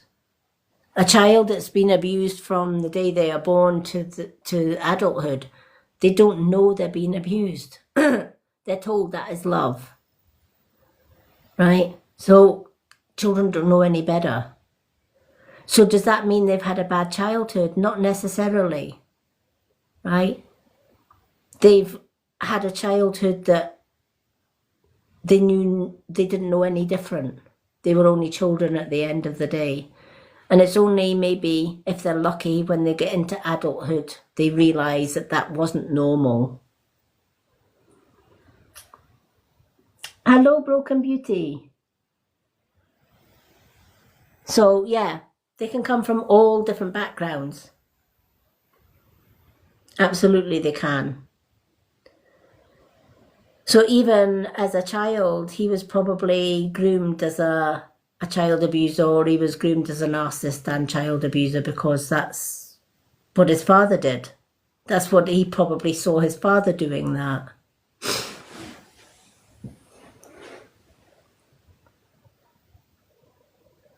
Hello, Mystical Mina.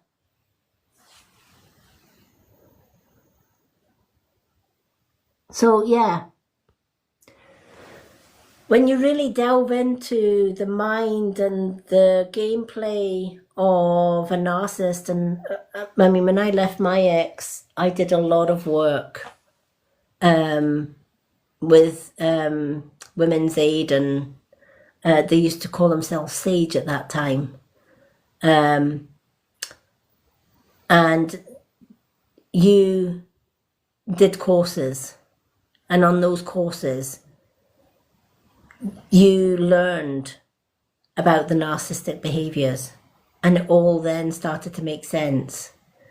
And it was part and parcel of my healing to actually learn what to look for, to actually learn that if somebody comes to you and they are love bombing you right from the word go, that's not love, right? They've wound up their fishing rod, they've put the worm on the end of that fishing rod and they're reeling you in, right? They're dangling that worm or they're dangling that carrot on the end of a line to reel you in the hope that you'll bite. And let's face it, when you're being love bombed, right, it can be flattering. And they know that. They know they are experts at love bombing. They are experts at making you feel like you're the only one in the world that matters to them.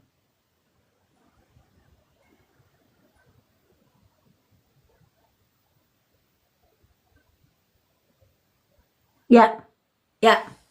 And that's the thing.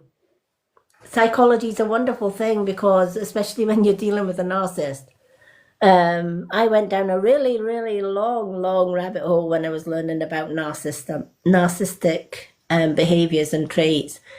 And the thing is, there are millions, thousands of traits to a narcissist. There isn't just the mental, emotional, and physical abuse. There's how they play their games. It's their tactics that's involved in there. It's their background. What background did they come from? Did they come from a Roman Catholic background, for example? The Roman Catholic has a bad reputation for abuse, right? You just need to look at half the priests in these churches, right, with the altar boys and stuff. Have you ever wondered why an altar boy can sing at high pitch? Was a common joke back in the day, but realistically, the very churches that were supposed to protect children and ward off abuse were the actual ones that were actually dishing out the abuse. Yep, absolutely. Love bombing. So it's when you get into it and once you realise that it's, at the end of the day, it's not you, it's them. It becomes easier and you stop hurting. Because the hurt disappears when you realise you did nothing wrong. They want you to feel hurt. They want, give them what they don't want. They want, to walk out of Jen's life, for example, right, without saying a word. In that person's mind, for the rest of Jen's life, she's going to be thinking about me. Why did he do that? I'm always going to be on her mind. Even though I'm not with Jen anymore, I'm going to be on her mind. And if I'm on her mind, I've still got control, even though I may be miles away from her, even though I don't have any contact whatsoever. Jen is going to be thinking of me constantly. I've still got control. So how do you take that control back? You tell yourself it's not you, it's them. You tell yourself you were played. And that's not your fault, that's theirs. Everything that they blamed you for was them, right? There was not one part of it that was your fault. Not one. And when you actually realise that, you start thinking, no, I'm not going to, why am I hurting for somebody like that walked out without a hair or a bye or anything? Why am I hurting over that? I shouldn't be hurting over that.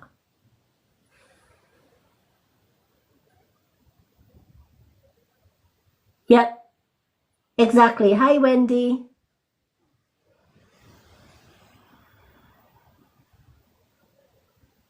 Yeah, exactly. It does work, doesn't it? Because they get you to say, oh, it's your fault. What did I do wrong? Maybe if I treated him better.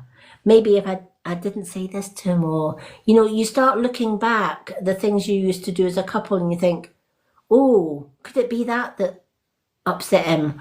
Maybe it was that I did. Maybe I said that, right? And you start questioning all aspects of what the two of you did when you were together, because you're trying to fathom it out, you're trying to make sense of it, you're trying to reason with it. Thank you for the heart me.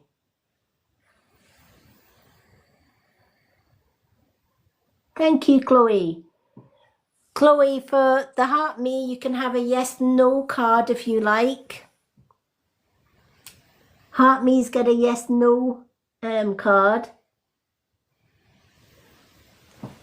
It is gift readings, but every now and again I give free readings out.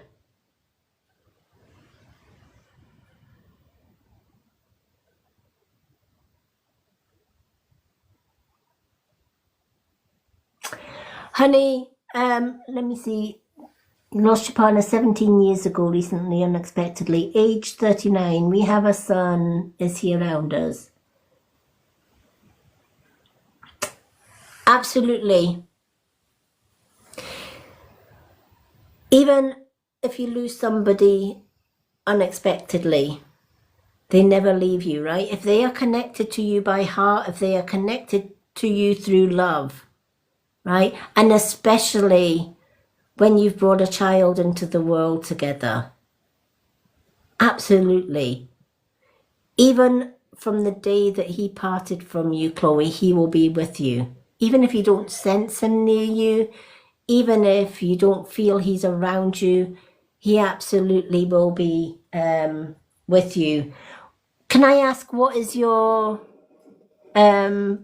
partner's name?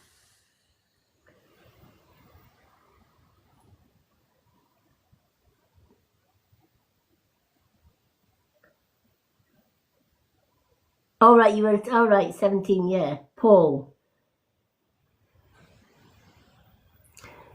17 years is a long time to be connected by heart, sweetheart. Let me just get my little yes, no crystal. I call this my swingy dingy. We call this one, but this is my yes, no, maybe board. And because you sent a heart me, I'm going to use this. For Chloe, and I'm going to ask if Chloe's around, if Paul's around for Chloe. Right, let's see if this board will work.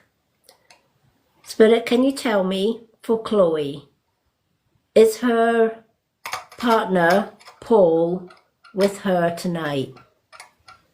Is Chloe's partner Paul here with her tonight?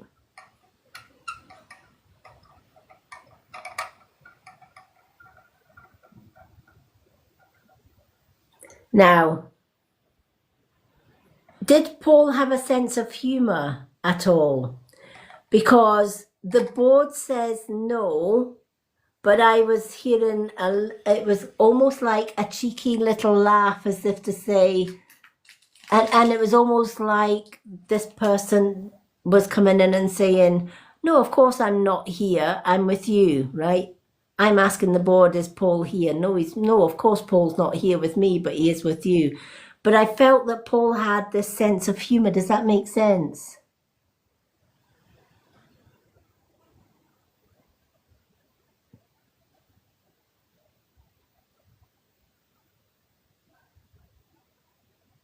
Yeah, because Maria, I haven't forgotten about your last card, but I just felt I needed to help Chloe here. I'm going to pick a card for you, Chloe. And I'm going to ask Paul what card that he wants. Okay, I have to pick the angel card for you, honey. So I'm just going to... I know that Marie's card is mediumship, so I'll put the mediumship in here so that I can shuffle the cards fairly for Chloe. Because I do feel there is a message for you with these cards.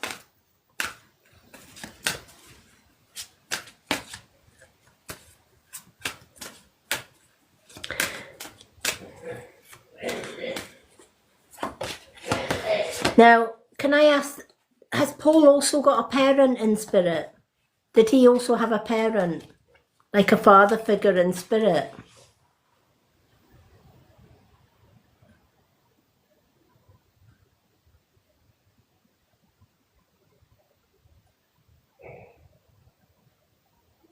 Because Paul has an elderly gentleman with him, so I don't know if it was a father or a grandfather beside him. It's kind of letting me know he's not alone.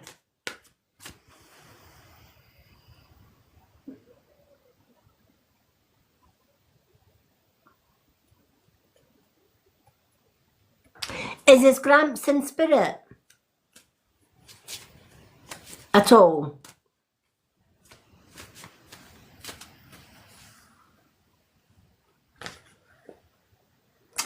Right, okay.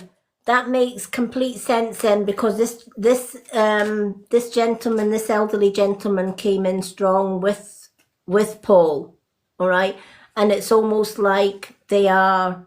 Oh my gosh, my head is really tingling here because I've got one on one side and one on the other, but it's almost like one of them's got the grandfather's got his arm round Paul. Does that make sense? And there's so much, there's so much love between these two, but there's so much pride. There is so much pride. It's almost like Paul put him on a pedestal, right? Nobody could top his Gramps. Does that make sense? Right. Chip off the old block is what his Gramps is saying, right? Paul was a chip off the old block. Right, and if these two could be twin flames, they are so much alike in so many ways. I feel that even their personality, they both had big personalities. Does that make sense? It's like you can't pick on one of them without the other one, right? They had each other's back, and I feel that. Even growing up, I feel that rather than tell his mum and dad or his parents something, Gramps was his go-to. Right, that was his hero.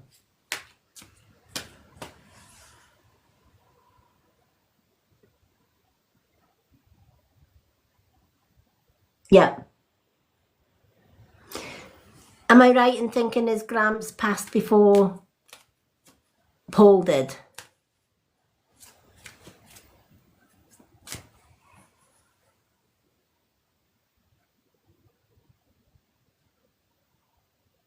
Yeah. One of the reasons, especially with it just being 8 weeks passing into spirit, if it's a sudden passing, going into spirit with a sudden passing is almost like somebody, like, it's almost like if you were sleeping in your bed and you were in a deep sleep and somebody came in the middle of the night, whipped you out of your bed while you were sleeping, and you woke up in another room, right? You're disorientated, right? And you've got strange people around you, you're in a strange place, etc. It's the same with sudden passing, right? 1 minute they're sleeping in their bed and the next minute they're in spirit realm, right? And that can be a shock to the system. And they need a certain amount of time on the other side. Firstly, to process that they've actually passed. Because sometimes they don't know. Especially if it's a quick, if it's unexpected and it's sudden. And they've got to come, just like we have our own healing here on earth, they also have to go through a transition healing part over there. And that in itself is a huge reason why I get a lot of people coming to me days or weeks, even months after somebody has passed, asking me if if I can contact or if I can connect with their loved one, and they feel that their loved one's abandoned them. Paul wants you to know he's never abandoned you or his son.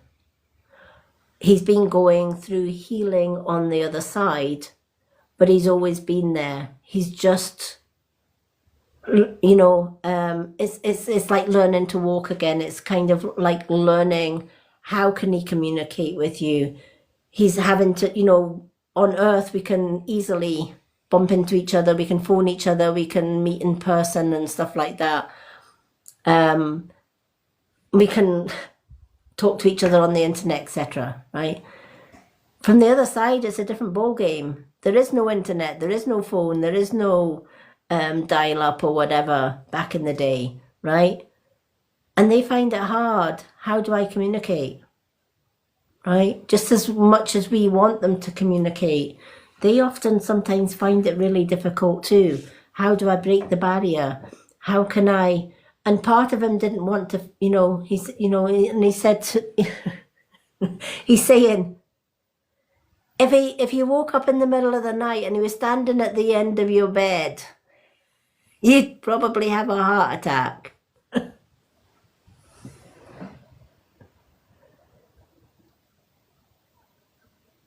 So I feel that he has been doing some inner healing for himself at the minute. And once he comes to terms with everything, and he's saying, once I know how to work everything up here, then I'll be in touch. Does that make sense? I love this guy's sense of humor.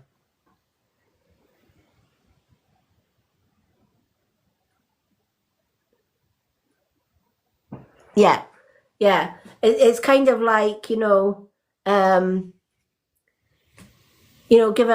an elderly person a computer for the first time in their life and ask them to turn it on, right? It's like, this thing's beeping at me. What the hell do I do, right?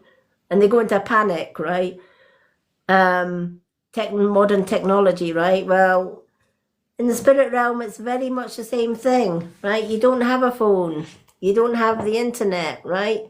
All you have is the ability to maybe appear in front of that person or connect to them through their dreams, or you can connect to them by touching them and they'll get a sensation that somebody's, like I get tingles on my head if spirit's touching my hair, right? But at the same time, they're obviously aware, well, if I, as Paul said, which made me laugh, as Paul said, in all honesty, if she woke up in the middle of the night and I'm standing there like King Tut at the end of her bed saying it's about time you woke up or whatever else, she'd probably have flipping kittens.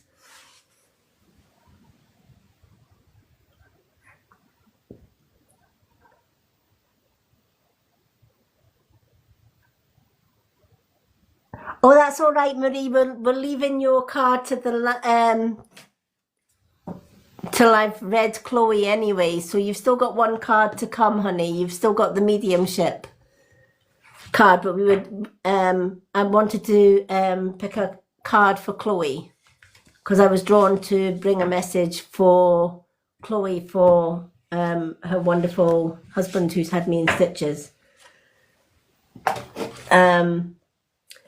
Paul's given you crystals, honey. All right. The energy of crystals will help and support you with your present situation, right? He's holding a moonstone in his hand. I don't know if that means anything for you or whether it's more for him. But he's given you this moonstone and he's saying, even if you haven't got moonstone, he's gifting you a spiritual moonstone. But if you're ever able to get a piece of moonstone, hold that moonstone in your left hand and he will be there, right?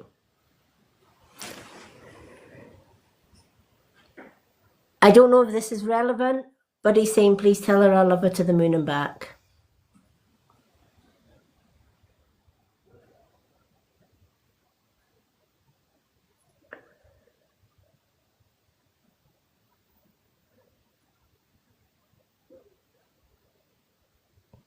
And that's exactly that's okay. That's why he would have said that. Then, if I ended up in the end of her bed, she would absolutely have a heart attack. It would freak you out, and he gets that right. So not only is he healing on the other side, he's kind of working out how or what's the best way to reach you.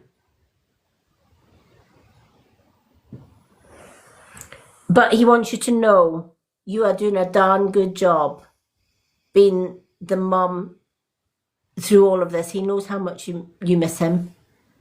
He knows how much you have just cried yourself to sleep some nights. He knows that, right? And he has been with you through all of that hurt and pain. But he's saying, you know what?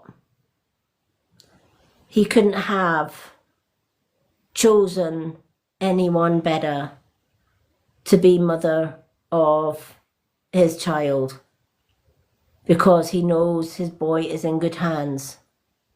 Right? He knows that you are going to be there for him.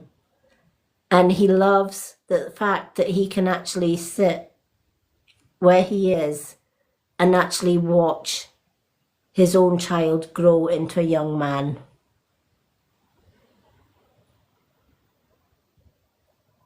If that makes sense. But he does want you to know that even from the other side, he loves you to the moon and back. He absolutely adores you and his son. You were his world and you still are his world.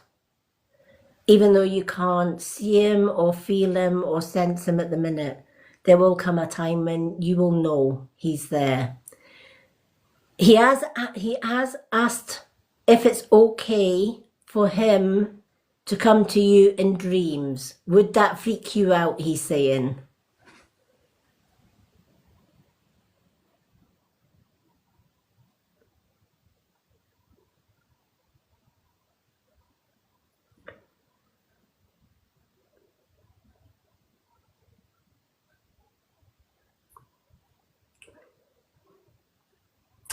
Hi Squidgy, I don't do relationship soulmate sort of questions. But if you hang around till after I've done this reading for Chloe and finish Marie's reading, I will do a yes no on that one for you.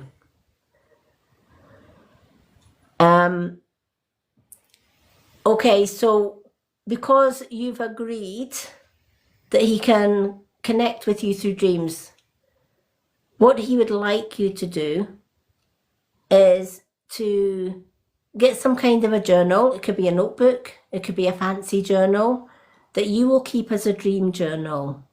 All right. Have a piece of, or if you haven't got one, purchase a piece of amethyst.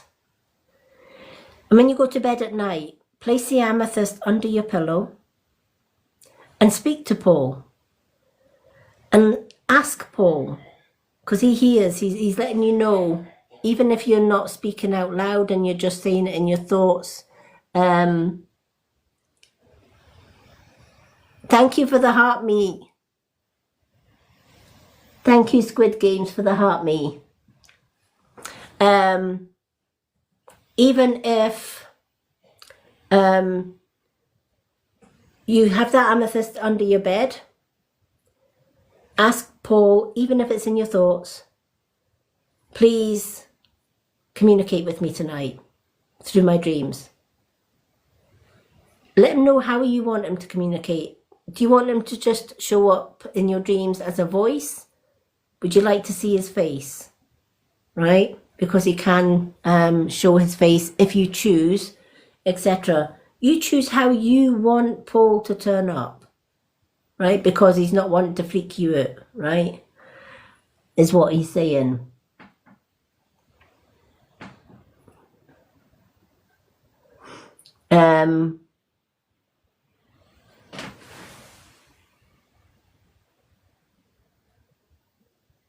Witches are scary. Well, do you know what? Sometimes as witches find people more scary. Witches are not scary. Witches are actually healers.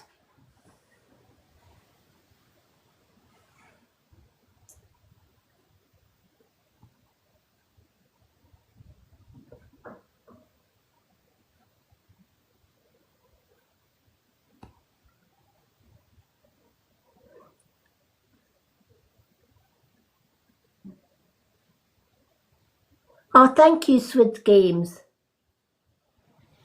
Yep, only the bad witches are bad. Absolutely. He says he doesn't have to say anything about the flat because he says, you know what, you've done it in your style. He says that's all I'm saying, right? He's he says that's like asking him, does my bum look big in this dress, right? If you say no, you're in the wrong. If you say yes, you're in the wrong. So he's better not saying anything at all. I love this guy. Hi, Brangie. But yeah, he will show him his whole self. So the best way to work with dream journaling, all right? I do dream journaling myself and it's fascinating. And you can learn, and anyone can dream journal, right? And it can open so many doors of communication between you and spirit or you and loved ones. A lot of people think that when they wake up in the morning, they get up, they make their tea, they make their coffee in the morning, and then they try and remember their dreams and they find they can't remember their dreams. And there's a reason for that. They're doing the dream journal wrong. The best way to do a dream journal, put a piece of amethyst under your pillow or even inside the pillowcase, right? Some people like to stitch the amethyst in the pillowcase or make a little pocket inside it to keep the amethyst. At night, ask either out loud or in your thoughts, because spirit can hear your thoughts as well. Paul, please show yourself to me in my dreams. I need to see the whole you. And it's okay. It's safe for you to show yourself. It's safe for you to talk to me in dreams. And it's safe for you. Thank you for the follow.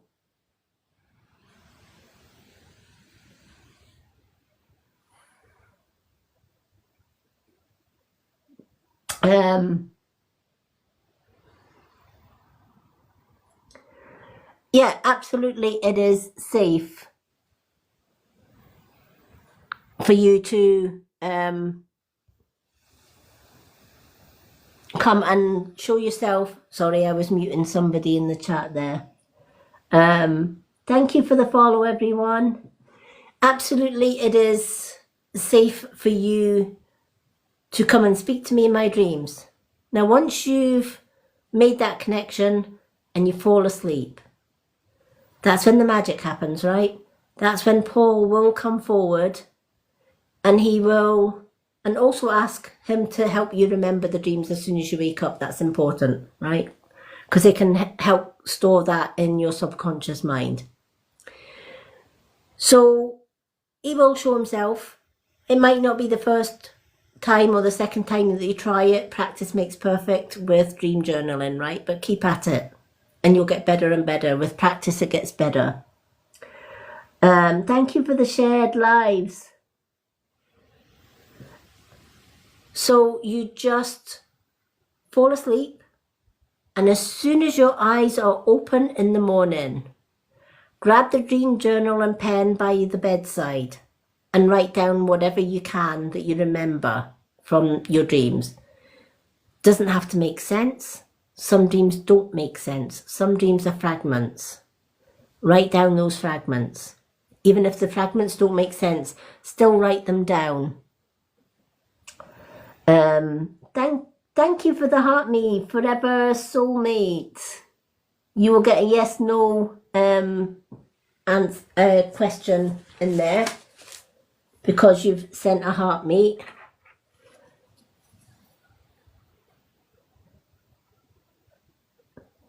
So forever soulmate, please don't go anywhere because you'll get a yes and no. Forever soulmate. I'm going to put yes and no. All right, you're in my book for a yes-no question.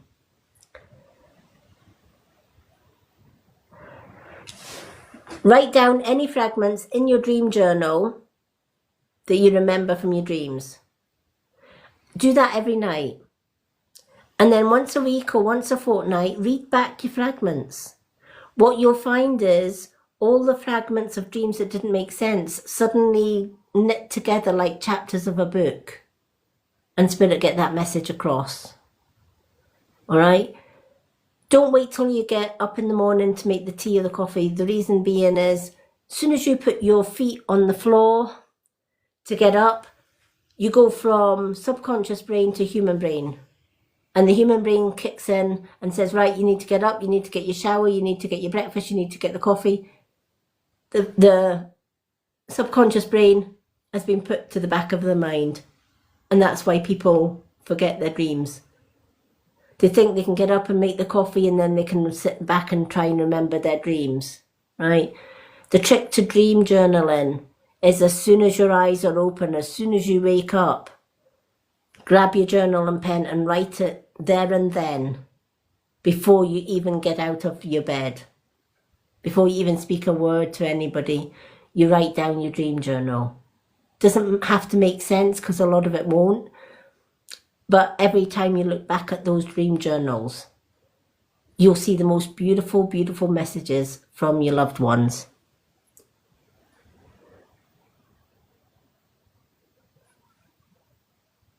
Oh, thank you for the sign language. Sign language gets you a 2-card reading as well. Okay. So I'm going to put you for a yes, no, and a 2-card reading.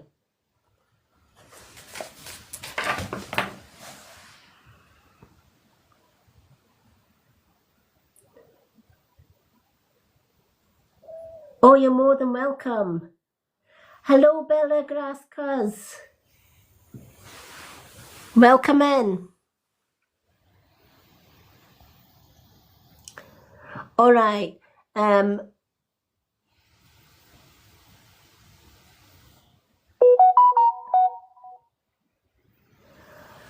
going to go back to Marie just for a second because I still have Marie's card to finish. Let me just find your mediumship card because that was the card that Marie had.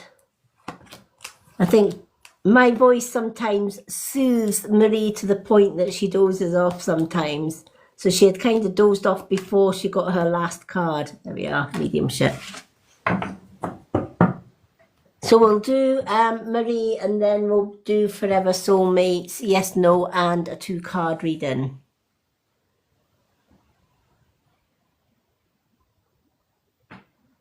Chloe, you are more than welcome, honey. I just feel he needed to give you that card, right? And I feel he needed to give you that message, right? Because he knows how much it's kind of frustrated you that you haven't heard from him or you haven't seen him or he hasn't been in touch.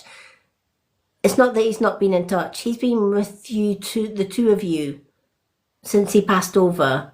But he's just been trying to work out things on that side, but also how to communicate with you. He's absolutely over the moon that our paths cross tonight because he's able then to work out a way to communicate with you. Oh, thank you.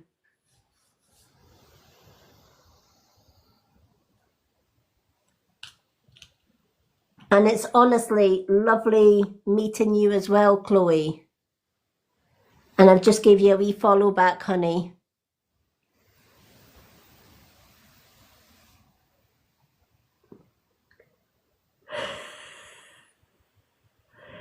She does. Honestly, Jen, Marie falls asleep every meditation. When I do a meditation night on a Wednesday and Marie's in the meditation, she falls asleep. She eventually does wake up and say, oh my gosh, I'm sorry I fell asleep.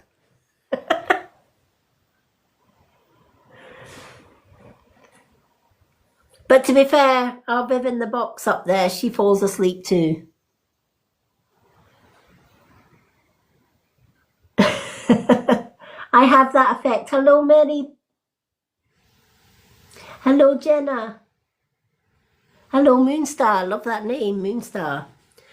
All right. Your last card before you dozed off, Marie, was mediumship. You have the natural ability to connect with the departed loved ones, all right? So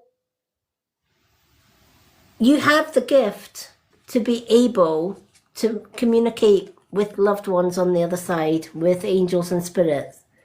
Maybe to a degree, maybe fear has set in and it's like, oh, am I ready to dabble with spirit on the other side or whatever? It's almost like you'd love to know more about what's on the other side, but there's something holding you back, if that makes sense.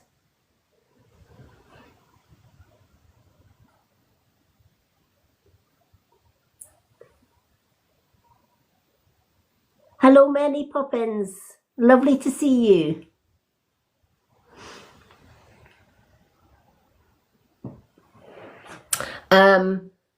So when the mediumship card comes, it's letting you know that you do have the ability, if you choose that ability, to be able to communicate with spirit, to be able to make that connection with them.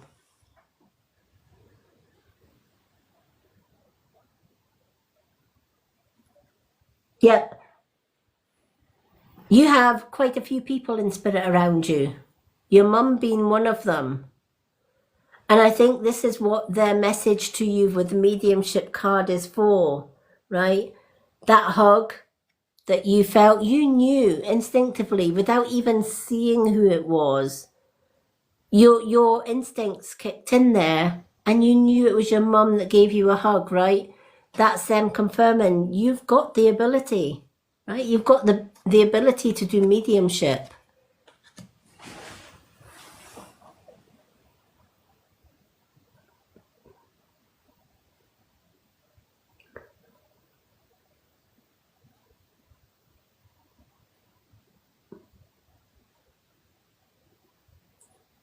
Yeah, and sometimes that can happen when spirits, especially if we're sleeping, and you get a hug from spirit, right? One, if you're waking up and you are feeling somebody hug you in your bed that's not there, right? Your body goes into a kind of almost like a paralyzed state, right? They can call it sleep paralysis, right? Where you feel you can't move, right? Because it's just a shock of it. I felt that they realized that probably in hindsight, that was probably the wrong way to go about letting you know that they're there. And it was probably the wrong way for them to sort of let you know that you have got these gifts of knowing or communicating with spirit. And your mum probably just thought, well, if I give her a hug, she'll know, right? She says, on hindsight, that probably wasn't the best move.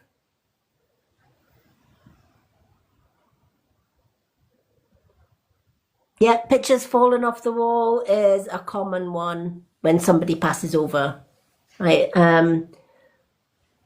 It's the same with spirit on the other side can let you know if somebody's about to leave this world behind and go over to the other world, because a clock will fall off the wall. It's almost like a sign saying their time is almost up. And that's a common sign as well. When people see clocks falling off the wall, they know that somebody near them is ready to pass over.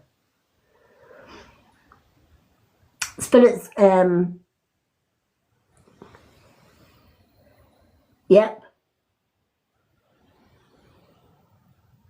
And again, when you dream of her but she never talks, it's probably because she's waiting for you to give her permission to talk.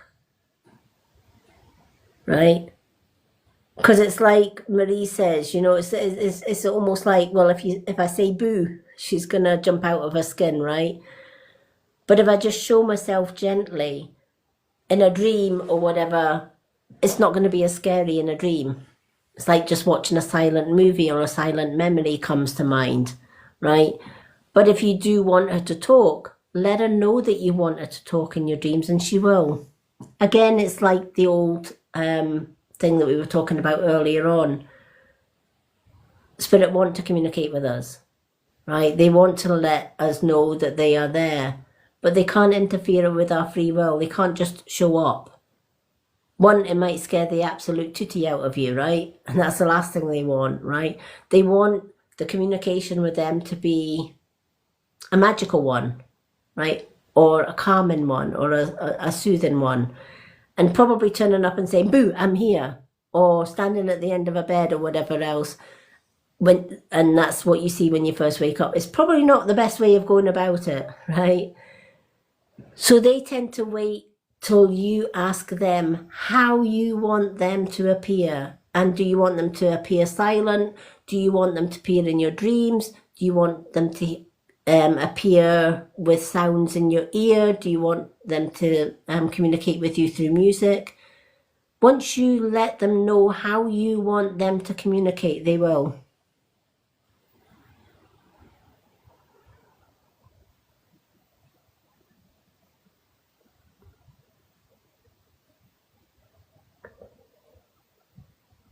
Yeah. When they come to you and they're smiling, that's love in all its forms. A smile can brighten up your day. Absolutely it can. So that was your last card out of the 3 that you picked, was the mediumship card. Just to let you know, you have the ability to communicate, and they do want to communicate with you. You just have to allow them to know how you choose them to communicate with you. I hope that makes sense.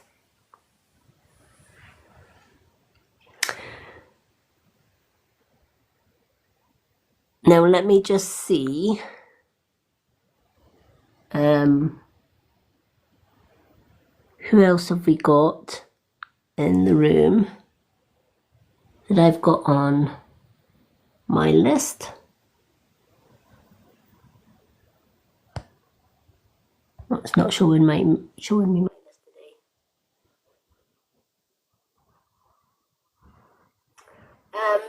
DJ, it is gift readings only tonight. Give me a second till I just scroll back just to make sure I'm not missing any comments that I've had before.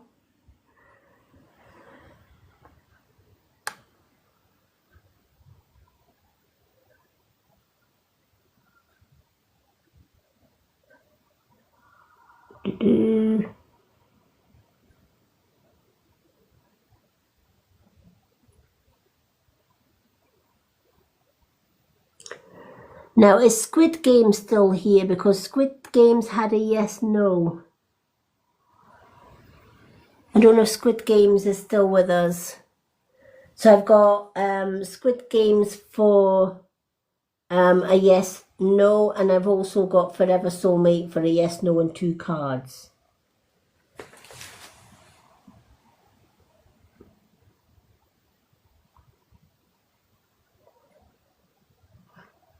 All right, let's do yours forever. Now, would you like your yes/no from the yes/no oracle book, or you can have your yes/no answered with my pendulum?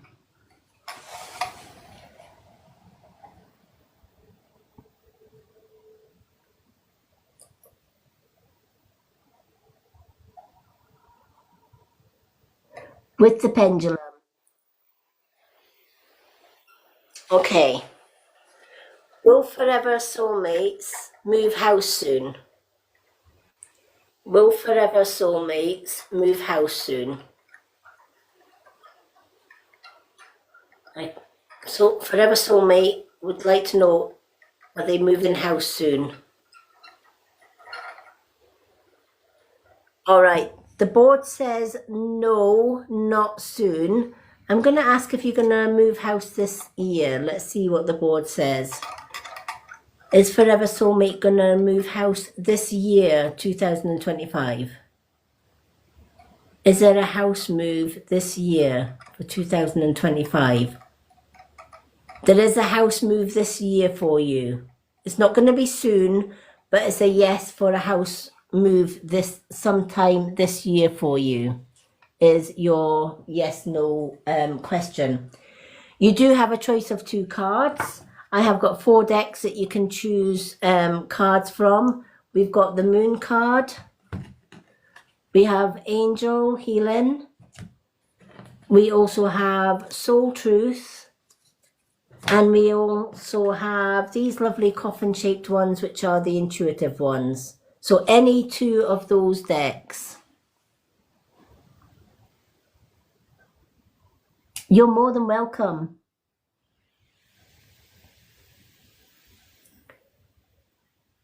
Moon and Soul Truth. Okay, let's do Moon and Soul Truth for you.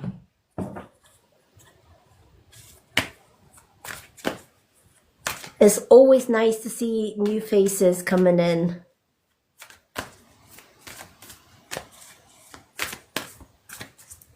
I love when people ask if they're going to get a new house, because I know that that's important to them.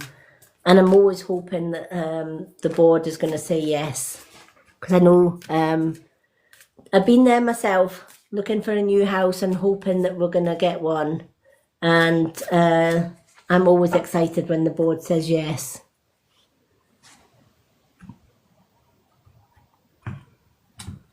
Okay, let's shuffle your Moon cards and your Soul Truth and see what comes up for Forever Soulmate.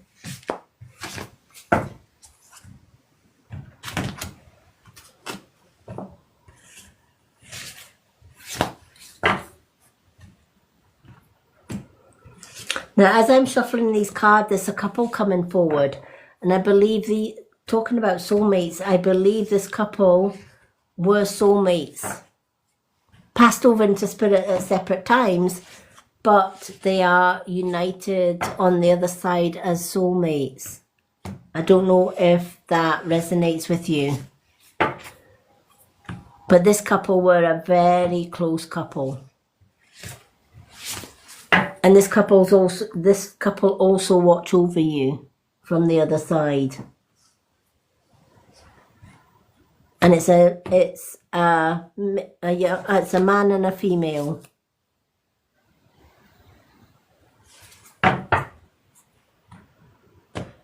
I feel this couple were very close with you, especially the woman. Does that make sense?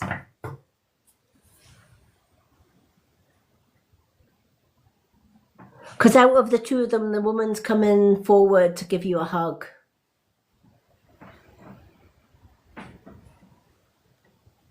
Whereas I feel the gentleman was like old style, or old fashioned gentleman. It's kind of like, you know, it was a woman's place to be the motherly, overly affectionate one. Whereas he was kind of like the old gentleman type where, you know, they would stand with their hands in their pockets kind of thing. Man of the house kind of style. And I feel they're coming through together just to let you know that even though they passed separately, if that makes sense, they are together on the other, they are united on the other side. All right, let's see what these cards are bringing for you.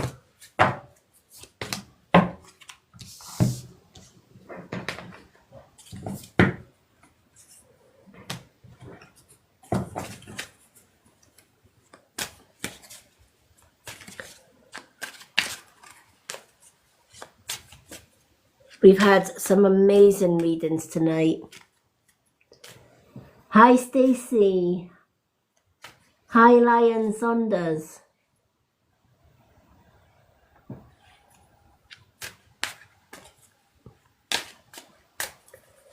Alrighty, let's shuffle these cards.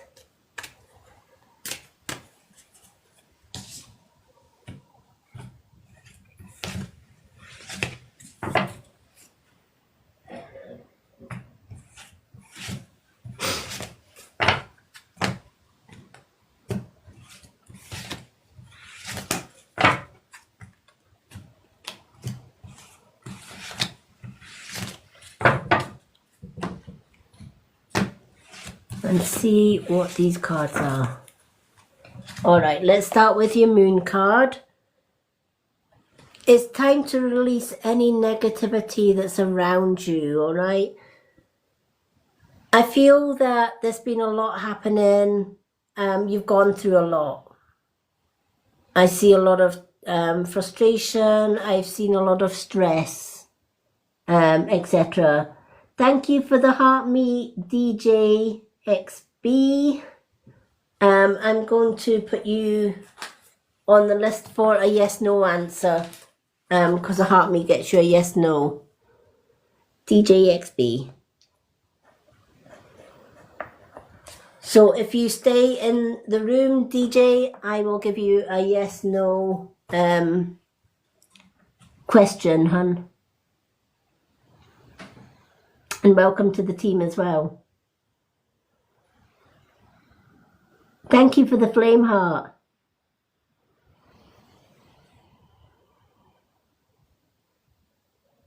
Oh, you're more than welcome, Marie. Thank you for the flame heart. I'm going to give you 2 cards as well, just because you've sent the flame heart. Thank you so much. Marie, you're more than welcome. What time are we on? Doodle.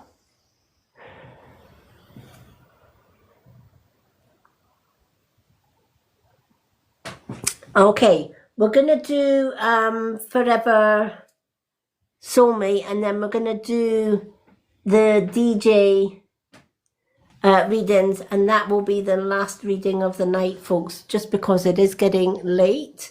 But I am back tomorrow night for those that didn't manage to get a reading tonight.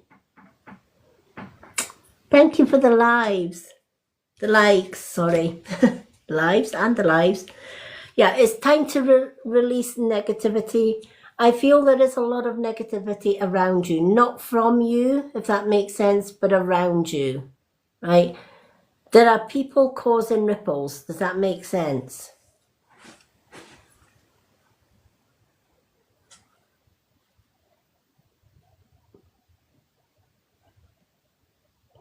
All right. And it's kind of like you're trying to be the ringleader, right? You're trying to be referee in here. You want to help everybody, right? But it's like the more you're trying to help, to release all of this tension, the more you're trying to put an end to all of this, because it's just, I feel it's just draining the life out of you, right? It's like bickering from all sides. You're in the middle of all of this chaos. And what this card is saying, you shouldn't be in the middle of this, right? It's almost like they've dragged you in the middle. And that's put you in a most awkward situation, because you want to help everybody. You want to see all sides of the story. But at the same time, if you take one person's side, the other one's going to go against you. If you take the other person's side, they're going to go against you, right? And if you don't take any sides, they're all going to come at you, right? At the end of the day, what this card is saying, this is not your battle. Does that make sense? Right? You were kind of drawn or sucked into this battle, but this is not your battle. This is not your war. And it's okay to retreat. It's okay to say, do you know what? Fight this out yourselves, because I don't want to be in this.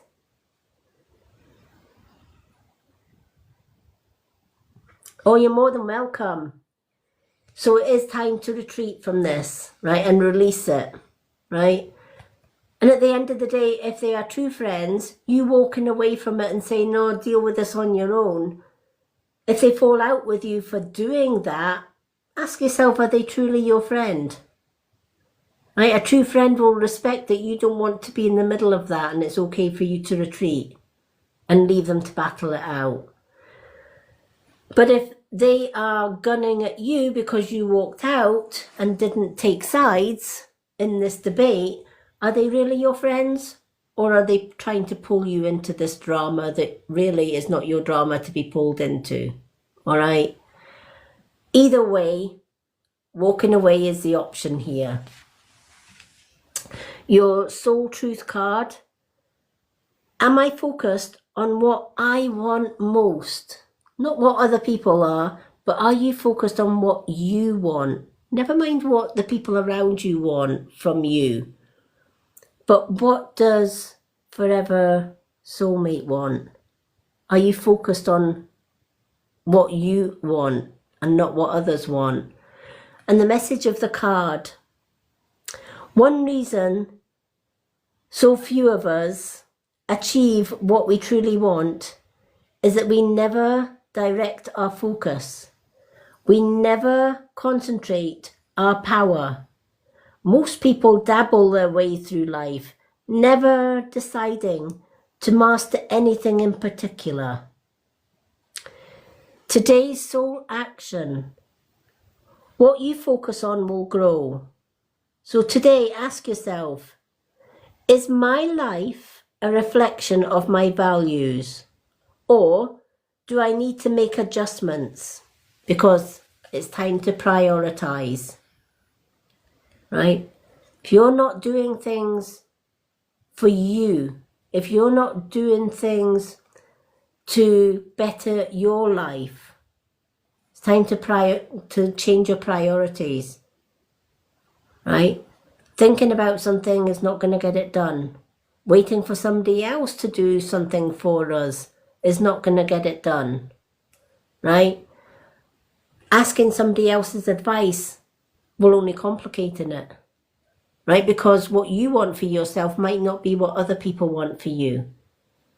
So it's time to prioritize what you want for your life and how you're going to get there. How are you going to make it happen? What steps do you need to take to make these dreams, these goals, etc. happen for you? And then once you know what those steps are, once you know what those goals are, don't hesitate. Just do it. As this card says, what you focus on will grow. Focus on your own dreams and goals and where you want to go. Then ask yourself, is my life a reflection of my values? Or do I need to make adjustments to fit my values?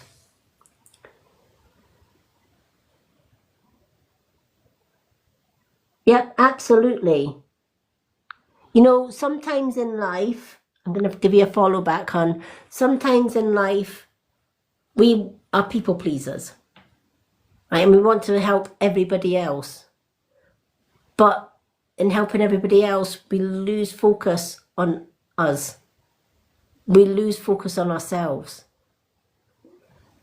Sometimes we have to put everybody else aside and work on us first and foremost. Right? Self-love, self-care, building your own dreams and goals first and foremost, and then helping others is the only way to grow. What you focus on will grow. What you don't focus on will never grow. It will always stay stagnant.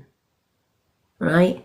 So when you're helping others, they will grow because of your help, where you'll stay still.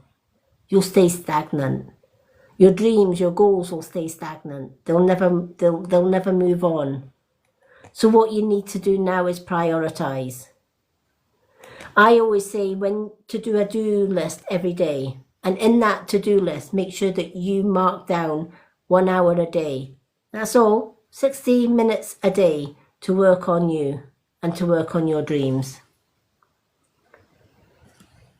And that's not being selfish in any way, shape or form. That's saying, every day I'm going to give myself an hour. Now I could get my hair done in that hour. I could do my nails, I could do some meditation, I could listen to music, I could go out with a friend for a meal and just let my hair down. I could work on my dreams and my goals for that 1 hour every day. Thank you for the follow, DJ.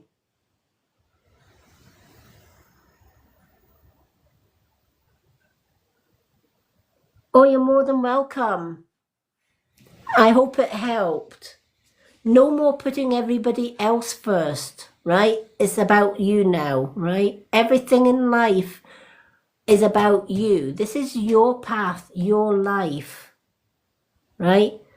One thing I do know from bitter experience is this life we live in, this life is short. We think we've got forever. We haven't. Make the most of every second of every day. Make every minute, every moment of every day count. At the end of the day, we had yesterday.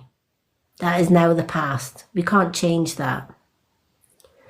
We have today. We have this moment. We can achieve anything we want in this precise moment, in the here and now, in today. Are we guaranteed tomorrow? No. Tomorrow is never guaranteed because we don't know how long or short our journey on earth is going to be. Right? Every day I do gratitude for myself, and I wake up in the morning and I do my gratitude list.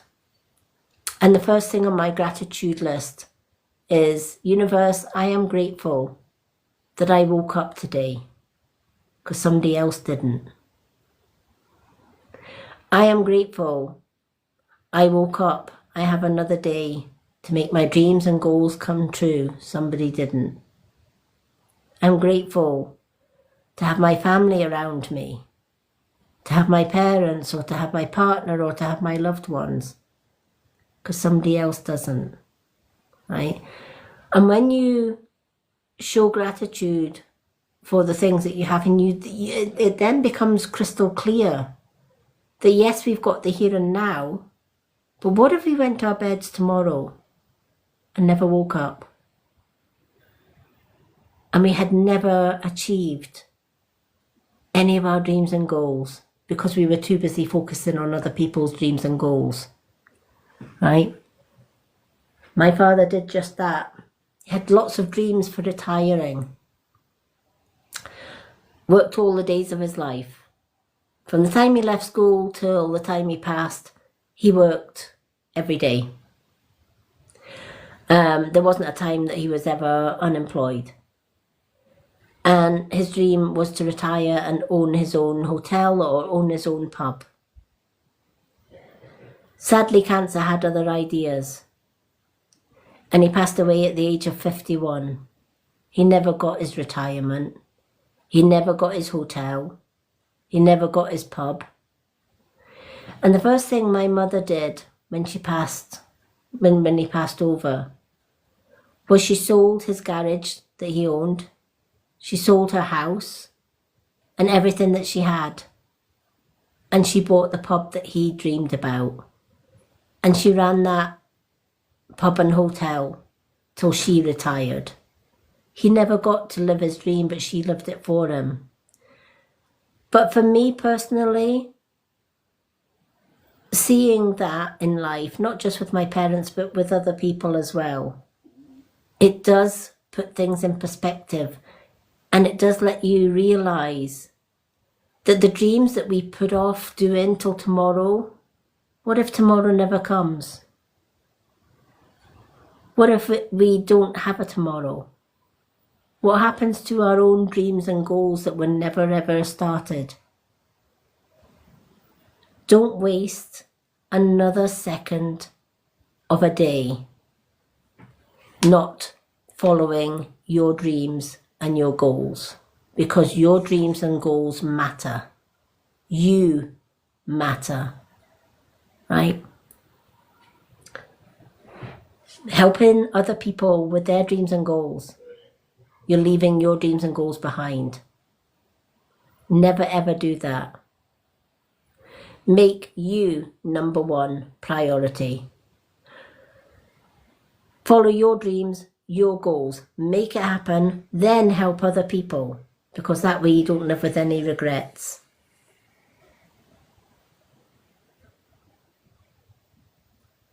Oh, that's okay. He passed in 1994. He's been on the other side for many years. He still visits often, as does my mum. My mum's also on the other side, and they are united. So being a medium, you kind of see the passing over in a different light, because you know that they're always there. You know that you can communicate with them even though they're past. But yeah, she actually lived his dream because he couldn't. And it just, you know, it's a valuable lesson that I like to pass on, especially if people are putting their own dreams and goals on hold. Don't put off tomorrow what you can do in the here and now, what you can do today. And even if those changes that you want to make are scary, do it scared. It's better to do something scared and out of your comfort zone than not to do it at all.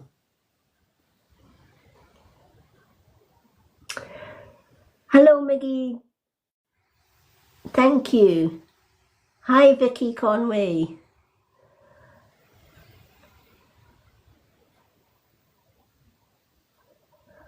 Oh, no problem, Jen. Lovely to see you. Just in case you do fall asleep. All right, we're on our last reading of the night, folks. And then I am going to have to call it a night. But I am back tomorrow evening, for those that didn't get a reading, 9:30 p.m. It's all in my bio when I go live. So I will be back tomorrow, 9:30 p.m. for those that didn't get a reading. Do we still have DJ? I'm just going to say DJ. It's easier to say DJ.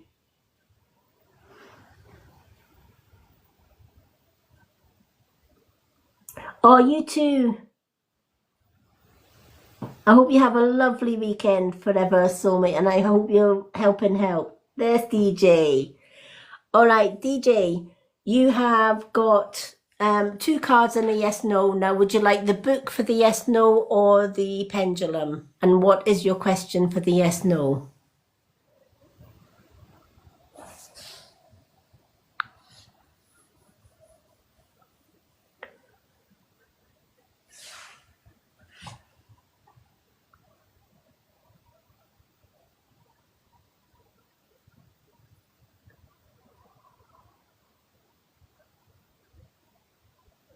Okay, the board, and will your ex Lola come back? Okay, let's do the board. This question is for DJ. Will DJ's ex Lola come back to him? Will DJ's ex Lola come back to him? Is Lola coming back to DJ?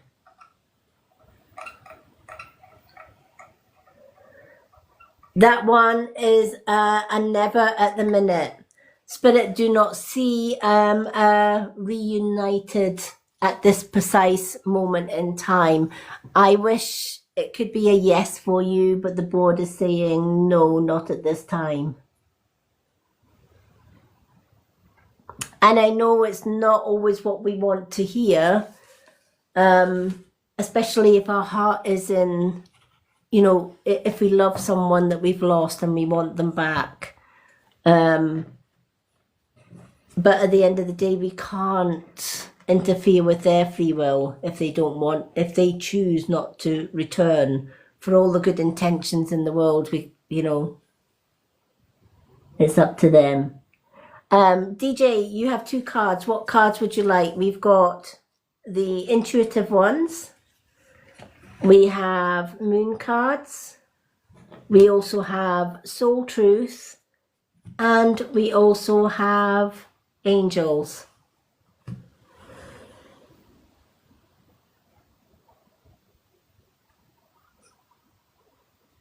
You can have any 2 cards.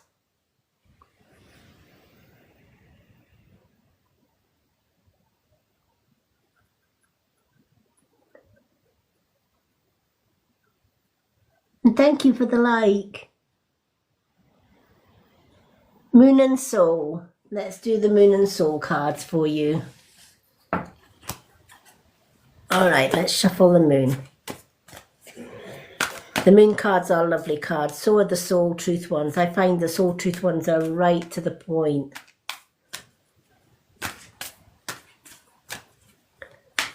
Alrighty. Let's shuffle these.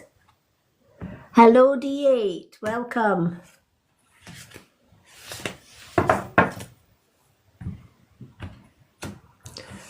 Lovely seeing so many people coming in tonight, so many new faces. Love meeting new people.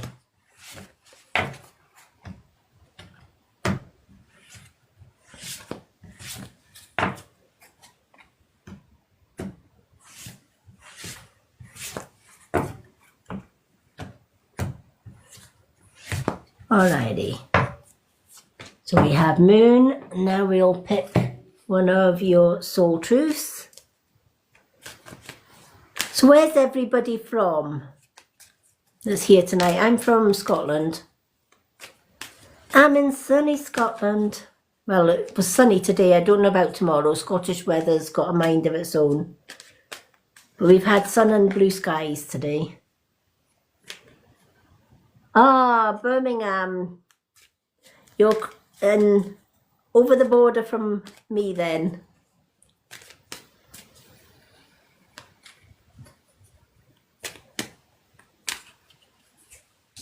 Yeah, me and my partner were from Fife in Scotland.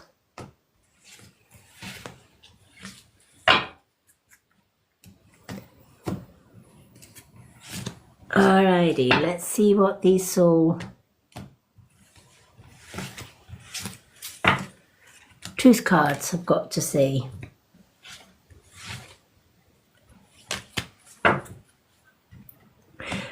Can I ask, do you have a grandmother in spirit? Because there's a woman coming through and she's saying gran.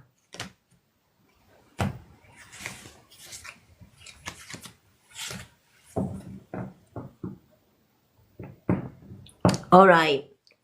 That makes sense, because she's, from the minute I started shuffling these cards, this woman came forward.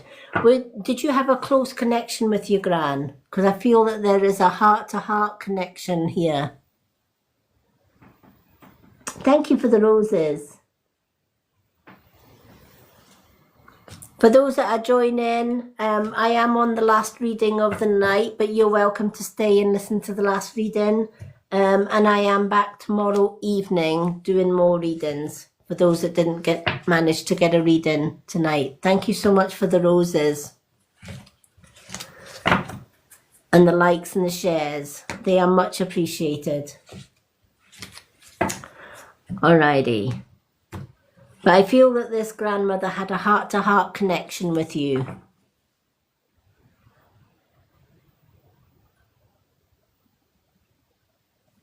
All right. That's probably why she's saying heart to heart, because it wasn't a face to face. Does that make sense?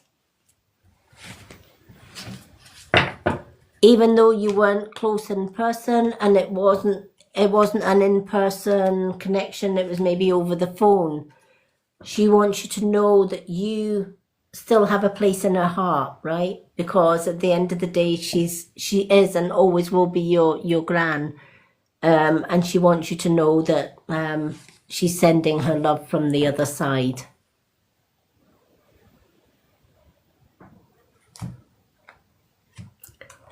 She is saying there were times you didn't always see eye to eye, but she always had your best interests at heart.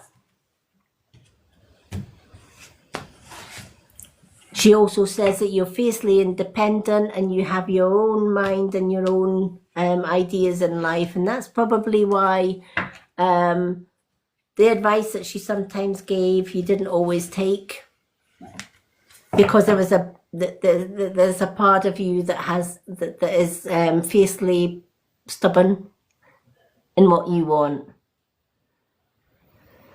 Heidi B, unfortunately, I'm on the last reading of the night. At some point, I do call the last reading because it is getting late here and I've been reading since sort of the back of 9 tonight. But I am back tomorrow night, 9:30 p.m. All right. DJ is the last reading of the night, folks.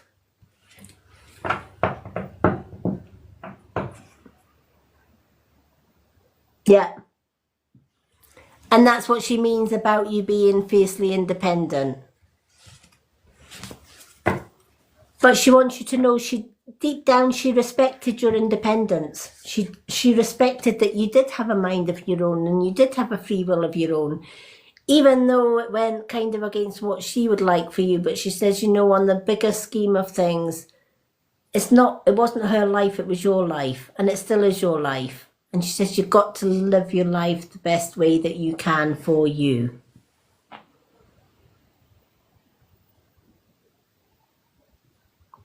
Yep, that's British time. Yep, UK time. I'm in Scotland, so it's 9:30 p.m. UK time. If you go to my profile, it tells you the days and the times that I'm live. It's usually a Wednesday. Wednesday night is usually like a theme night for doing meditations. Sometimes we're going to have karaoke nights there, music nights, etc. Whereas Friday and Saturday, it's about readings. I do my readings on a Friday and Saturday. But it's all on my profile, honey. All right. So DJ, your moon card. Time for you to hold your vision. All right. You spent so many times hoping for things that you need from other people. But what about DJ? Like, where does DJ fit into all of this, right? I know that there is a broken heart with your ex. And if you could wave a magic wand, she would walk back into your life tomorrow. But I feel you've been kind of really focused on that. And when we sometimes grieve for somebody that walked out on us, especially if it's somebody that we loved, we lose ourselves, right? We're so focused on bringing back what we've lost. But sometimes we have to lose things to bring in new things. We don't always see it at the time. When we lose somebody, especially somebody we love with all our heart, absolutely it can be heartbreaking. And we think it's unfair and we think it's unjust. And we kind of we stay stagnant, hoping and praying that they'll come back. And we waste our days hoping and praying that somebody will come back. But in all of that, you're losing DJ, right? You're losing you. Things happen in life for a reason. If somebody walks out of our life, it's because they need to make way for somebody coming in. All right? So although it's an ending, I feel that there had to be this ending to bring somebody else in the future, right? For example, if your ex did come back, would it work out better? Probably not, right? Because once a relationship has kind of cut ties, very difficult, even if they do come back, to mend those ties. It's very difficult to get back to the way it was. And sometimes in life, though it's unfair and it's hurtful and it's painful at times, sometimes we have to lose things in order to make room for something else coming in. And I do feel that there is someone else coming in your future for you, which is why this has probably happened. But in the meantime, it's time for you to get back to you. Right? It's time to get back to what is important for DJ, what DJ wants and what DJ needs.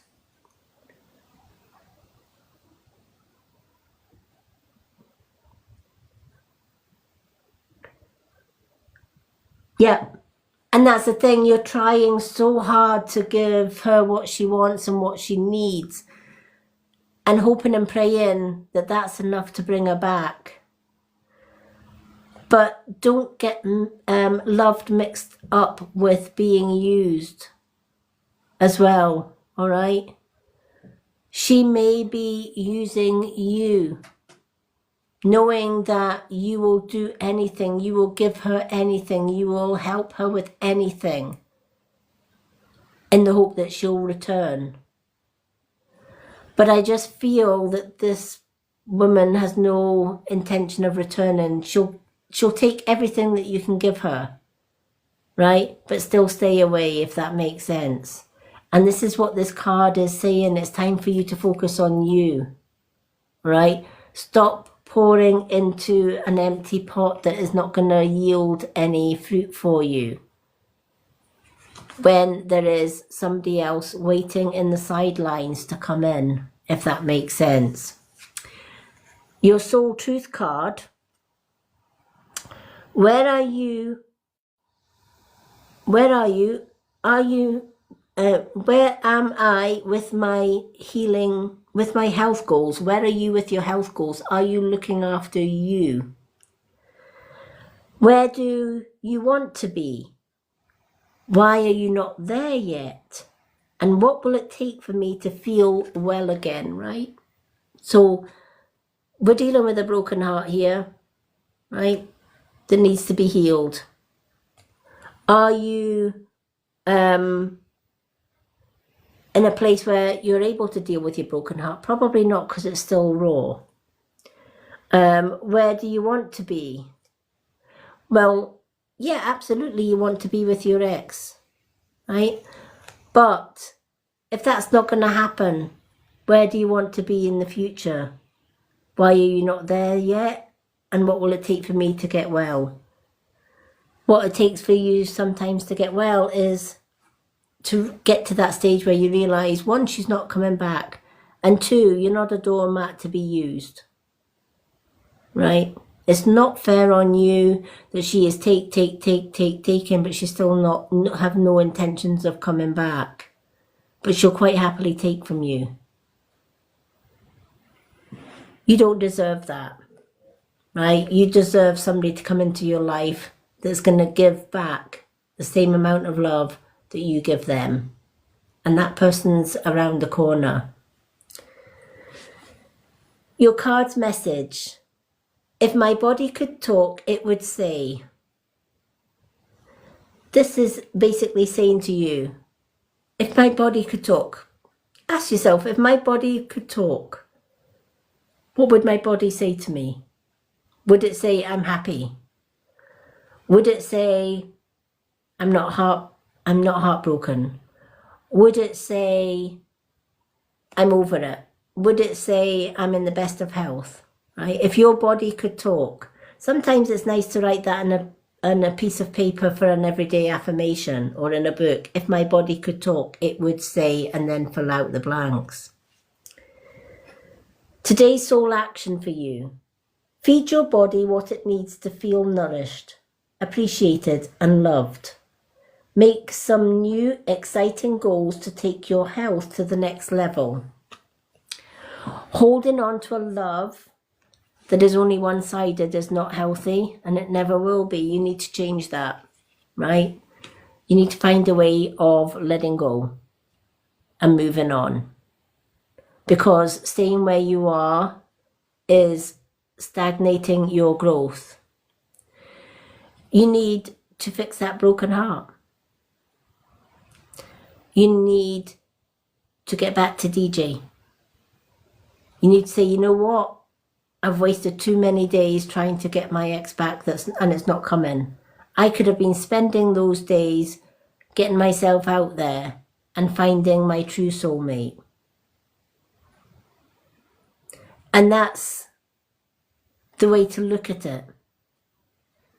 Why waste your days, months and years maybe, hoping and praying that by lavishing her with gifts or helping her wherever she needs help will someday bring her back?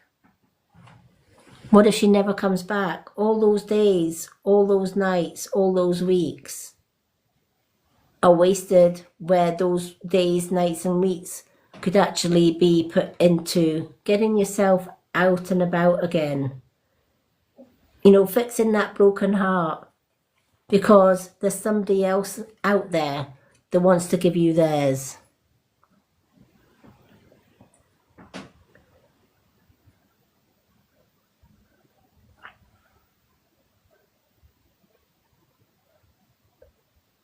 So I hope that makes sense. And that's probably why the board said never when you asked if she's coming back. Sometimes the board can be a bit blunt.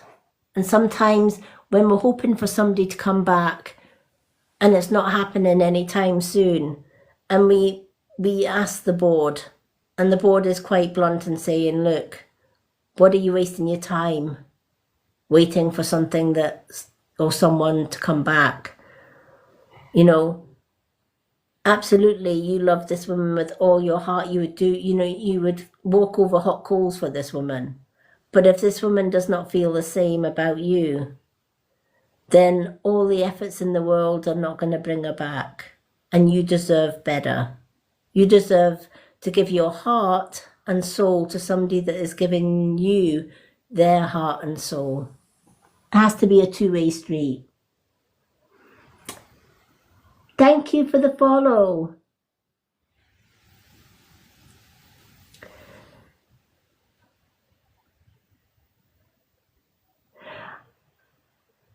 Hi, Angels, Mackie.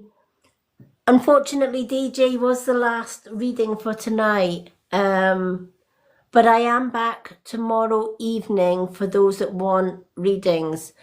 For those that want to join me tomorrow night, it's 9:30 p.m. UK time. The readings are or will be gift readings. And they'll be the same as they are tonight. A heart me for a yes, no. It'll be the sign language for a 2 card or the family heart for a 3 card. Now and again throughout my lives, I will gift a 1 card reading to somebody that has stayed in the live for a while, supporting the live, but who maybe can't afford to gift. I will give out free 1 card readings or yes, no questions.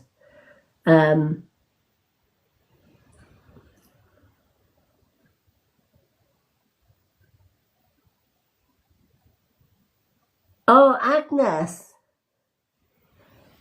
Oh, it's lovely to meet you too.